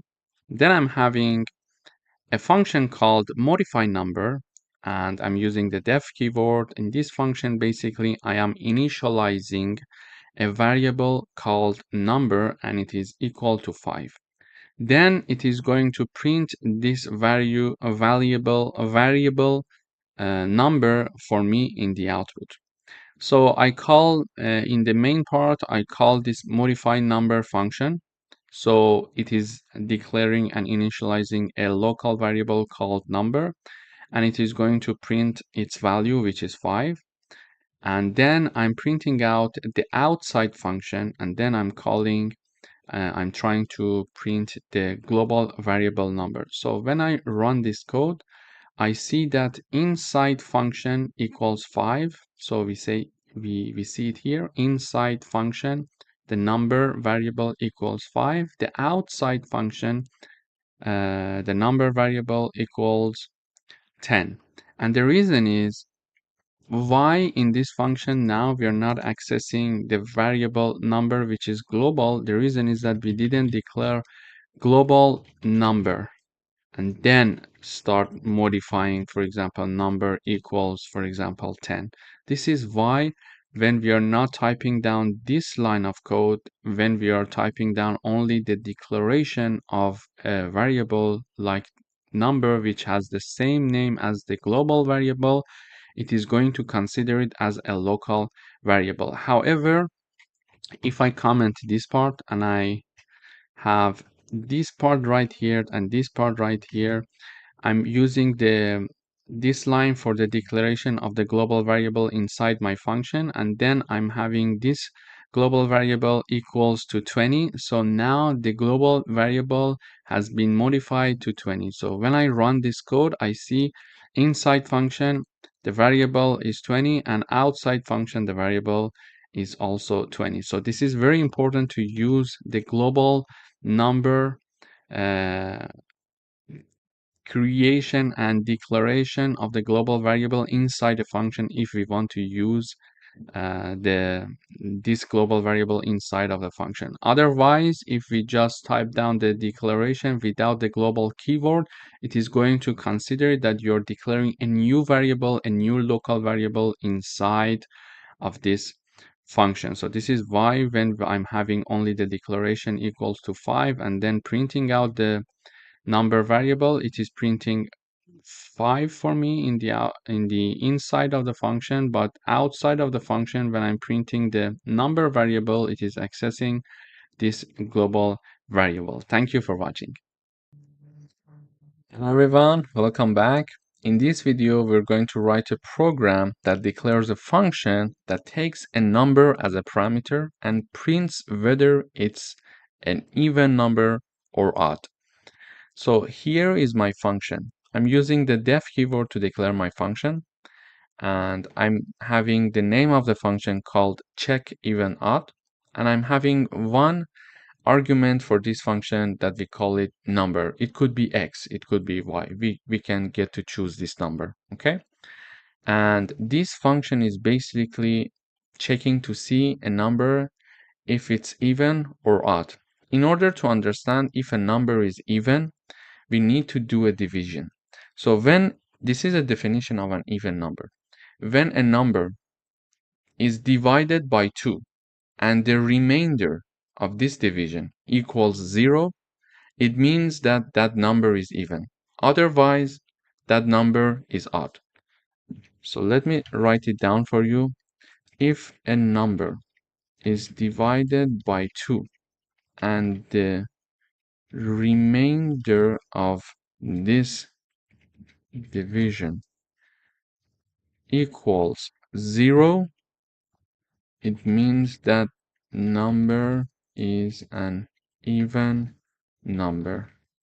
Otherwise, it is an odd number. So this is a definition of an even number. So if a number is divided by 2 and the remainder of this division equals 0, it means that number is even. And if a number is divided by 2 and the remainder of that division does not equal 0, that number is an odd number. Okay? So for example, when 10 is divided by 2, the output of this division is 5, but the remainder of this division is 0. So we understand that 10 is an even number. But when 11 is divided by 2, the remainder of this division is not equal to, does not equal to 0, is not equal to 0. This is why 11 is an odd number.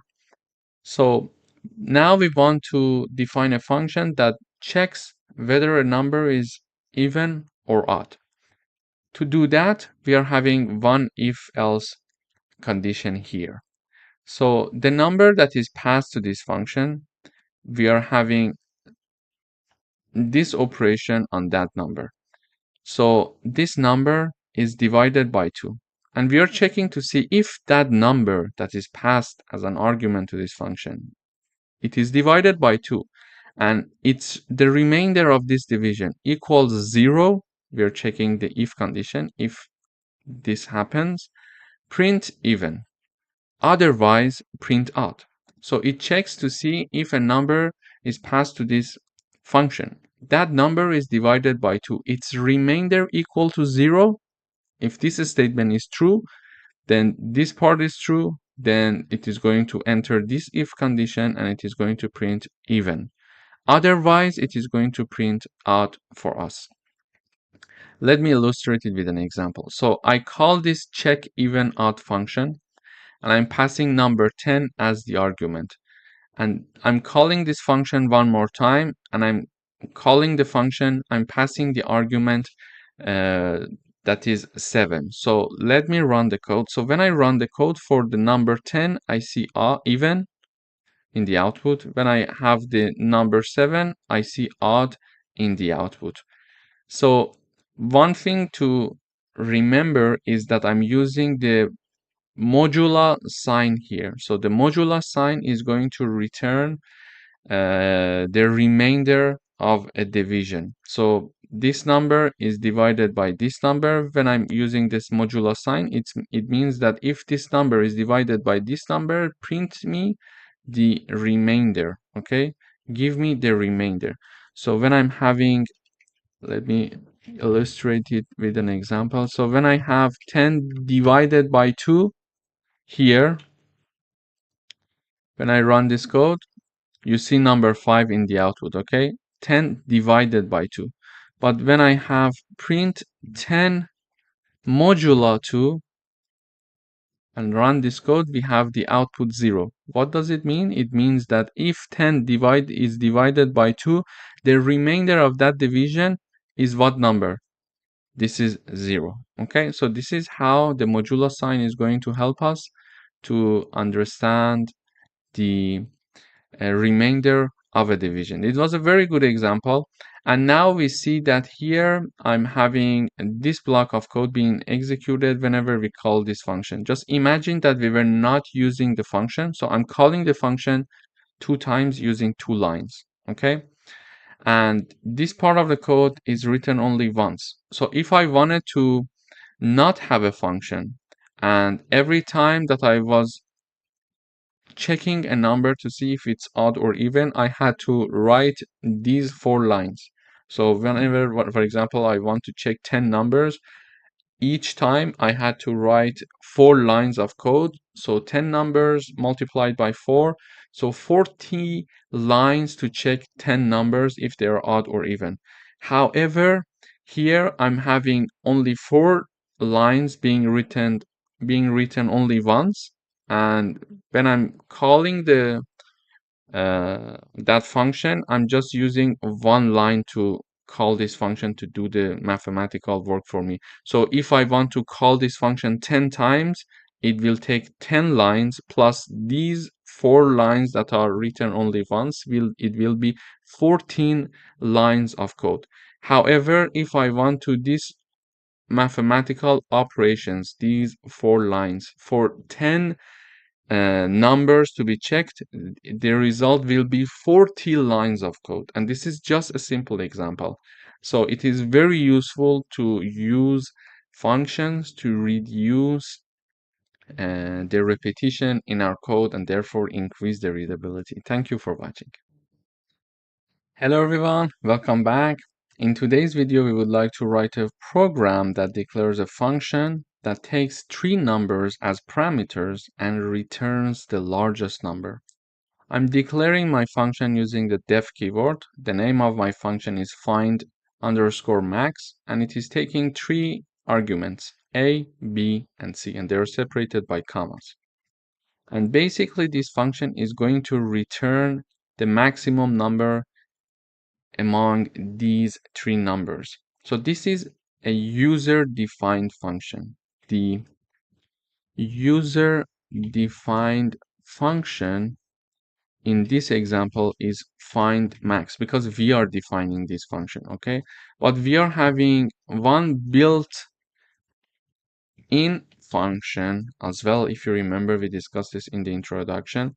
For example, the print function is a built-in function. So the Python itself give us this permission to use the print function to simply print and do no further works, okay? And this max function also is one of the built-in functions. So when I'm having this max function here, whatever that I'm putting in the parentheses, it is going to calculate the maximum among the numbers, and it is going to return me the maximum number among those numbers. So this function, whenever it's called, it is taking 3 arguments. It is going to call this built-in max function to find which one is the largest number and then return the largest number for me, okay? Now I'm having a variable called largest. It is equal to this line. Basically, this line is going to find max. It is going to call the find max function, and these are the three arguments: 10, 20, and 15. So these three variables are used here as A, B, and C respectively. So 20 is B, C equals 15, and A equals 10. And then this function basically is going to call the built-in function and find the largest number, which is 20, and return that number. And that output of that function is going to be assigned to this variable largest, because there is an equal sign here. And it is going to basically print the largest variable, which we expect to have the output 20. As you see here, we are having 20. Here again, I could have, for example, largest 2, and I'm calling the find max function. I'm having, for example, 100, 2, and 35, for example, and then I'm printing largest 2 variable. So when I run this code, I see 100 is the largest number, and indeed it is a true output for us. Thank you for watching. Hello everyone, welcome back. In today's video, we're going to talk about functions with default values. So we can assign default values to parameters of a function. So if no argument is provided, the default value is used. Here I'm having a function called greet.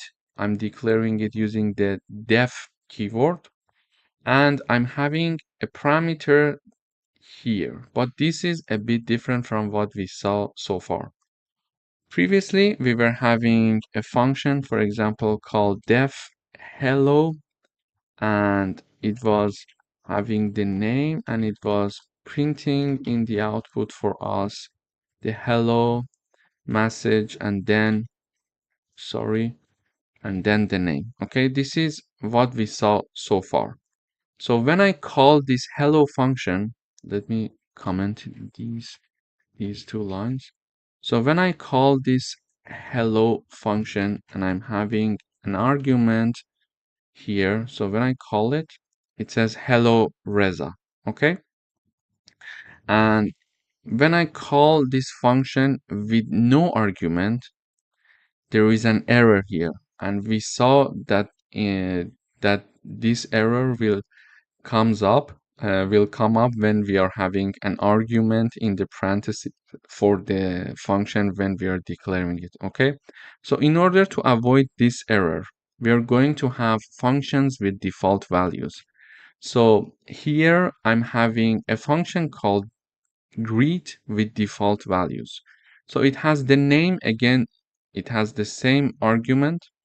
It is having one argument in the parentheses, and it has this part that is extra. What is this part is going to do is the following. Name equals friend.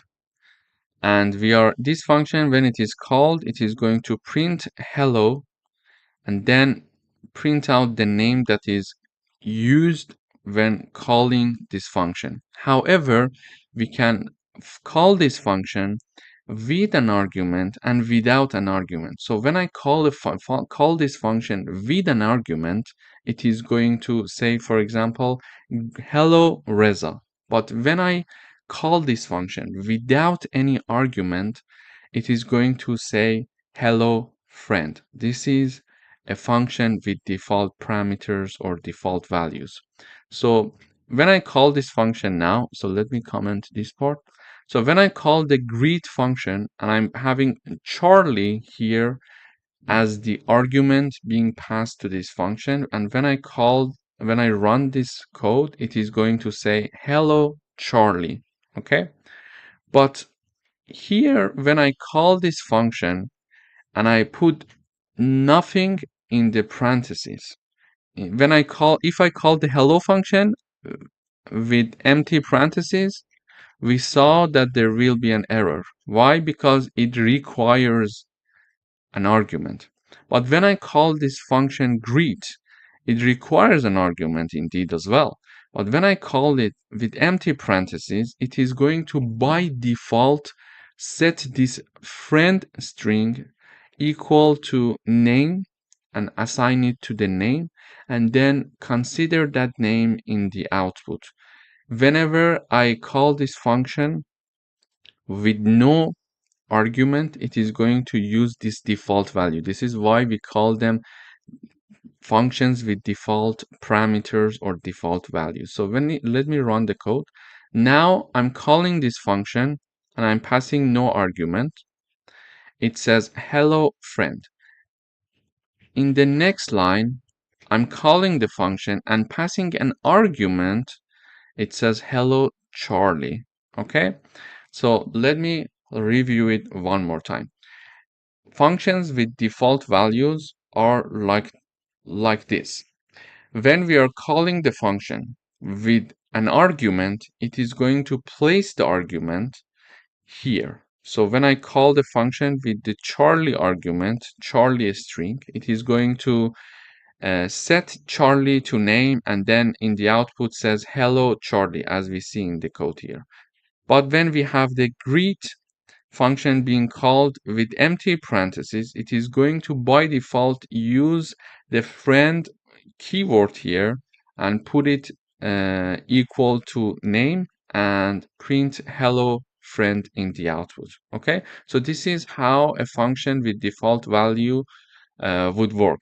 We learned that this is not possible in normal functions, because in normal functions, when I have this hello function and it has no default value, I must have an argument when I'm calling this function. Otherwise, if I call this function with empty parentheses, it is going to return an error for me. And how we can understand that a function is a normal function or it's a function with default values?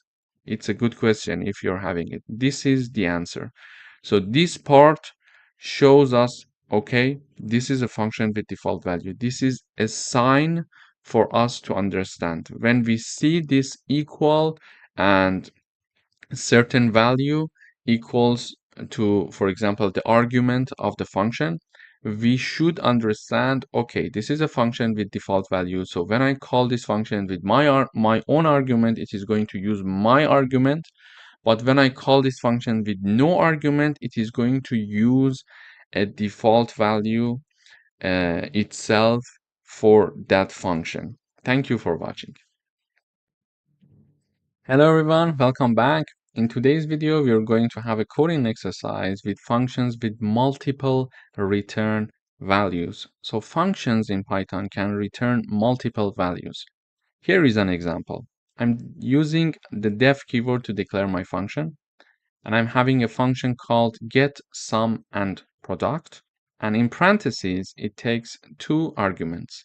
And this function, whenever it is called, is going to declare a new variable called sum. And sum equals a plus b. So it is going to have the result of a plus b stored in sum. Then it has a new variable called product, and it is storing the result of a multiplied by b. This sum could be x, and this product could be y, but we are just naming them like that so it increases the readability of the code. So after that, it is going to return the value of sum, this variable that is calculating a plus b, and product, which is this variable that is calculating the multiplication of a and b. Okay? And whenever I want to call this function, as before, I'm having the get sum and product name, so the name of the function, and then in parentheses, I'm having two numbers because it takes two numbers in parentheses as the argument. So 3 and 4. I'm calling this function with 3 and 4. However, because this function is returning two values in the output, this line of code, this call of the function equals two variables on the left side. So the first one is the result of the sum, and the second one is the result of product. And because this get sum and product function is returning first the value of sum and then the value of product, I'm having the first left-hand side variable here, result of sum, because the first return value is going to be stored in the first variable on the left-hand side here, and then the product, which is the second returned value, is going to be stored in the second declared variable in the left-hand side. Okay, so this is the point of having a function with multiple return values. It is going to return two values, sum and product, and therefore when I'm calling this function, it equals two variables on the left-hand side, one for sum, one for product. And if it is returning sum first, be aware that it is going to store sum in the first variable declared on the left-hand side, and the same logic goes for the product. Okay, then I'm printing the result. So I'm saying that print and the message sum, result underscore sum, which is the first variable, and then print the message product, and then a result product variable, which is the second variable. So when I run this code, we see this sum message is shown here, and it says the result sum equals 7, and the product is shown here, and the result product equals 12, which are the correct numbers, 7 and 12. So this is a very good example of having a function with multiple values, multiple return values. Why? Because maybe we would like to have a function that does different types of mathematical operations for us. We can combine all these mathematical operations in a single function and not even 2, 3, or 4 functions. So it is very useful to combine them and ask the function to return multiple values for us after doing the calculation, and then we are assigning them to different variables. As we see, we are trying to learn how to optimize our code as we proceed through the course, because it's very useful to have an optimized code, a code that is having high level of readability. Thank you for watching. Hello everyone, welcome back. In this video, we're going to talk about return statement in functions. So functions can return a value using the return statement. The value returned can be stored in a variable for further use. Let me illustrate it with an example. So here I'm having a function called add. To declare this add function, I'm using the def keyword, and in parentheses, I'm having two parameters or arguments. They are separated by a comma. The first one and the second one. The first one is called A and the second one is called B. Whenever we call this function is going to return A plus B. Okay, so this function is going to add the first number and the second number that are passed to this function by doing this line, return A plus B. So let me show you how I'm calling this function. Now when I call this function, I'm having a variable called result, and this result variable equals the result of this function, the output of this function equals this result variable. So I'm calling the add function, so I'm typing down the name of the function, then in parentheses I'm having two numbers and they are separated by a comma, 3 and 5. So 3 is going to be equal to A because this is the first parameter or argument that is passed to this function, and 5 is going to be set to B because this is the second argument that is passed to this function, and B also is the second argument. So I'm calling the add function and I'm passing 3 and 5. And when I'm calling this function is going to return a value for me. It is going to return the value A plus B for me. And A plus B equals 8. So the output of this function is going to be assigned to my result variable here. So 8 is going to be stored in the result, and now I'm printing out the result. So when I have the output, when I run the code, I see that when I'm printing the value of result, I see 8 in the output. I can have, for example, a new variable called x equals add, and then I'm having 2 and 2. I can have y add 5 and 6, for example. I could have z equal add, for example, x and y.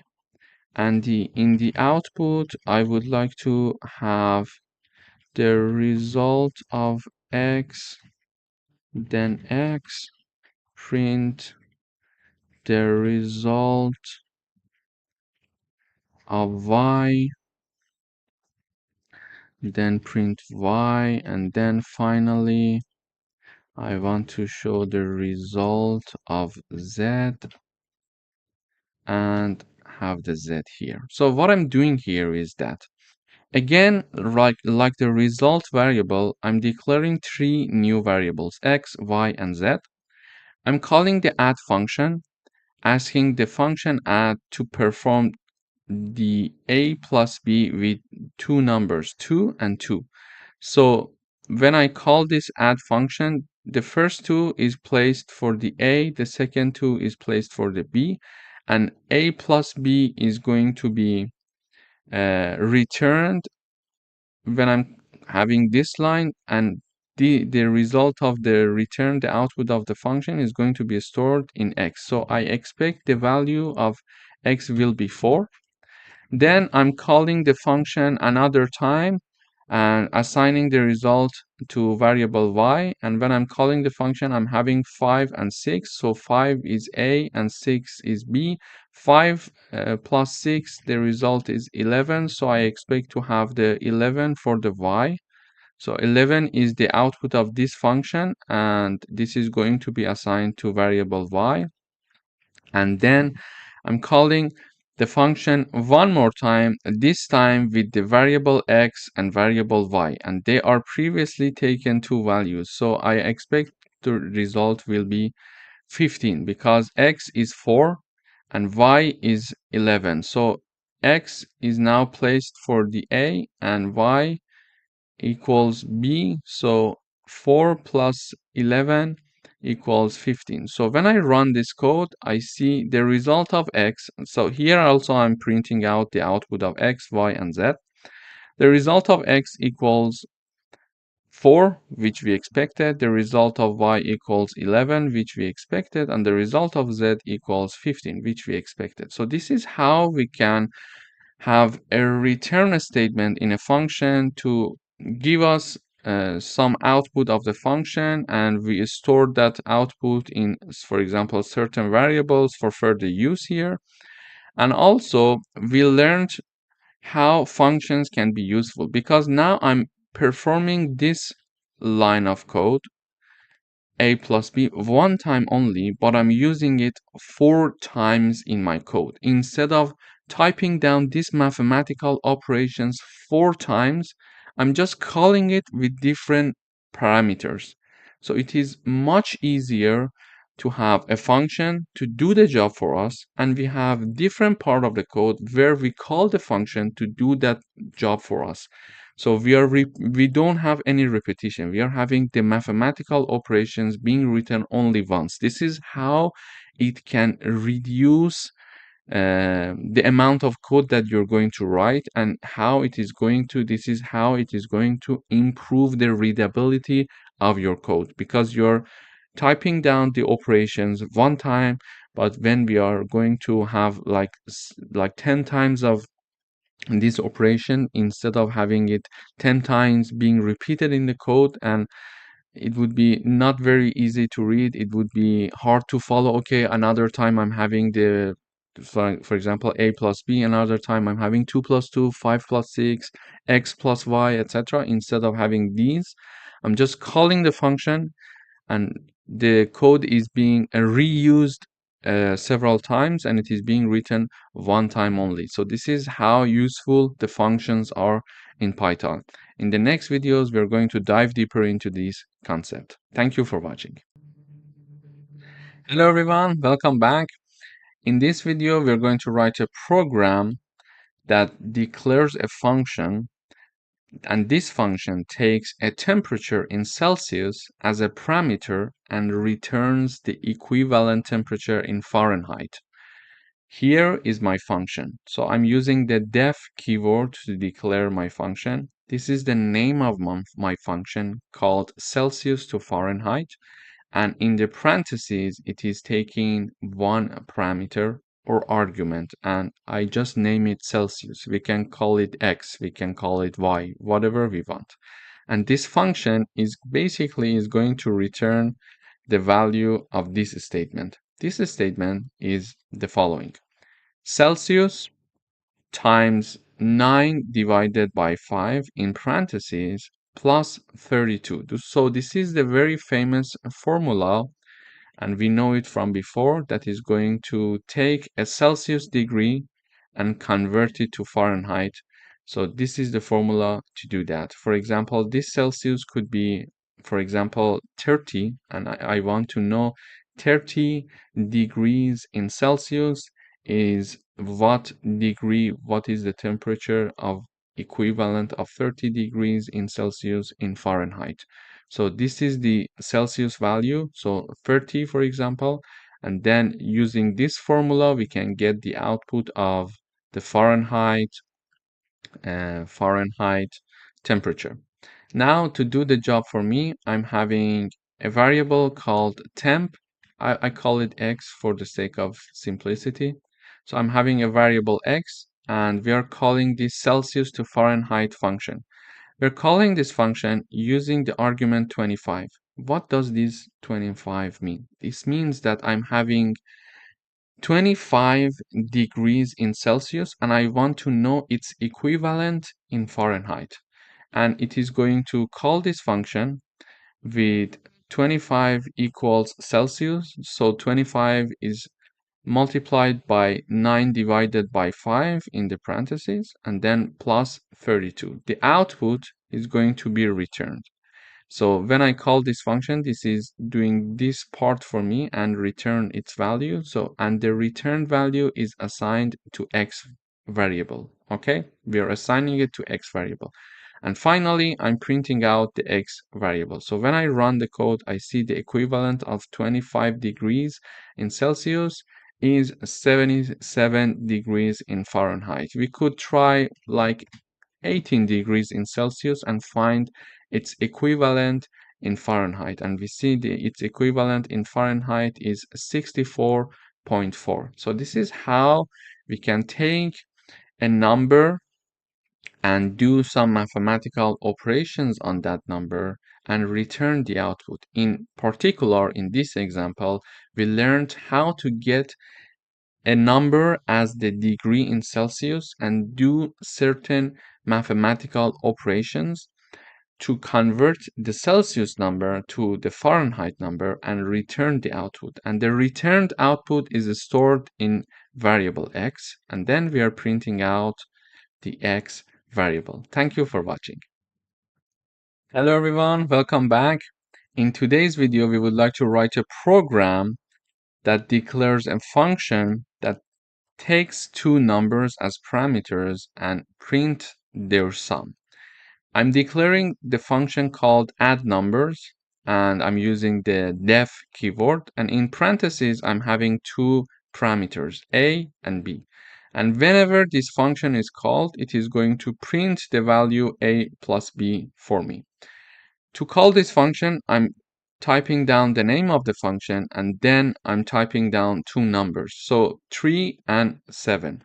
When I call this function, 3 is placed for A and 7 is placed for B, and A plus B means 3 plus 7, and it is going to print the value of 10 for me because it is 3 plus 7. So when I run this code, I see the output 10. I'm having the another, for example here for you.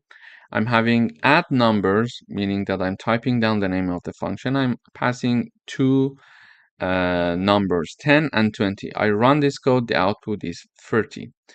And let me define another function here, exactly like this. So when I'm having add my numbers, and I'm having A and B as the argument. Oops, sorry. A and B. I'm having the colon. It is going to return A plus B for me. Okay.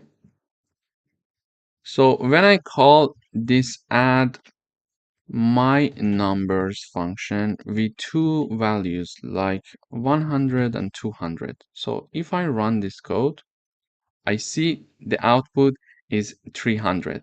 So we see here that I'm having another function called add my numbers. The first one was add numbers, and this is a new function that I defined, add my numbers. And in the parentheses, we are having A and B. And this function is going to use a return statement, A plus B. So whenever I call this function is going to return A plus B, and automatically we see the output in the terminal. So this was an example of how to declare a function that does, for example, the sum of two numbers for us. We could either use the print function so that function is going to print the output, or we could use the return statement to have the output of the function. Here I'm printing the output using the print function A plus B. We see 10 and 30 is printed in the output. Here I'm not using the print function, but I'm using the return function, and it is going to return the value A and B, A plus B. So whenever this function is called, this value is going to be returned, and we see the output in the terminal. This was a very good example of how to call a function and how to have a function with print or a return statement to do the job for us. Thank you for watching. Hello everyone, welcome back. In this video, we are going to learn about how to modify a global variable inside a function. I'm having a global variable called count, and it is equal to 0. Then I'm having a function called increment count, and I'm using the def keyword to declare this function and empty parentheses, so it accepts no argument for this function, then colon. Then in this function, I am declaring the global variable. In order to modify a global variable, for example, in this case, the count variable, I must use the global keyword before declaring this count global variable inside this function. So if you want to modify a global variable, you must use the global keyword and then the name of that global variable that you're intending to modify. So I'm typing down global keyword and then count, meaning that I would like to modify the count variable, which is a global variable. And after that, I, for example, type down count equals 1. So now I modified my global variable. This is what is going to happen in my increment count function. And then I'm calling this increment count function in here. So I'm calling the function. So I expect when this function is called, the global variable count is first declared and then modified. And finally, in my code, I am using the print function to print this global variable here. So when I run this code, I see the output is 1. Previously, when we initialized the count variable, it was equal to 0, but now it shows the value equal to 1. How it worked? It worked using this function. So this function helped us to modify a global variable. To review, in order to modify a global variable, we must use the global keyword and then the name of the variable that we are intending to modify. After that, we type down the name of the variable and then assign it a new number. For example, here I assign number 10. So when I run, this function is being called using this line, and then the modified count variable is printed out in the output. So we see number 10 in the output. So if I put number 1, it is going to make it to be number 1. If I put number 2 here, it is going to print number 2 in the output for us. It depends how we modify and what number we set for this global variable. Thank you for watching.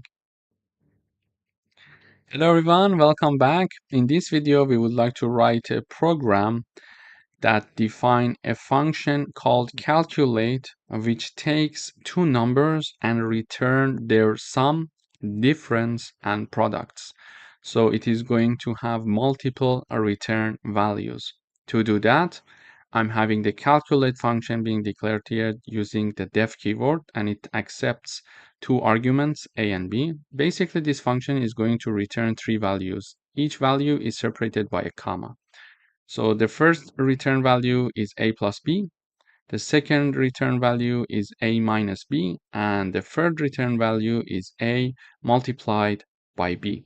Then when I'm calling this function here, I'm calling the calculate function and I'm passing two arguments, 7 and 3. A equals 7 and b equals 3. Why? Because a is the first argument in this function and I'm passing 7 as the first argument, so a equals 7. With the same logic, b equals 3. Then this calculate equals three variables on the left hand side. One variable is called sum, the other one is difference, and the other variable is called product. So a plus b, the return value of this first return value in this function is going to be assigned to the first variable on the left hand side here. So a plus b is going to be assigned to sum. A minus b is going to be assigned to the second variable called difference, and the third return value, a multiplied by b, is going to be assigned to the third variable on the left hand side, which is called product. Then I'm printing out the sum, the difference, and the product. So when I run this code, I have the sum equals to 10, which is true because 7 plus 3 equals 10. I have the difference equals to 4, and the product equals to 21. So in this coding exercise, we reviewed a function with multiple return values, and we saw that we can have one line to do all the mathematical operations in one function. And then when we are calling this function, on the right hand side, we type down the call of the function, and on the left hand side, I'm typing down three variables because this function is returning three values. Thank you for watching. Hi, welcome back. In today's video, we would like to write a program to check the validity of passwords input by users. So we would like to have these rules to see if a password that the user entered is valid or not. So first of all, it should be at least 8 characters long. So whatever that is going to the user enter, that is going to be entered by the user, that is less than 8 characters long, it is going to be rejected as a valid password. Then we would have to have one lowercase letter, at least one uppercase letter, at least one digit, and also at least having one specific characters, something like this. Okay, so you see that this is a very practical example that we see in many places that you want to create a profile for yourself. You need to have specific number of characters and some criteria to meet in order to have your password validated. So here I'm going to code that. So first of all, I'm having a function called isValidPassword. Okay, so here this function that is called isValidPassword is initialized and created using the def keyword, and we are having one argument. And whenever we call this function, we are passing the password.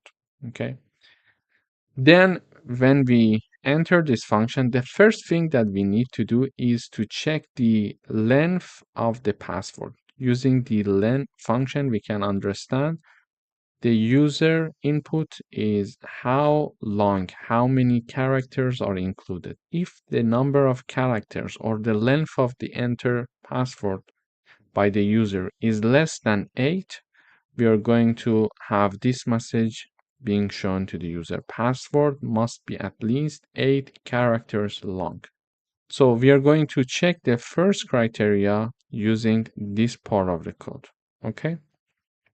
Then we need to check if it has at least one lowercase, at least one uppercase letter, at least a digit, and have a specific character or not. And these are the characters that we are defining as specific characters. For example, and pound, dollar sign, etc. until the end. This is our defined special characters, and the password must also include one of them. Okay, special characters. So all of them are assigned to false. Initially, we mentioned that, okay, we are initializing these Boolean flags for different character types, and we are assigning them to be false. And we're going to check the entered password by the user. If they are meeting these criteria, we are going to assign true to them. So now we would like to check these characters.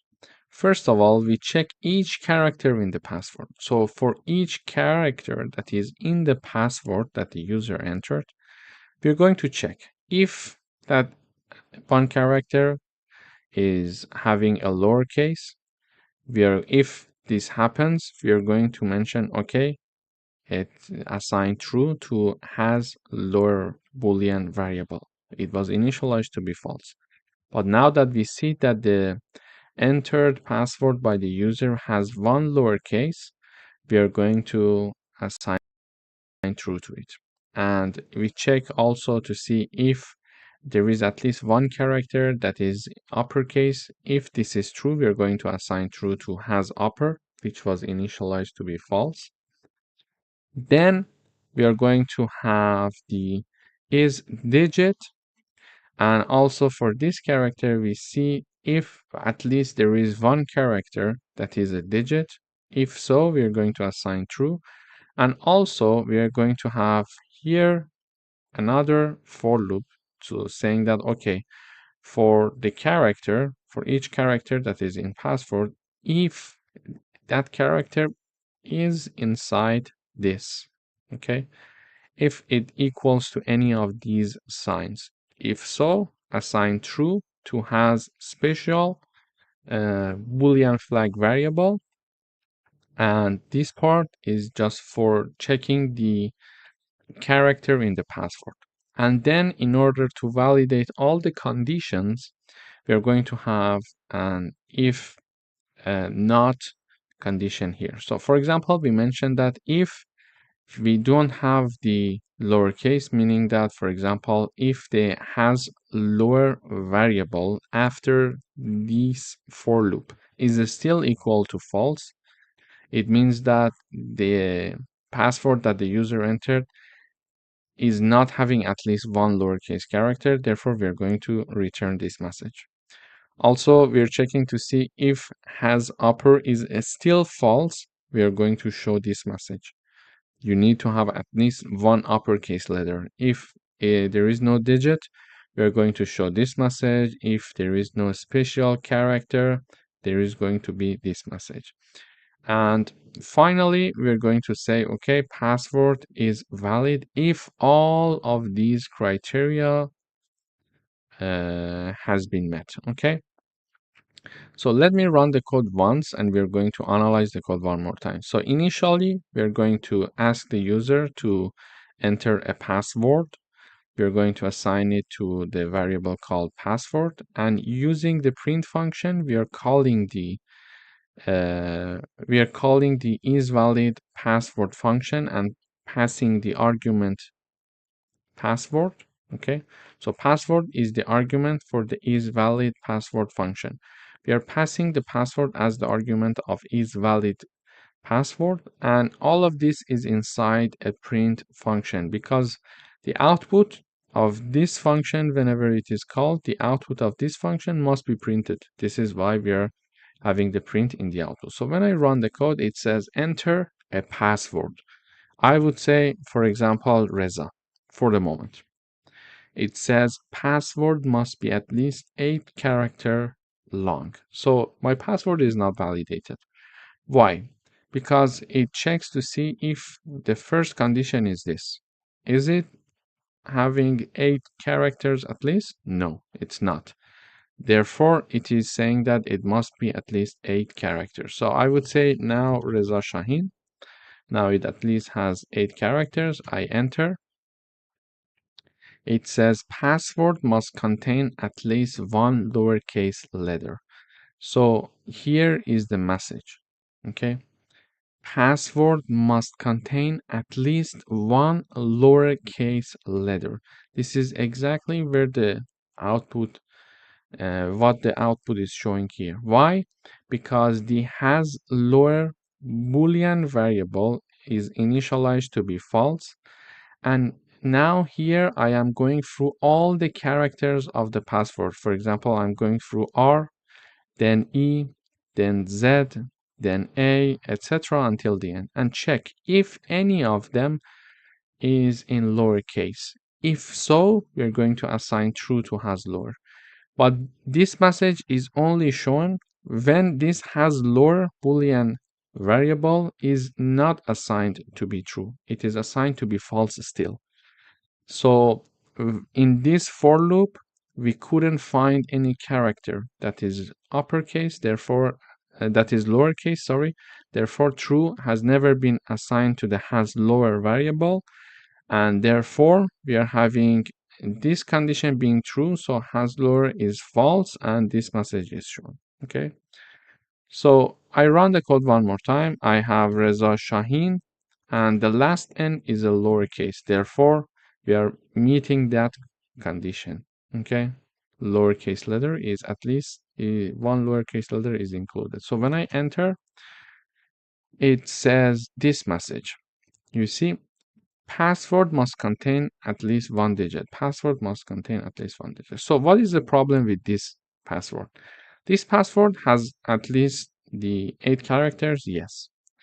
Is it having a lower case letter? Yes, in the when we are checking the characters one by one, the last character is a lowercase character, therefore this true is assigned to has lower. And all of the other characters are uppercase, therefore when we are checking the is upper function for each character, we are at least one time assigning true to has upper. So also we are having this function is not going to be, this message is not going to be shown because we at least have one uppercase letter.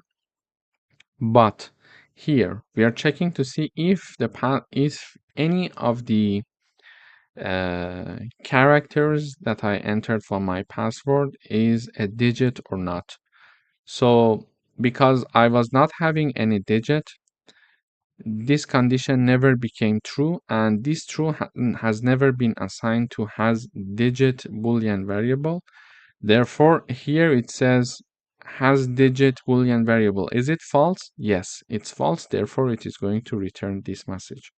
So now I'm going to enter the same password, Reza Shahin, and I put number 1 in the end. So when I run the code, we see that we get another message. Password must contain at least one special character. This message is shown. So the problem of the digit is now solved because now we are having at least one digit, because when we were iterating through each character, we saw that we had one digit, and true has been assigned to has a digit variable. So this message is not shown. But when we were iterating over the characters and checking to see if there is one of these characters is included in my password to assign true to has a special, we saw that neither of these characters were included in my password. Therefore, no character was having any of these signs. Therefore, this was not true, and therefore true was not assigned to has a special, and therefore We are checking to see has a special. Is it still false? Yes. Therefore, this message is shown. So now what if I have my password Reza Shaheen? The last n is lowercase. We have one digit and I have this sign. So now it says password is valid. So this is how we can have a password checking validation system to see if the user is entering a password that can meet all of these characters and criterias for us. Thank you for watching. Hi, welcome to this video. In today's video, we would like to write a Python program to find those numbers which are divisible by 7 and multiplies of 5 between 1,500 and 2,700, both included. So we would like to write such a program. In order to write such a program, first of all, we need to define the range. So the starting point is 1,500 and the ending point is 2,700. Okay. Now, in order to find the numbers that are divisible by 7 and multiplies of 5, we need to have a for loop because we need to iterate through all the numbers between this number and this number. And then if they are divisible or multiply of 5 and 7, we are going to print those values. One important point to consider here is that we are saying that we want those numbers which are divisible by 7 and multiplies of 5. It means that it should pass both conditions, not either of them. If we were looking for either of them, we had to have or word here instead of and. So when we are having and, it means that both conditions must be true. Okay, now we know what we want. We're going to have a for loop saying that for each variable num in the range start and end plus 1, because we know that when we are having a for loop, the starting point is inclusive, but the ending point is exclusive. So when we write down the end, which is 2,700, it is going to loop up to 2,699. Okay, so the end point in for loops is exclusive. So range, starting point, ending point. Okay, so the starting point is inclusive, but the ending point is exclusive. So we're going to start from the starting point 1,700, 500, sorry, and the ending point, we want it to be 2,700. But if we write down this number there, it is going to go up to 2,699. Therefore, we need to add 1 here to have the full range. Then we check if that number is going to be divided by 7 and its remainder of this division equals 0, it means that it is divisible by 7. Yeah. So one condition to understand if a number is divisible by 7 or not is the following. So a number is divisible by 7 only if that number is divided by 7 and the remainder of this division equals 0. In this condition, we know that that number is divisible by 7. So if a number is divisible by 7 only if that number is divided by 7 and the remainder of this division equals 0. In this condition, we can say, okay, that number is divisible by 7. So this we are checking here using the modular operator, because we learned that using modular operator, we can understand the remainder of the division between two numbers. And because we were having the division by 7 and multiplies of 5, therefore we need to have the AND operator here. And here, in order to check if a number is multiply of 5 or not, again, we are going to do the same test. If a number is multiply of 5, that number, when it is divided by 5, the remainder of this division must be equal to 0. Also, we can say a number is a multiply of, for example, 5 only if that number is divided by 5 and the remainder of this division equals 0 again. In this condition, we also understand that number is a multiply of 5. So if a number is a multiply of 5 only if that number is divided by 5 and the remainder of this division equals 0. So we are using modulo operator to check this. So if this number is divided by 5, the remainder equals 0. So if both of these conditions are true, because we are using AND operator, print that number for me. It means that that number is also divisible by 7 and multiplies of 5.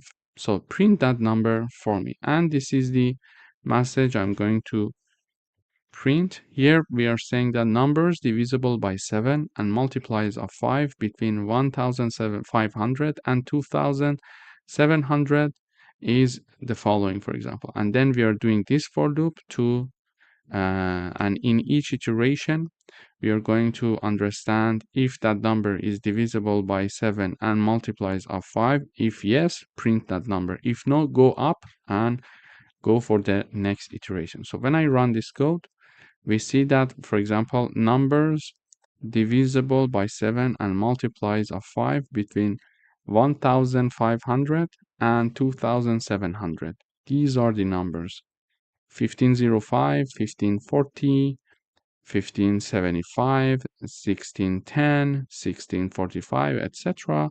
until the end. And the numbers that are not printed out here, they are not they are not divisible by 7 and multiplies of 5 at the same time. This is why we don't have them in the print here in the output. Thank you for watching. So in this video, we learned how to print numbers that are between two numbers. So we discussed how we can find if a number between two other numbers, so the numbers between, for example, 1500 and 2700, all of them between this range, we considered if a number in this range is divisible by 7 and at the same time a multiply of 5. Thank you for watching. Welcome back. In today's video, we would like to write a program to construct the following pattern. This is the pattern that we would like to have, and we need to write a program to do this for us. So we see that it's a repetitive pattern. So we are having star being printed in different lines.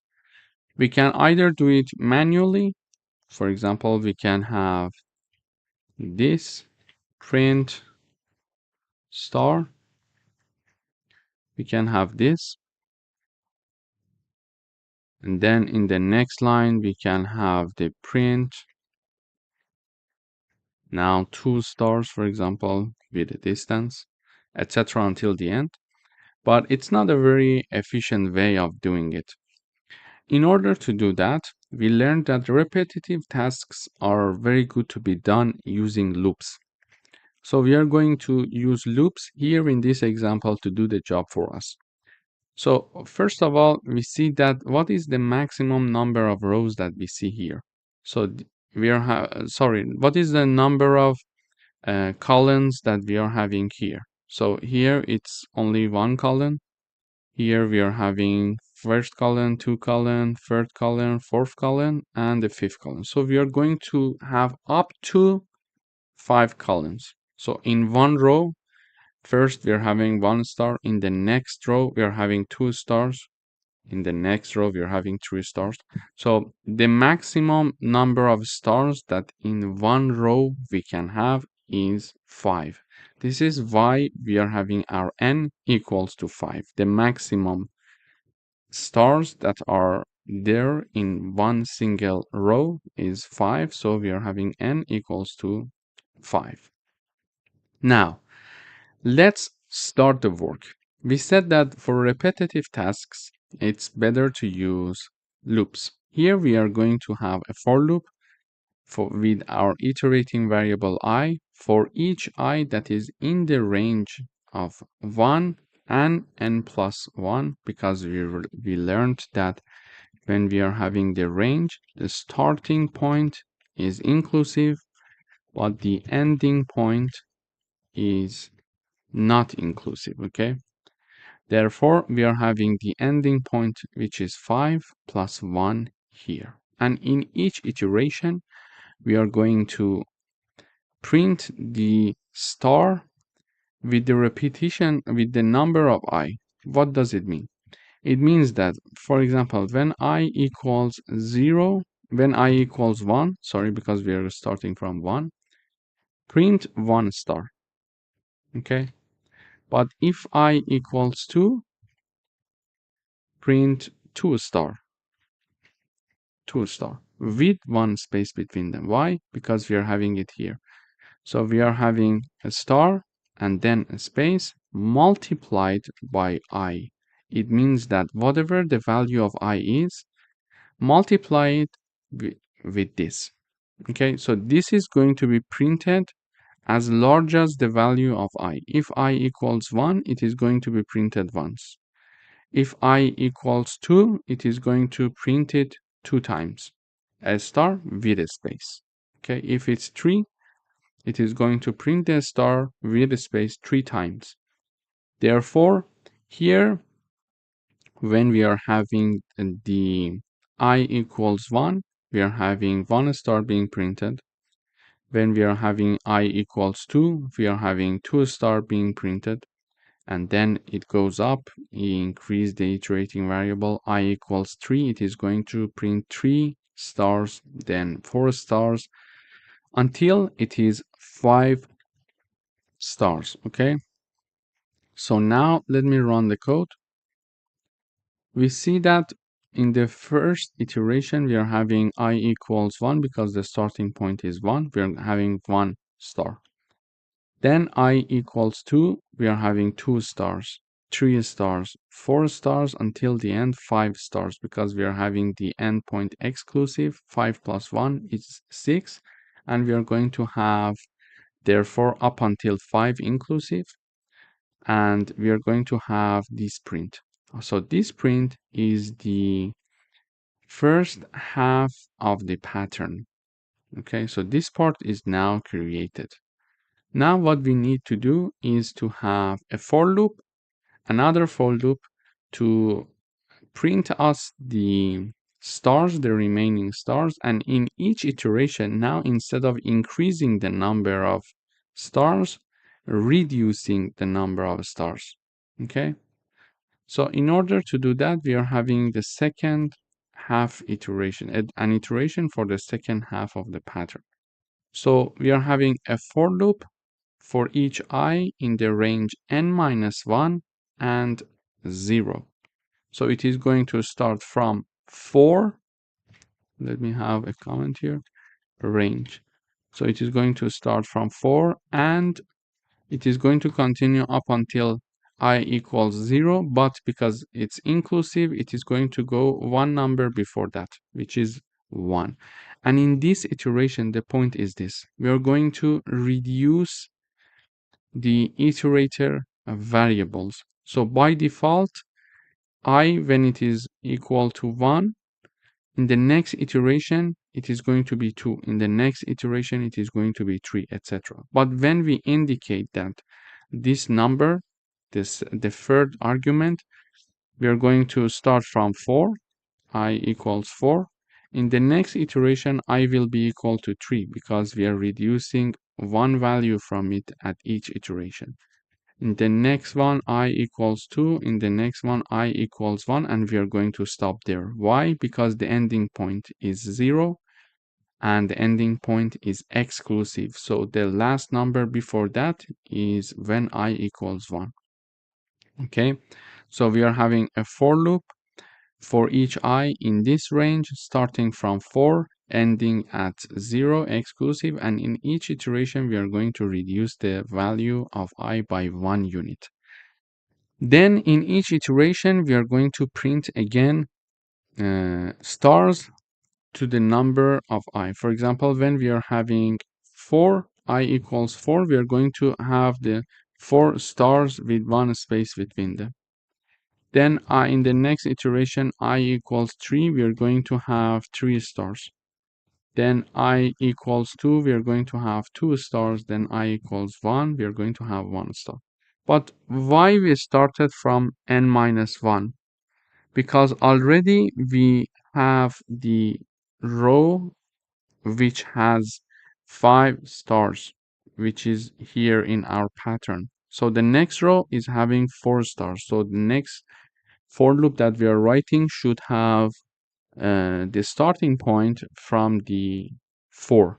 So this is why we choose n minus 1, which is this number. So we want to start from 4 because we already have this row with 5 stars. We're going to have the 4, and in each iteration we are going to reduce the value of I up until it reaches to ending point 0 exclusive. So now this pattern will be created when we are having this for loop. So if I run the code, we see that the second half of the pattern is now also created. So the first part, for the first half of the pattern, we use the first for loop, and for the remaining part of the pattern, we use the second for loop. Here we saw that we started from 4 stars, then 3 stars, then 2 stars, and finally 1 star. So in this video, we learned how we can use for loops to construct this pattern instead of manually printing these stars. So now this way, everything is easier. Thank you for watching. Hi, welcome back.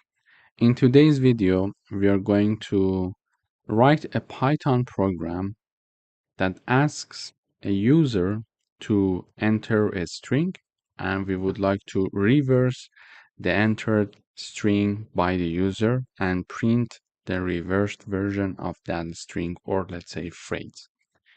In order to access inputs from the user and store it, we are going to have this line of code. We are going to use the input function. We are saying that enter a word, and whatever they are going to enter, we are going to store it in the word variable. And simply, when we want to reverse a word, we are going to use slicing. In order to reverse a word, we need to write down the name of the variable, and then we are having colon -1. This way, the compiler is going to directly start reversing that string for us and assigning it to reversed word variable now. And finally, it is going to print the reversed word, which is this message. First of all, is shown using the print function reversed word colon, and then the reversed word is shown here. So this variable that we reversed is shown here. So let me run the code. So when I run this code, it says enter a word. I would say Reza, for example, and I enter. It says the reversed word is Azer. So A, Z, E, and R. Exactly from the end, it starts to reversing our string. So let me try another example here. Reza Shahin. So I enter. It says NIHAHS space. Even the space is there. And then the rest of the work is there to reverse our word, our string, let's say. So if I have a phrase, what would happen? For example, this is the Python online course that we are having here. So it's first of all, it's our original phrase. This is the Python online course that we are having here. And now you see that it starts from the last word and starts reversing the last word, then the one to last, two to last, etc. So you see that instead of here, we are having this word. Instead of having, we are having exactly this word. So having ends with ing. It starts with G, N, I, V, A, H. So V, A, H. And then we are having the era instead of the R. And we are having EW instead of V. And all of the words are reversed here. So in this video, we learned how we can get one string or a phrase from the user and then start reversing it simply using this methodology. So we write down the name of our string that is holding the string inside of it. So the word variable is having the input string from the user. Then we write it down and simply we are having colon -1 starting to reverse our string from, and it is going to basically the compiler is going to start reading our string from the end. So this is why we are using -1. -1 is the index of the last letter in our string. So it is going to start reading our string. For example, if my string is, for example, Reza. Okay, when we are having the indexing, so the index is 0, 1, 2, 3. So for letter, I'm providing the space so I can explain it easier. So for letter R, the index is 0. For letter E, the index is 1. For letter Z, the index is 2. For letter A, the index is 3. Okay. Also, it can be this way. Okay, -2, -3, and -4. So here we see that letter A is also having the index -1. Letter Z is having the index -2. Letter E index -3, and letter I index -4. Therefore, when we are using this methodology, basically the compiler starts reading from the last letter of our string, which is also having the -1 index. So the compiler starts reading from here for each word. And when it is going to read from here, it is going to also store it, and now we are having the output which is reversed, because instead of having the Reza, now the compiler is seeing AZER because it is reading it from the end, from the -1, then -2, -3, and -4 until it reaches the starting point, which is R now. Okay, so this is how the compiler treats a reversing, and after reversion, it is assigned to reversed word variable, which is another string, and then we are printing it here in the output. Thank you for watching. Welcome to this video. In today's video, we would like to write a Python program that prints all the numbers from 0 to 6, except for 3 and 6. Okay. In order to do that, the one method is to print, for example, 0, then print 1, etc. until the end manually. But we learned that if we are doing repetitive tasks, it's important to use for loops. So now I would like to use for loops here. Here is my for loop. So for each num is my iterating variable. For each num that is in the range between 0 and 7, we are looking for numbers from 0 to 6, but because we learned that the ending point is exclusive, so we are going to have between 0 and 7, and 7 is exclusive, so it is going to include up until 6. If num equals 3 or equals 6, simply continue. And if this statement is not true, print that number for me. So when I run the code, we see 0, 1, 2, 4, and 5. And 3 and 6 are not being printed. So let me analyze the code for you. Num is my iterating variable here, okay? So in each iteration, num is going to take one value. First of all, num is going to take value 0 in the first iteration. When num equals 0, what happens is the following. It checks to see if num, which is 0, equals 3. No. Is it equal to 6? No, it's not equal, because this condition is not true. Therefore, this block of code, which is one part of the if condition, is not going to be executed, and then it is going to come here. Using the print function, we are going to print that num, which is 0, that we see here, okay?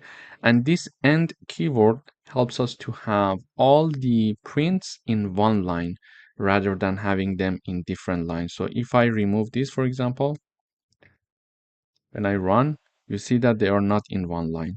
They are in different lines, okay? So when I have this, everything is going to be printed in one line and with a space, okay? So you see it here. In the first iteration, num equals 0, and we're going to have the 0. Then num equals 1, and we are going to, in the next iteration, 1 equals 3. No. Is it equal to 6? No. Therefore, we're going to go to the print again. We're going to print 1 and put 1 space. Then num equals 2. 2 equals 3? No. 2 equals 6? No.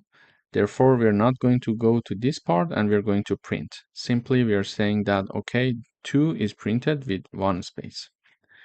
After that, we are having num equals 3. Here in the next iteration, num equals 3. 3 equals 3? Yes. And because we are using the OR operator, we are not even going to check this part, because when we are having OR operator, either of the conditions must be true.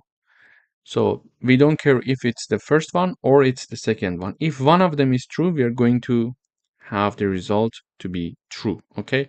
So whenever we are, let me review it here for you. Whenever we are having the AND operator, both conditions must be true to enter it, okay? When we are having the OR operator, however, one of the conditions must be true to have the true output. To have the true output, okay?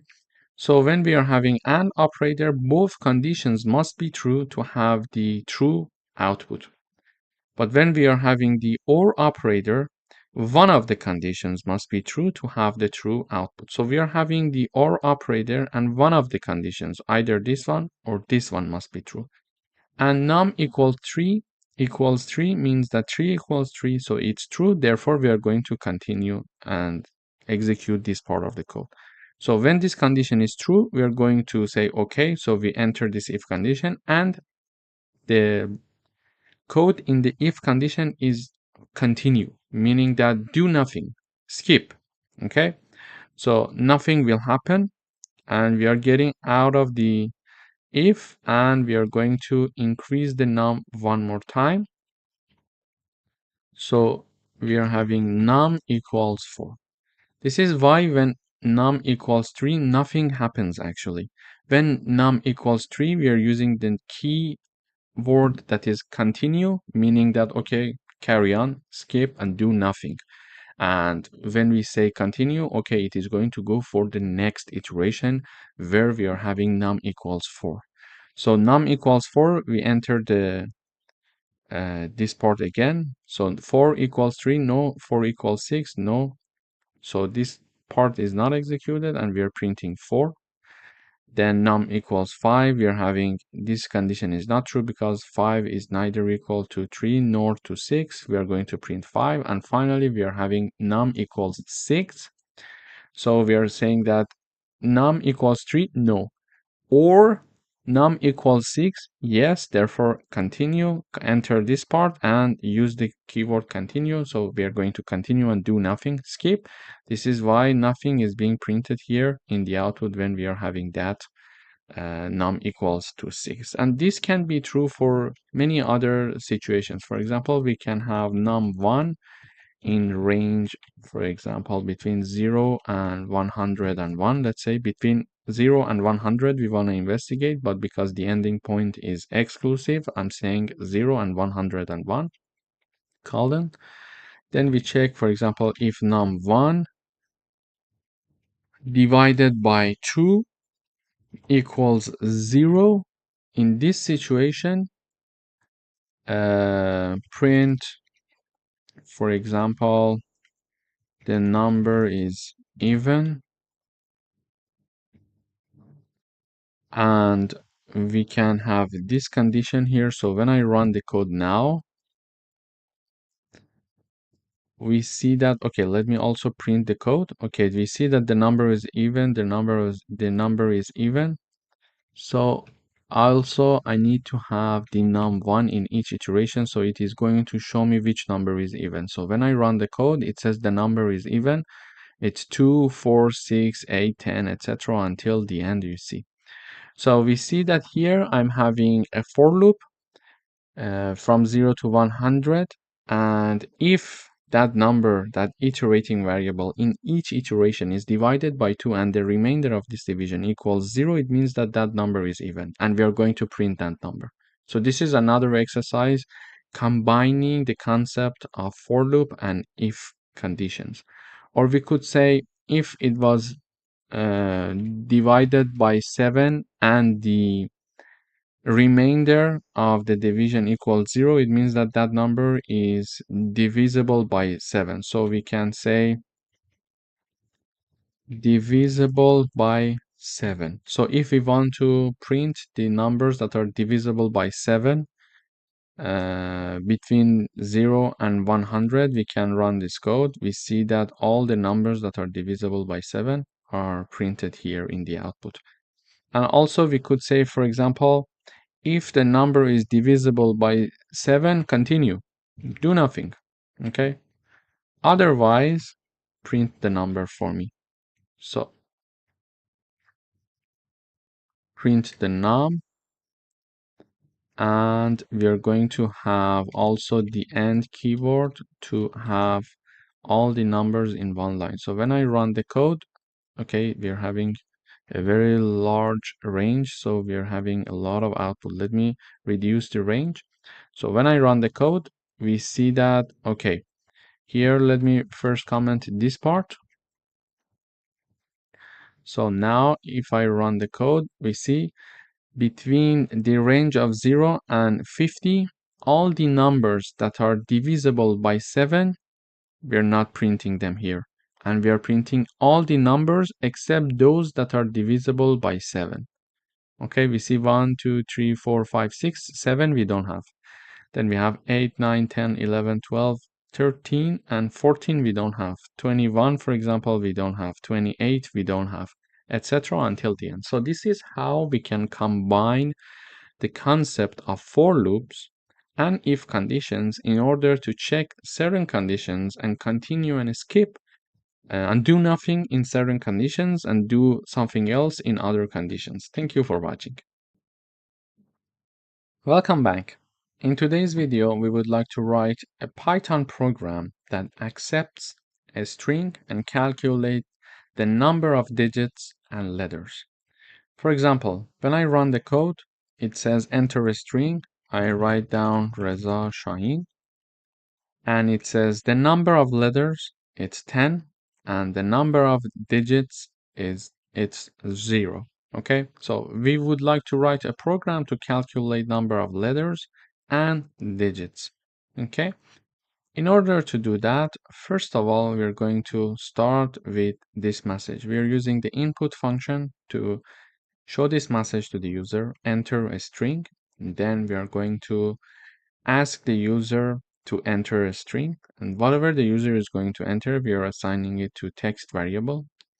We are having two counters here, letter count and digit count. So we are going to initialize them to be 0 because whenever we see a letter, we are going to increase it. So this way we are counting the letters and digits. Now we need to have a for loop. So in order to have a for loop, we are having our iterating variable, which is called char. So for each char in the text, this is the variable that we stored the string that we got from the user.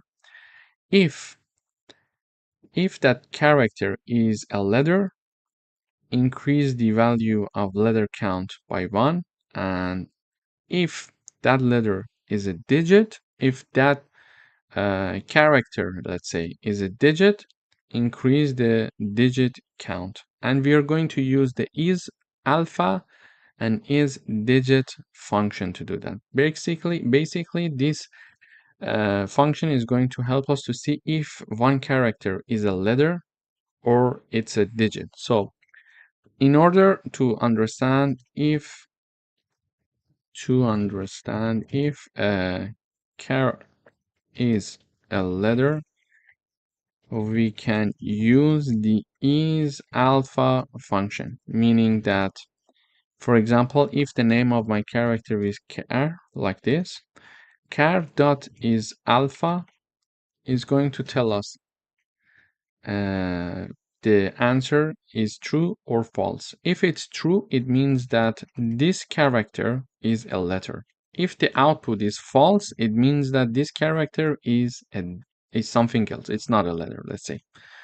So here, in order to check if one character is a digit or not, we are also going to use the isDigit function. Okay, so here we are going to check to see if that specific character is a digit or not. If character is digit, this line of code is going to return true for us.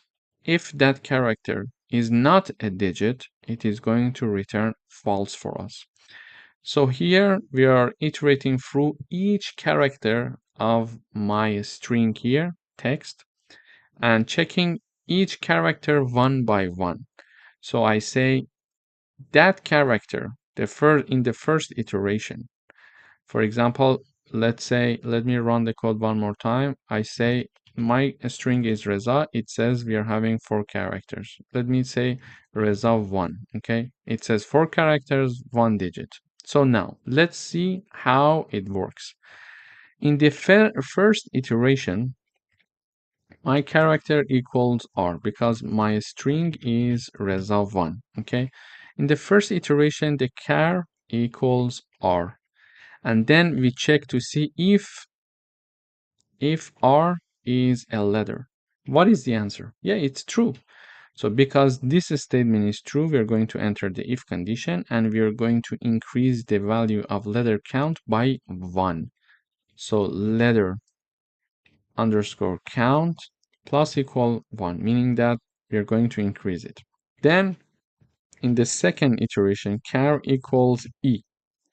And we are going to check if this character, which is E, is a letter. Yes, yes. Therefore, we are going to increase this value again. We are going to have letter count. Another time it is increased. So here, letter count was equal to 1. Initially, it was 0 because we initialized it here. Okay. Then after this iteration and doing this, it became 1. Now after the character E in the second iteration, we are increasing the number of letters. Now it is also increasing by another 1 value, so it becomes 2. Now we are having the character. What is the next character? This is Z. Okay, character equals Z. We check to see Z is a letter. Yes, the answer is true. So we are going to increase this value again. We are going to increase this value one more time. Therefore, the number of letter counts now equals 3. In the next iteration, we are going to have char equals to 1. We check to see if char is a letter. Yes, so we are going to increase the letter count one more time. So now it's equal to 4. And finally, the last character is this one, okay? Is this one, 1. So we can have char equals 1. So this time, when the character is 1, we check this part. If the character is a letter, the answer is no. It's false because it's not a letter, it's a digit. This time, my character is getting the value 1. Therefore, because this statement is not true, it's not going to execute this part. It goes and check the next condition. Here, we are checking to see if our character is a digit. Is it a digit? Yes, the answer is true. Therefore, we are going to increase the value of digit count. Therefore, here the character equals 1. So digit count plus equal 1, meaning that the digit count equals 1. So now we iterated through all the characters of my string and we calculate the final number of letter count to be 4 and digit to be 1. So after finishing this for loop, we are having the number of letters in the output. We are using the print function. So letter count is being printed, number 4. This is exactly what we expected. This is what we calculated. And also, we are seeing that number of digits. So it is digit count. So it is 1, which is exactly what we had here. So this is how actually we can get a string from the user. We can initialize the counters for letters and digits, and then we can loop through the string that we got from the user, and each character can be investigated one by one to see if it's a letter or if it's a digit. And in the end, because when it is a letter, we are going to increment the value of letter counter. If it's a digit, we are going to do the same. We are going to increase the counter. And in the end, we are going to print the letter count and digit count. Thank you for watching. Hi, welcome back. In today's video, we would like to write a Python program to check if a triangle is equilateral, isosceles, or scalene. So first of all, we need to know what are these triangles. Let me review the definitions. So a triangle is equilateral if all sides are equal. Okay, so a triangle is equilateral if all sides are equal. For example, side 1 equals side 2 equals side 3. So, for example, side 1 is 5 centimeter and side 2 and side 3 are also 5 centimeters. Therefore, side 1, for example, equals 5, side 2 equals 5, side 3 equals 5 as well. It means that side 1 equals side 2 equals side 3. When we are having this situation, we call our triangle equilateral. Now, we call a triangle isosceles if a triangle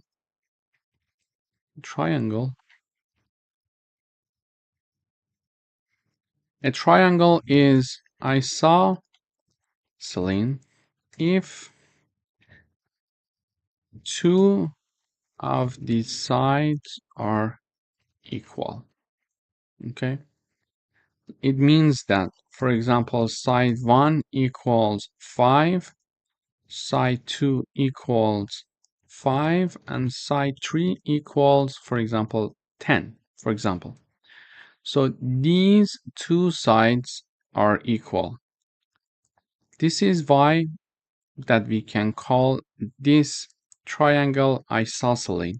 Okay, so two sides are equal. This could be side 1 and side 2. This could be side 1 and side 3. This could be side 2 and side 3. So if any of the two sides of a triangle is are equal, we are going to call that triangle isosceles. Okay.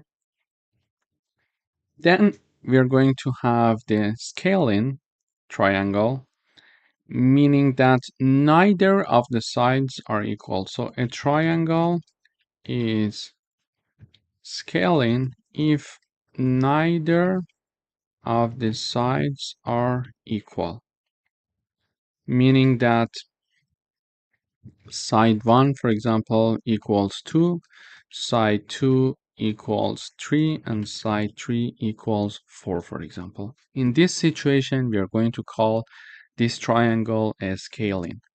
So we would like to write a Python program to check if a triangle is equilateral, isosceles, or scaling. And we reviewed these three definitions to have a better understanding of what it means to have a triangle that is equilateral, a triangle that is isosceles, or a triangle that is scaling. Okay, now, first of all, we are going to ask the user to enter three numbers. So we are going to use the input function and ask the user to enter side 1. We are going to save it as a float because when we are using the input function, by default, it's a string. We're going to convert it to float and assign it to a. We're going to do the same thing with side 2. We're going to use the input function to get it, and then we convert it to float and assign it to b. And side 3 is also goes through the same procedure and is assigned to c. And now, in order to understand if a triangle is of the type 1, 2, or 3, we need to define a function. This is our function, check triangle. In this function, we are going to check if the triangle is equilateral, isosceles, or scaling. But before that, we need to check the sides of our triangle to see if they are valid or not, because it means that when we are having the addition of two sides, it must be larger than the third side. Okay, the third side, yeah. So for example, a plus b must be larger than c, and a plus c must be larger than b, and b plus c must be larger than a. This is a general rule for sides of triangles of a valid triangle.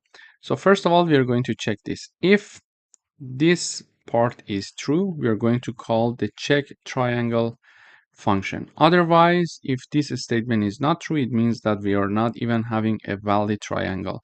We need to revise it, and this message is shown. The given sides do not form a valid triangle. Okay, so we imagine that we are going to enter inputs that is a valid triangle. We are going to call the check triangle function, and we are going to pass three arguments, a, b, and c.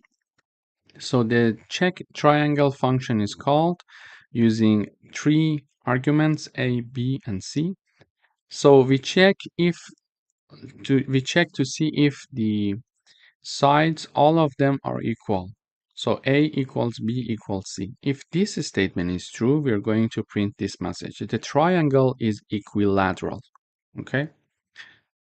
But if this statement is not true, so this part is not going to be executed. And we go for the next condition. Elif a equals b, or b equals c, or a equals c. So here we check to see if any of the two sides of the triangle are equal.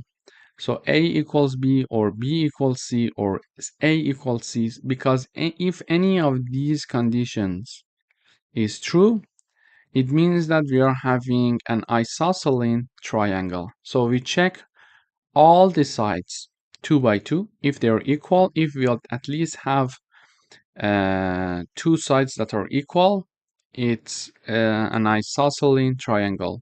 Okay, if all of them are equal, it's equilateral. So we check A with B if it's equal or not, B with C or A with C. If any of these conditions, any of these three conditions is true, we are going to enter this else part and we are going to this elif part and we are going to print this message. The triangle is isosceles.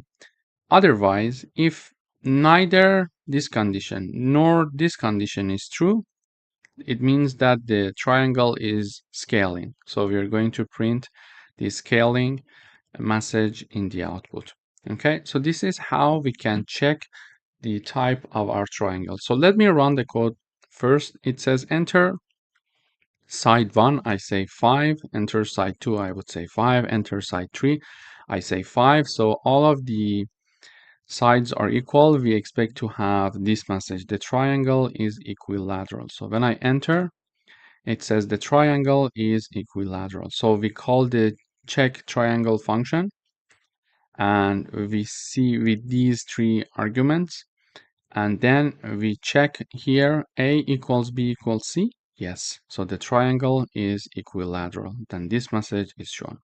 So if I run the code one more time, so 5, 6, and 7, when I run the code, this time it says the triangle is scaling. Why? Because we are having a triangle and neither of the sides are equal. So 5, 6, and 7. The first one, all of them must be equal. The second one, two of them must be equal. And if neither of them are equal, it's scaling. And finally, we are having, for example, another triangle, which is 5, 4, and 5, let's say. And this is a triangle of type isosceles. So this one. Why? Because the first side and the second side, both of them are the same number. So here we check A equals B, 5 equals 4, no. B equals C, 4 equals 5, no. A equals C, so 5 equals 5, yes. Therefore, it enters and checks here. The triangle is isosceles. So in this video, we learned how we can write a program to check if a triangle is of type equilateral, isosceles, or scaling. Thank you for watching. Welcome back.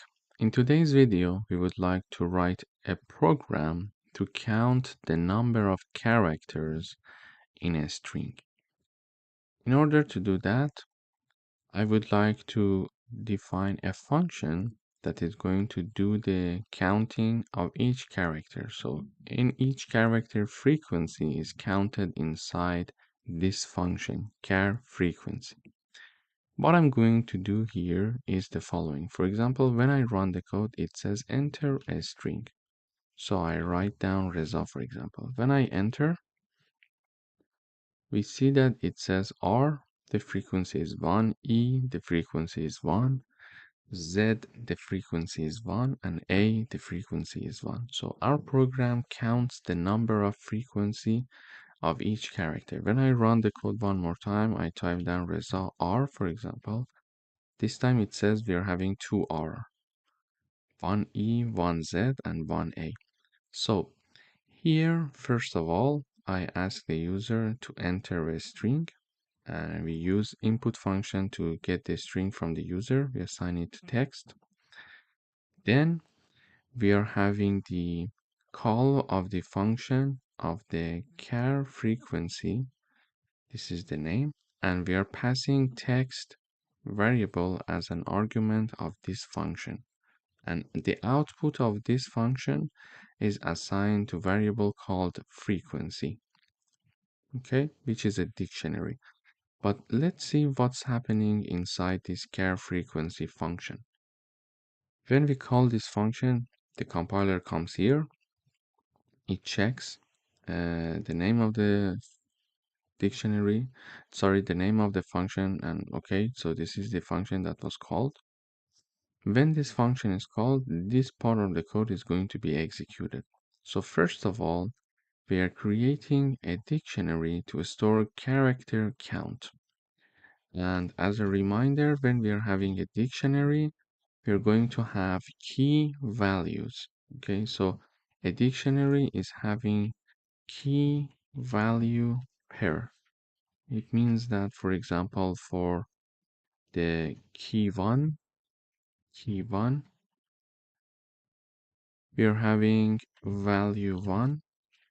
Then we are having, for example, key two and key two. Then we are having value two, for example, etc. Okay. So just imagine that we are having a dictionary with two keys and two corresponding values. So it's a key value pair, a dictionary. We are having the key one, its corresponding value, key two, its corresponding value. Here exactly, if you see that R is my key and its corresponding value is 2. So in a dictionary, we can easily count the number of frequency for each character. Now I created an empty dictionary here. Then we are looping over the S.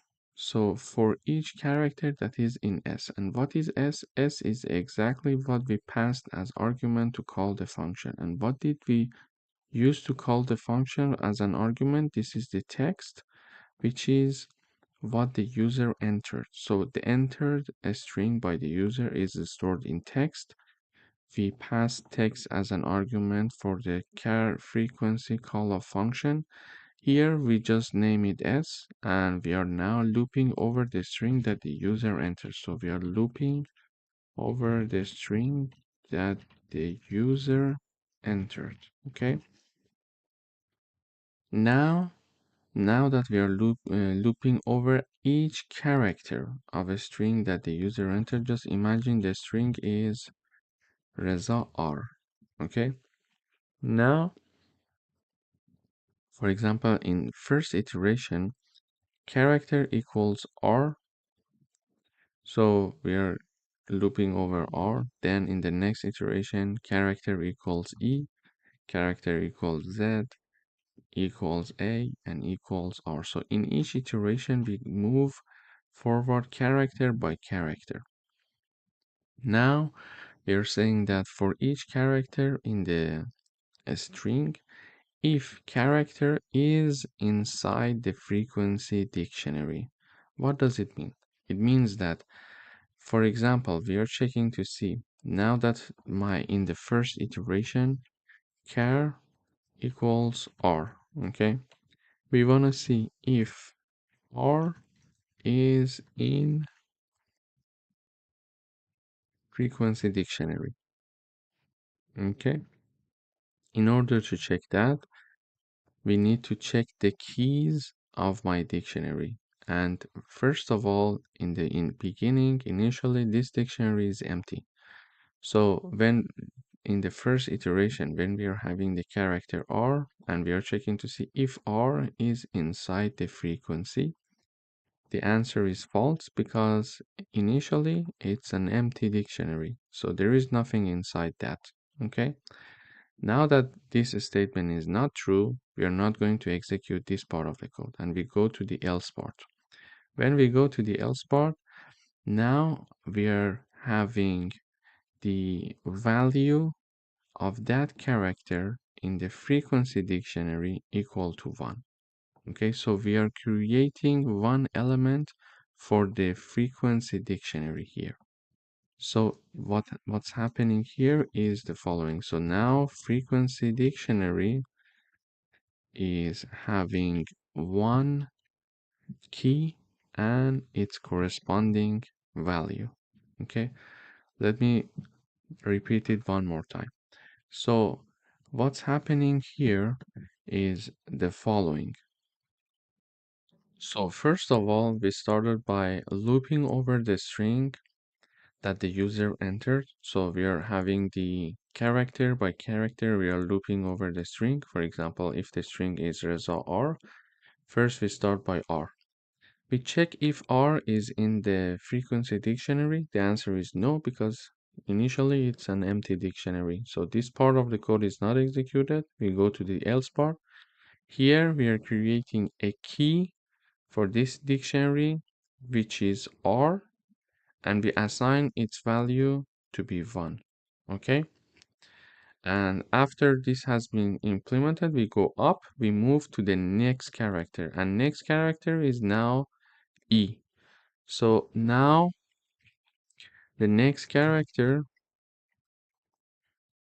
is E here. Okay? So now we check if E is in the frequency dictionary. Now our frequency dictionary has one key and its corresponding value, which is R and 1. So E, is it inside the frequency? No, because we only have R, so this part is not executed. Then we move on to the else part, and we are creating a key with the name E, and its value is 1 in the frequency dictionary. So now the next one is created, which is E, and its value is 1. Okay, so we go for the next character now. Next character is Z. So Z, is it inside the frequency? No, because here we only have R and E.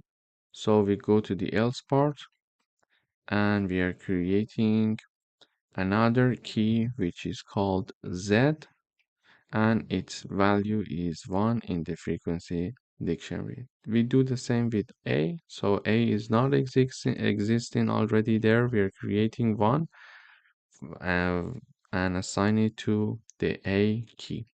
Now that we are going to the last character, the last character is R. So we check R, is it in the frequency? Yes. Now the answer is yes, because we already have one R.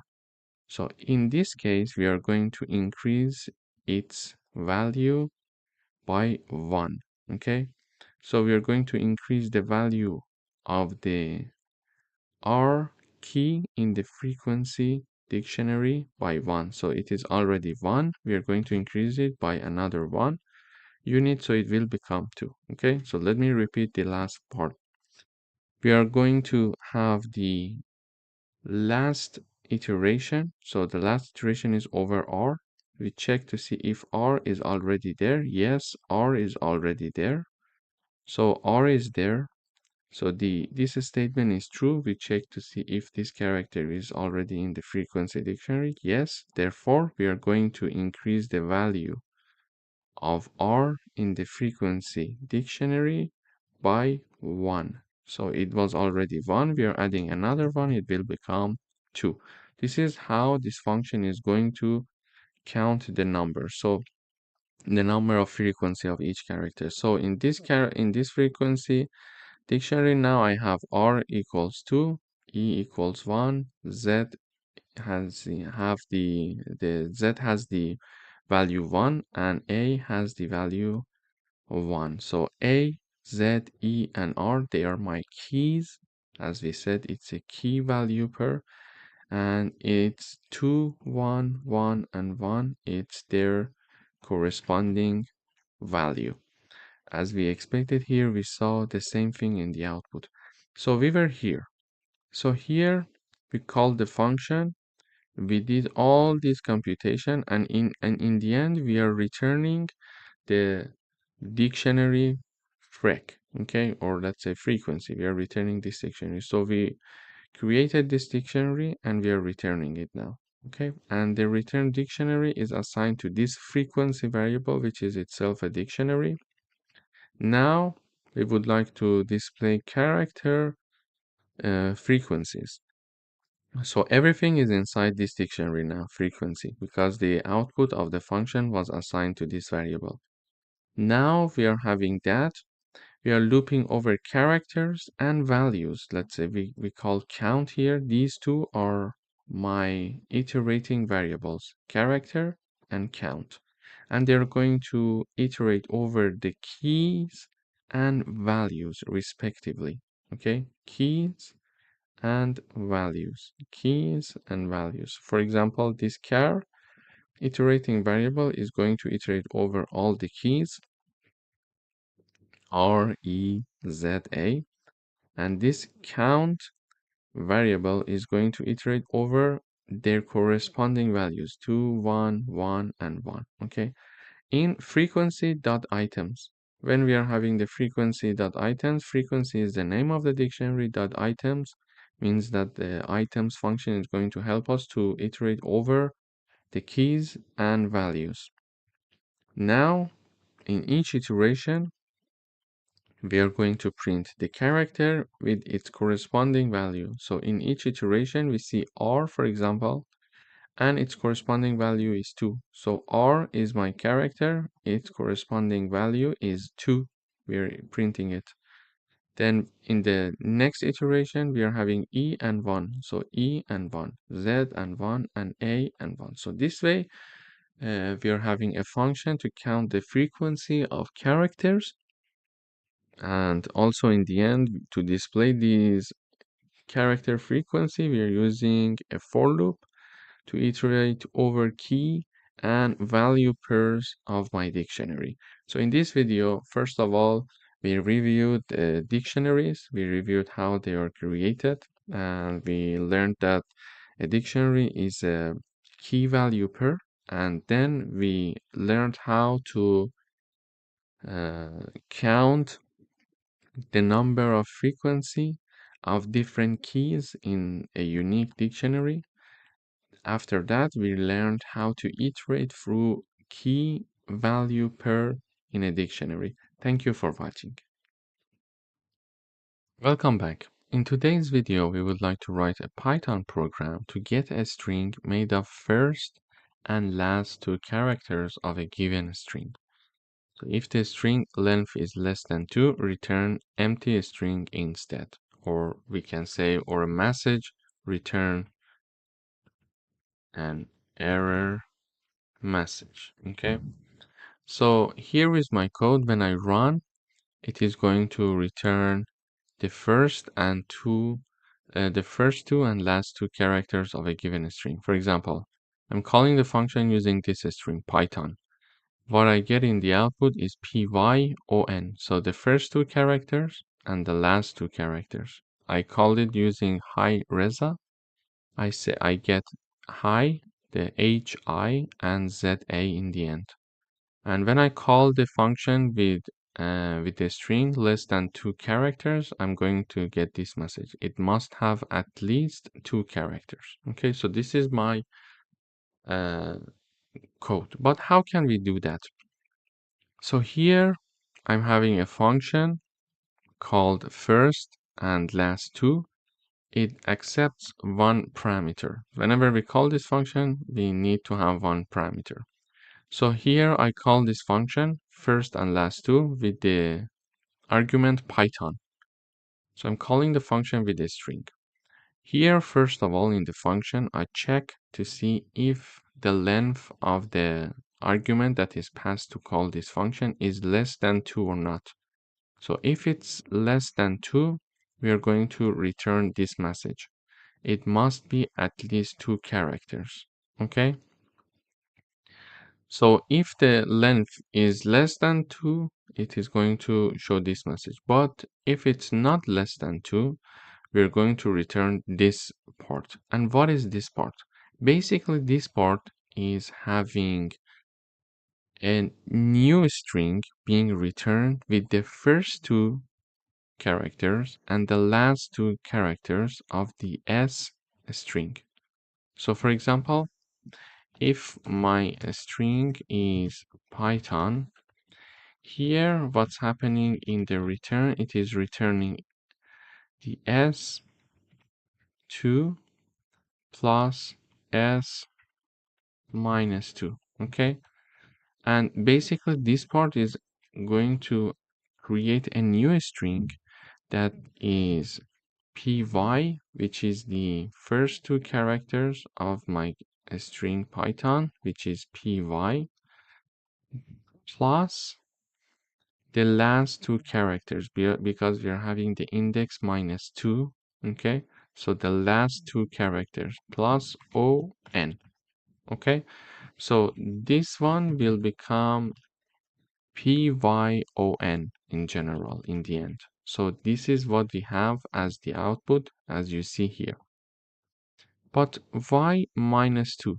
So if I have a string here, let me give you another example. If I have a string called Python, the indexing works like this: 1, 2, 3, 0, 1, 2, 3, 4, 5. So this is the indexing. So index of the P character is 0, index of Y character is 1, etc. until the end. The index of N is 5. So the character N has the index 5. We also have another method for indexing a string. We can start from the end. So when we start from the end, the last one is -1. For example, the character N, the index is -1. Then the character O, the index is -2. Character H, index is -3. Character T, index is -4. Character Y, index is -5. And finally, the character P, its index is -6. So we can either count from left to right for indexing where we are having from 0 until 5, or we can count from right to left, which will have this way. So n equals -1, o equals -2, etc. See, this is the indexing of our characters of this string. So when we are having the string s, the first two characters, it will be index 0 and 1, which is p and y. And when we are having the -2 and then colon, it means that start from the -2, which is o, and go until the end, which is o and n. Okay? So this is how we can have this. So -2, it will be O and N. If I write down -3 and then colon, it means that it starts from H and continue until the end. This is how we can create a string from the first two letters and the last two letters. Thank you for watching. Welcome back. In today's video, we would like to write a Python program to change a given string to a newly string where the first and last characters have been exchanged. So what we are doing here is the following. I'm having, for example, a string called Python, and in the output, we see that the first character, P, and the N, the last character, they have been exchanged in the output. So N is now my first character and P is my last character, while the rest of characters remained the same. You see it here. Yeah. So also this happens for the hello. H and O, they have been exchanged. We see O is my first character, H is my last character, and the rest of the characters are the same.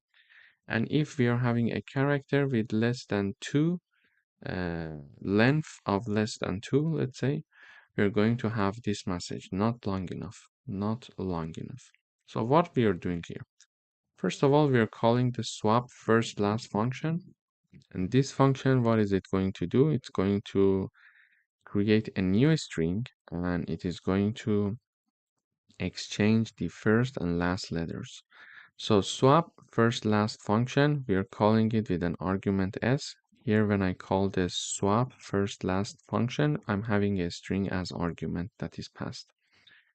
Then we check if the length of the passed argument is less than 2 or not. If it's less than 2, we're going to have this message being shown, not long enough, exactly as we have here. But if the length is larger than 2, we're going to return this part. Because this statement is not true, then we're going to go here and execute this part of the code. So what this part of the code is doing? So my string is hello, let's say. Okay. This part of the code is saying that s with the index -1. So the character with the index -1 of my s string, and this is my string. The character -1 refers to the last character, okay? Character with the index -1 refers to the last character. So create a new string where the first character is O because we are putting it in the beginning. So the first character is O. Why? Why O? Because we are calling the string with character of index -1, and character with the index -1 is O. In the S, for example, a string which is hello. So the last character, which is having the index -1 of my string hello, is O. Okay, so I write down O here, plus, then we are having a new separation, let's say. So we are having now character from 1 to -1, and the ending point is exclusive. So we are writing it down like the following: from index 1, which is E, until index O, which is the -1, but the end is exclusive. Therefore, we're going to be having this. Okay. And why we are having index 1 from E? Because when we are having a string like hello, the indexing starts from 0, 0, 1, 2, 3, and 4. Okay, this is my indexing. And now H is having index 0 and E is having index 1. Okay, so from 1, which is the starting point, and the starting point until ending point. But we need to be very careful. Ending point is exclusive. So ending point is exclusive. We are going up until -1, but -1 is not included. Okay, so we start from 1, which is E. We go up until -1, but because it is not included and it is excluded, we are not going to have that. So we are having ELL. Okay, so ELL plus, now we are having the index 0 of our string. So we mentioned that this string hello, the index 0 is the first character, which is H. So here is my H now. So now we are creating a new string with these characters. So O, E, L, L, and H. Okay. So this is how we are going to exchange the first letter and the last letter. Also here, I'm having another example for Python. The same happens here. So we are going to, let me write it down here. So we are having a string called Python. First, we are putting the last character, which is N, plus YTHO plus P. Why? Because we are saying first the last character, which is N. So we are putting it here. Then start from the character with index 1 and go up until character -1, but the -1 is exclusive. So this is index 1, which is Y. Go up until -1, but -1 is exclusive. So we go 1 to the left. We are having the YTHO as we have here. And finally, we are having index 0 of the string S. So index 0 of this string means that we are talking about the first character here, which is P. So now we created a string that is like this: NYTHO and P, exactly as we see here in the output. And in case that we are calling the swap first last function with any string that has the length less than 2, we are going to have not long enough message because it's less than 2. So the length of the character is measured through the len function. If it's less than 2, if this statement is true, we're going to show this message not long enough. So in this video, we learned how to exchange the first and last characters of a given string. Thank you for watching. Welcome back. In today's video, we would like to write a Python program that creates a function, and this function is going to check if a given string is palindrome or not. So palindrome means that it reads the same backward as forward using Boolean values. So here is my string. So you see that when I read the string madam, from the left to right, it is madam, and if I reverse it, it will be madam again. So this is what we call palindrome. So reads the same backward as forward, okay? And also here, this word is also a palindrome. So race car is my string, and if I read it from the right, which is RAC, which E, race, and CAR, race car. So from right when I read it, it's race car. From left when I read it, it's race car. However, the word hello, it's not the same. So when I read the word hello, from left, it's hello. From right, it's something like ole. And for example, for the next word, which is level, if I read it from left, it's level, and if I read it from right, it's also level. And finally, we are having the Python. So if I read it from left, it's Python, but if I read it from right, it's not Python. I'm not sure even how we can pronounce it. Nofip, something like this. So this is how we can understand if a string is palindrome or not. In order to understand this using Python, we write down a function that is called isPalindrome. And in this function, whenever we call this function, we are passing one argument.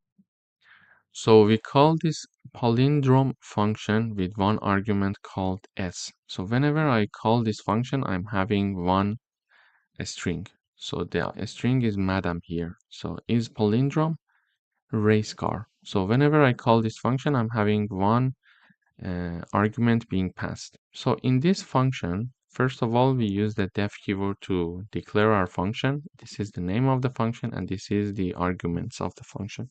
And in this function, we only have one argument. So in this function, what we are checking here is the following. We check to see if the string s equals to s when it is being reversed.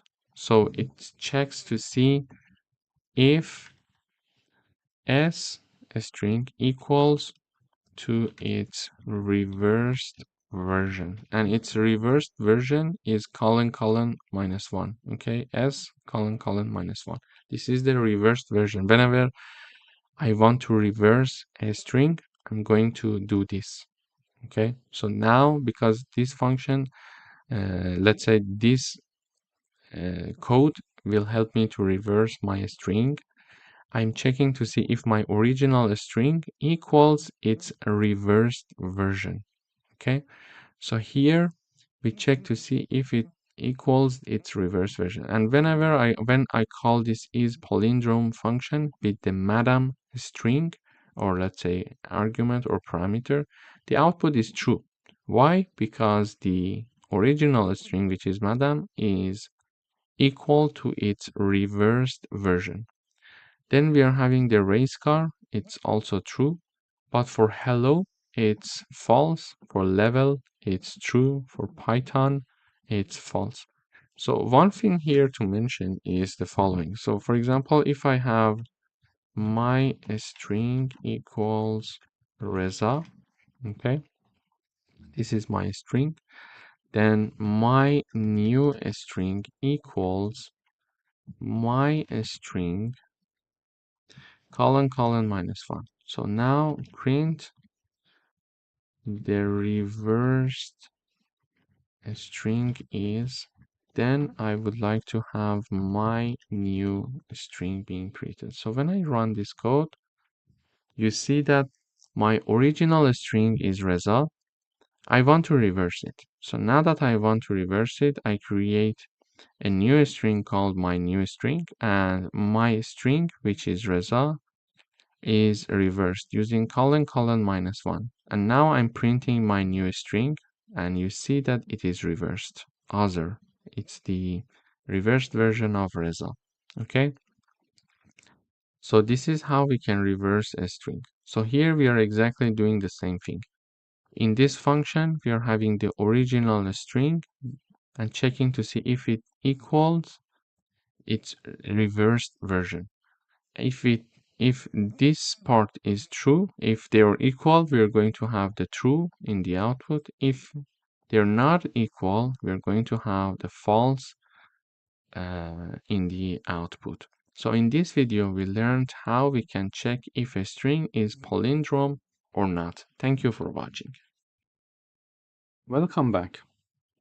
In today's video, we would like to write a program that calculates whether a person is eligible for voting based on their age or not.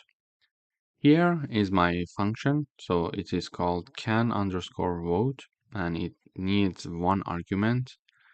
And whenever we call this function, therefore, we need to have one argument. And for example, here, I'm calling the can vote function with the argument 20. So I'm passing this argument to the can vote function to check if this person with 20 years old can vote or not.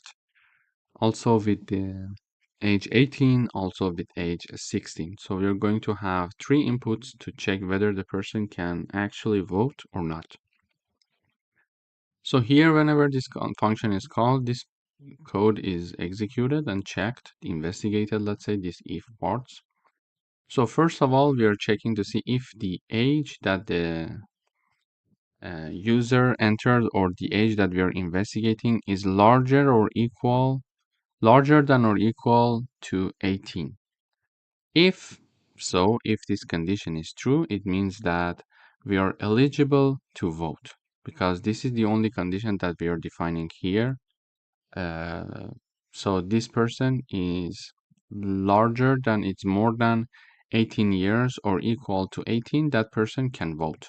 So we're calling the function with number 20. We check to see, okay, 20 is larger than 18. Yes, so you are eligible to vote. So when we run this code, we see this message here. You are eligible to vote. Then we call the function with number 18. And 18, is it larger than or equal to 18? Yes, you are eligible to vote. Therefore, this message is also printed in the output. However, when we call the function with a number that is lower than 18, because this is the criteria for checking if someone can vote or not, we are calling a function, we are calling the function with a number lower than 18, for example, with 16. We check to see 16, is it larger than 18? No, it's not true. Therefore, this part is not executed and the else part is executed. Because whatever that is not inside this condition is going to fall into the else part. And this message is shown. You are not eligible to vote. You need to wait 18 minus age. So 18 minus the enter age, which will be 18 minus 16, so 2 more years. So you need to wait 2 more years. So here you see you are not eligible to vote. You need to wait 2 more years. So this is how we're going to have the output. So now if I want to have another input, for example, can vote, and in parentheses, I write down, for example, 10. So we want to check to see if someone with the age 10 can actually vote or not. So here we're calling the function 10. Is it larger than 18? No. So this part of the code is not executed and we fall into the else part, and we see this message. You're not eligible to vote. You need to wait 18 minus 10. It's 8. 8 more years. So when I run the code, you see that we are having this message. You're not eligible to vote. You need to wait 8 more years. So this is how we can actually combine the concept of functions and if conditions in Python to check a simple condition. If the person is older than 18 years old, or the person is 18 years old, the person can vote. Otherwise, it's not possible and they need to wait.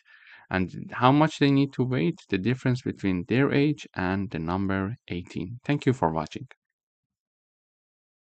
Welcome back.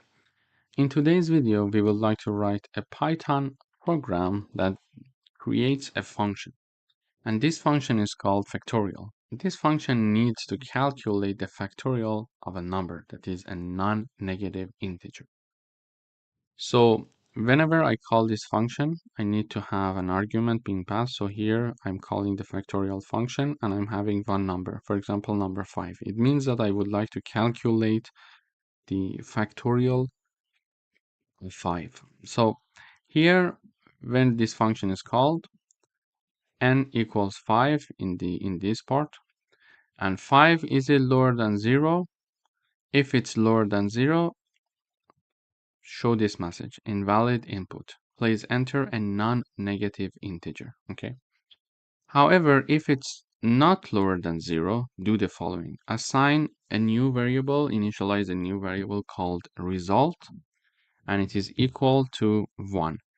And define an iterating variable, which is I. So for each I that is in range 1 and n plus 1, and we know that the ending point is exclusive, so we are having the range, starting point, ending point. And the ending point is exclusive. This is why we are having n plus 1, okay? So actually it is going to go start from 1 and goes up to n. And in each iteration, we are going to have the results equal result multiplied by I. So this formula exactly equals this formula. So if you think that this one is easier to understand, you can simply write it down. The results will be the same because they are the same thing. So in the first iteration, I equals 1, we are going to have result equal 1 multiplied by 1, and therefore result equals 1. Why 1 multiplied by 1? Because we are multiplying result by I, so result is 1. And in the first iteration, I is also 1, so result is 1. Then we are having I equals 2. So result will be 1 multiplied by 2. Result will be 2. Why? So we are having result multiplied by I. So result is 1 because from previous iteration it's 1. And I equals 2. So it will be 2 here. Then we are having I equals 3, for example. We are having result equals 2 multiplied by 3. 2 multiplied by 3. So now result will be 6. But how? Because we are having result multiplied by I. So result is 2 from the previous iteration. We have it. And also I equals 3. So we are having number 3 here. 2 multiplied by 3, it's 6. Then we are having I equals to 4. Result equals 6 multiplied by 4. So result is 24.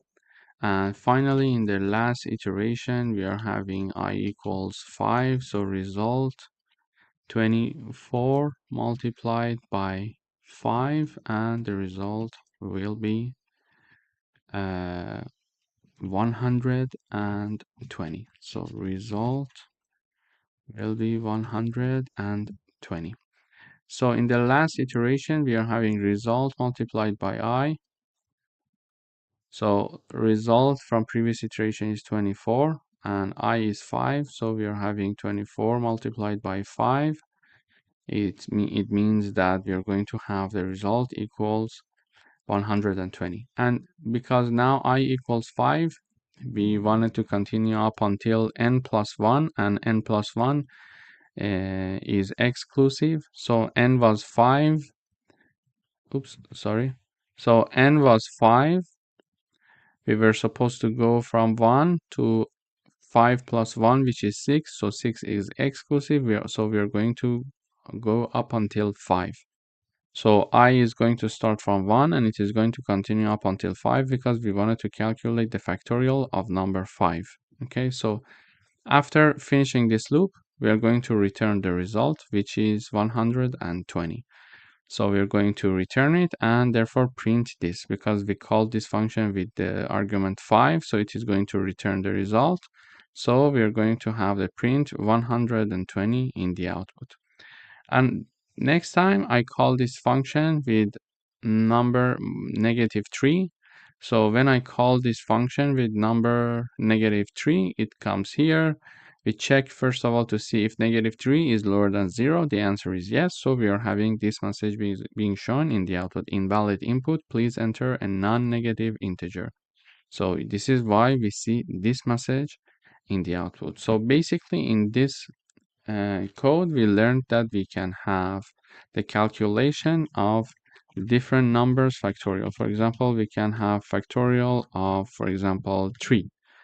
And when I run this code, we see that the factorial of 3 is 6. The factorial of, for example, 10. Let's calculate this one. So this one is this number, okay? We can have the calculation of factorial of 6. It's 720. So this is how we can have the factorial of any positive number using this factorial function. Thank you for watching. Welcome back. In today's video, we would like to write a Python function that takes two Boolean values as input and return the logical and or of those values. So here is my example. I have my two Boolean variables a and b. One of them is true, the other one is false. And we want to define a function that checks the relation between these two, the and or. Okay, so here is my logical operations function. So this is a function called logical operations. It requires two arguments, a and b. So whenever I call this function, I need to have two arguments, a and b. So here I try to call this function logical operations, a and b. Then we are assigning the result of this function to and value and or value. So we are having two variables on the left hand side, meaning that this function is going to return two values for us. Here you see this is the function output. So the first output, the second output. So the first output is going to be assigned to the and value. The second output is going to be assigned to or value. So this is how this function works. We're calling the function with two variables. On the right hand side, we are having the call of function. On the left hand side, we are having two variables.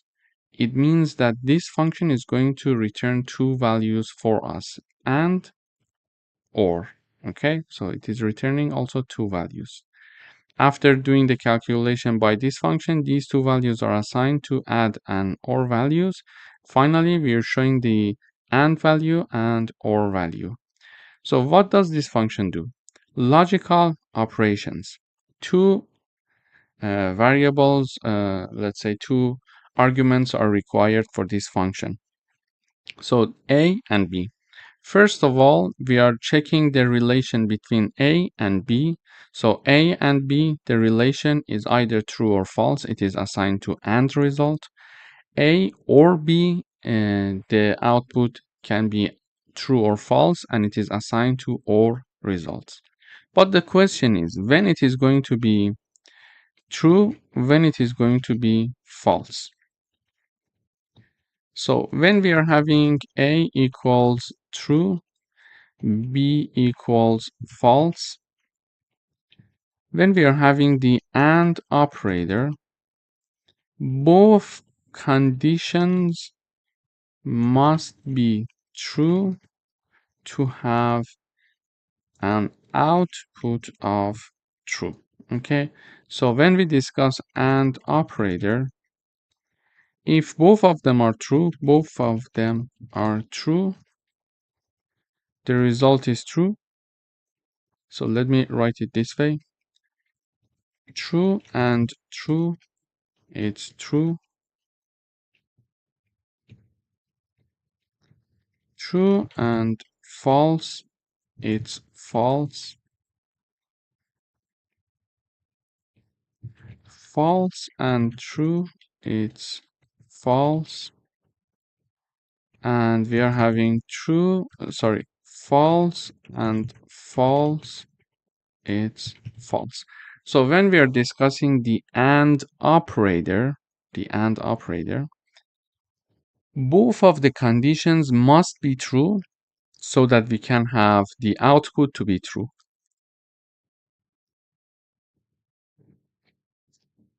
You can see it here. So true and true, so the output is true.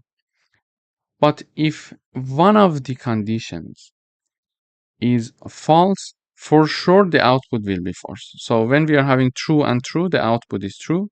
But when we are having true and false, the output is false. When we are having false and true, the output is false. When we are having false and false, the output is false. So when using the AND operator, the only situation in which the output will be true is when we are having both conditions to be true. Okay.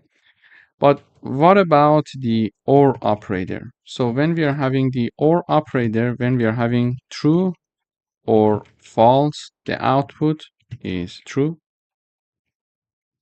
When we are having false or true, the output is true. When we are having false or false, the output is false. And finally, when we are having true or true, the output is true. So, however, when we are discussing the OR operator, at least one of them must be true to have an output of true. Okay, at least one of them must be true. So we are having true or false because we are at least having one true, the output is true. False or true, the output is true. False or false, the output is false. And true or true, the output is true. So this is the review of AND and OR operator. Now we are having the A equals true, B equals false, and we would like to check A and B. So true and false. So true and false, the output is false. So the output of this will be false because one of them is true and the other one is false. And in order to have the true answer, we must have both of them as to be true. So now one of them is false. Therefore, the output is false and it is assigned to AND result. Then we are having A or B. We are having A or B, true or false. And this one is like this, true or false, because at least one true is there. So the output is true and it is assigned to OR results.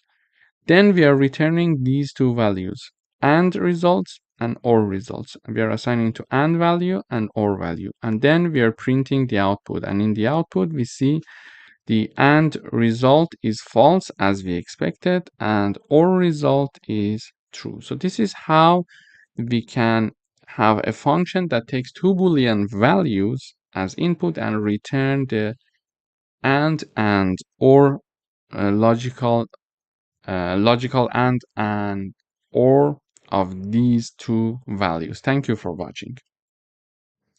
Welcome back. In today's video, we would like to write a Python function that accepts a string and counts the number of upper and lower case letters.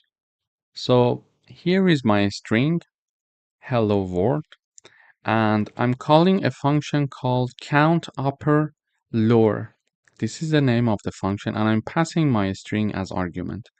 And this is the right hand side. On the left hand side, I'm having two variables. This again shows that we are having a function that is going to return two values. Okay, so when looking at this function, this is my function, this is what's happening inside the function. As we see in the return part, we are having two variables as the return part. So the first one, upper count, is assigned to upper, and the lower count is assigned to lower. And finally, we are printing the upper and lower letters. So in the output, we see for the hello world string, we have two uppercase letters, which is H and W.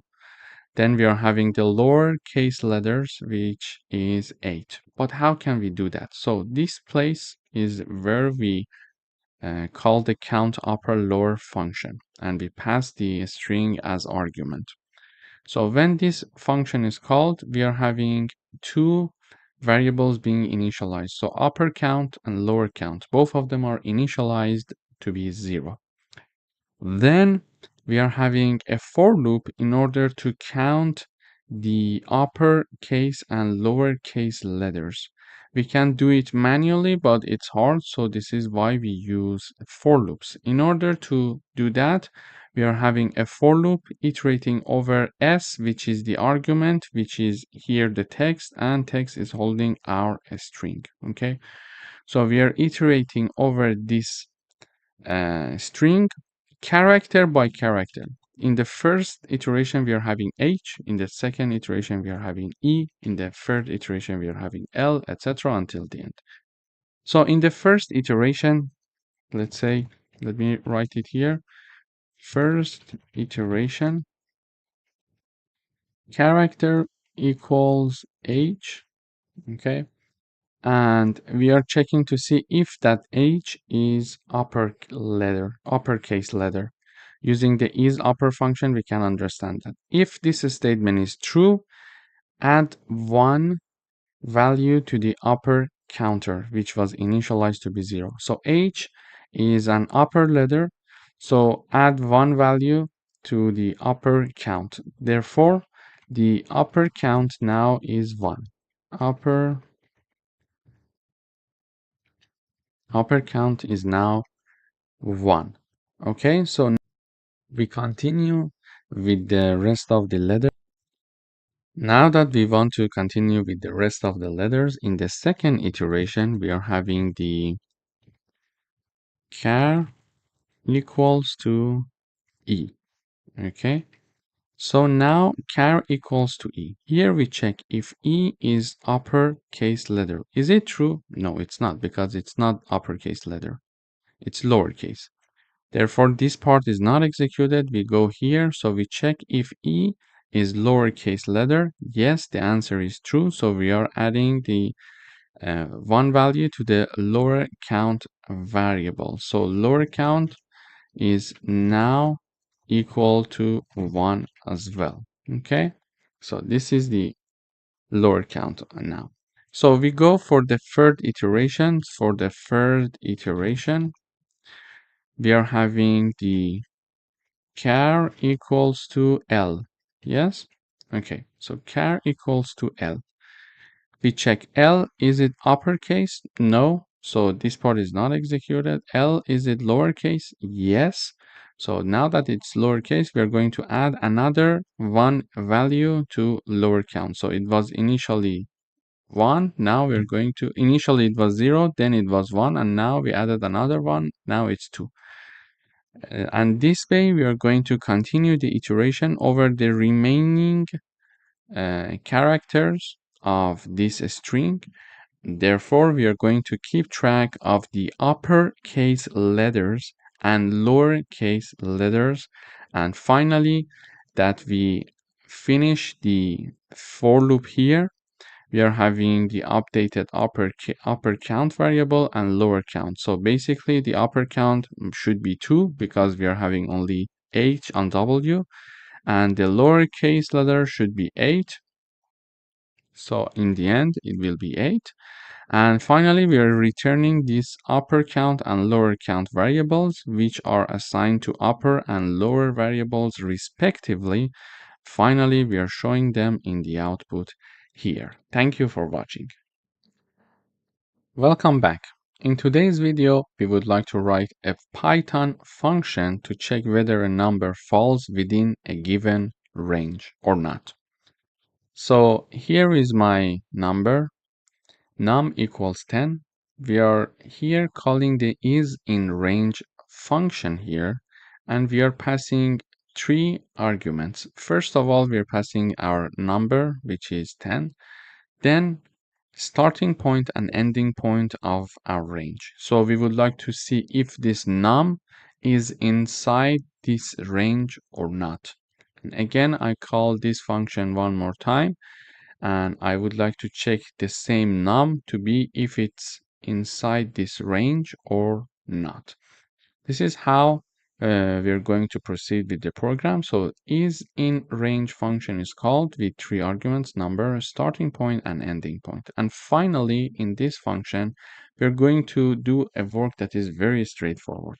We're going to check if this number, which is the first argument, okay, is larger than or equal to the start, which is the second argument, the starting point, and at the same time it is lower than or equal to the ending point, which is the third argument. Okay, so this is going to return either true or false. If this statement is true, meaning that the number is between these two ranges, so it is going to return true for us.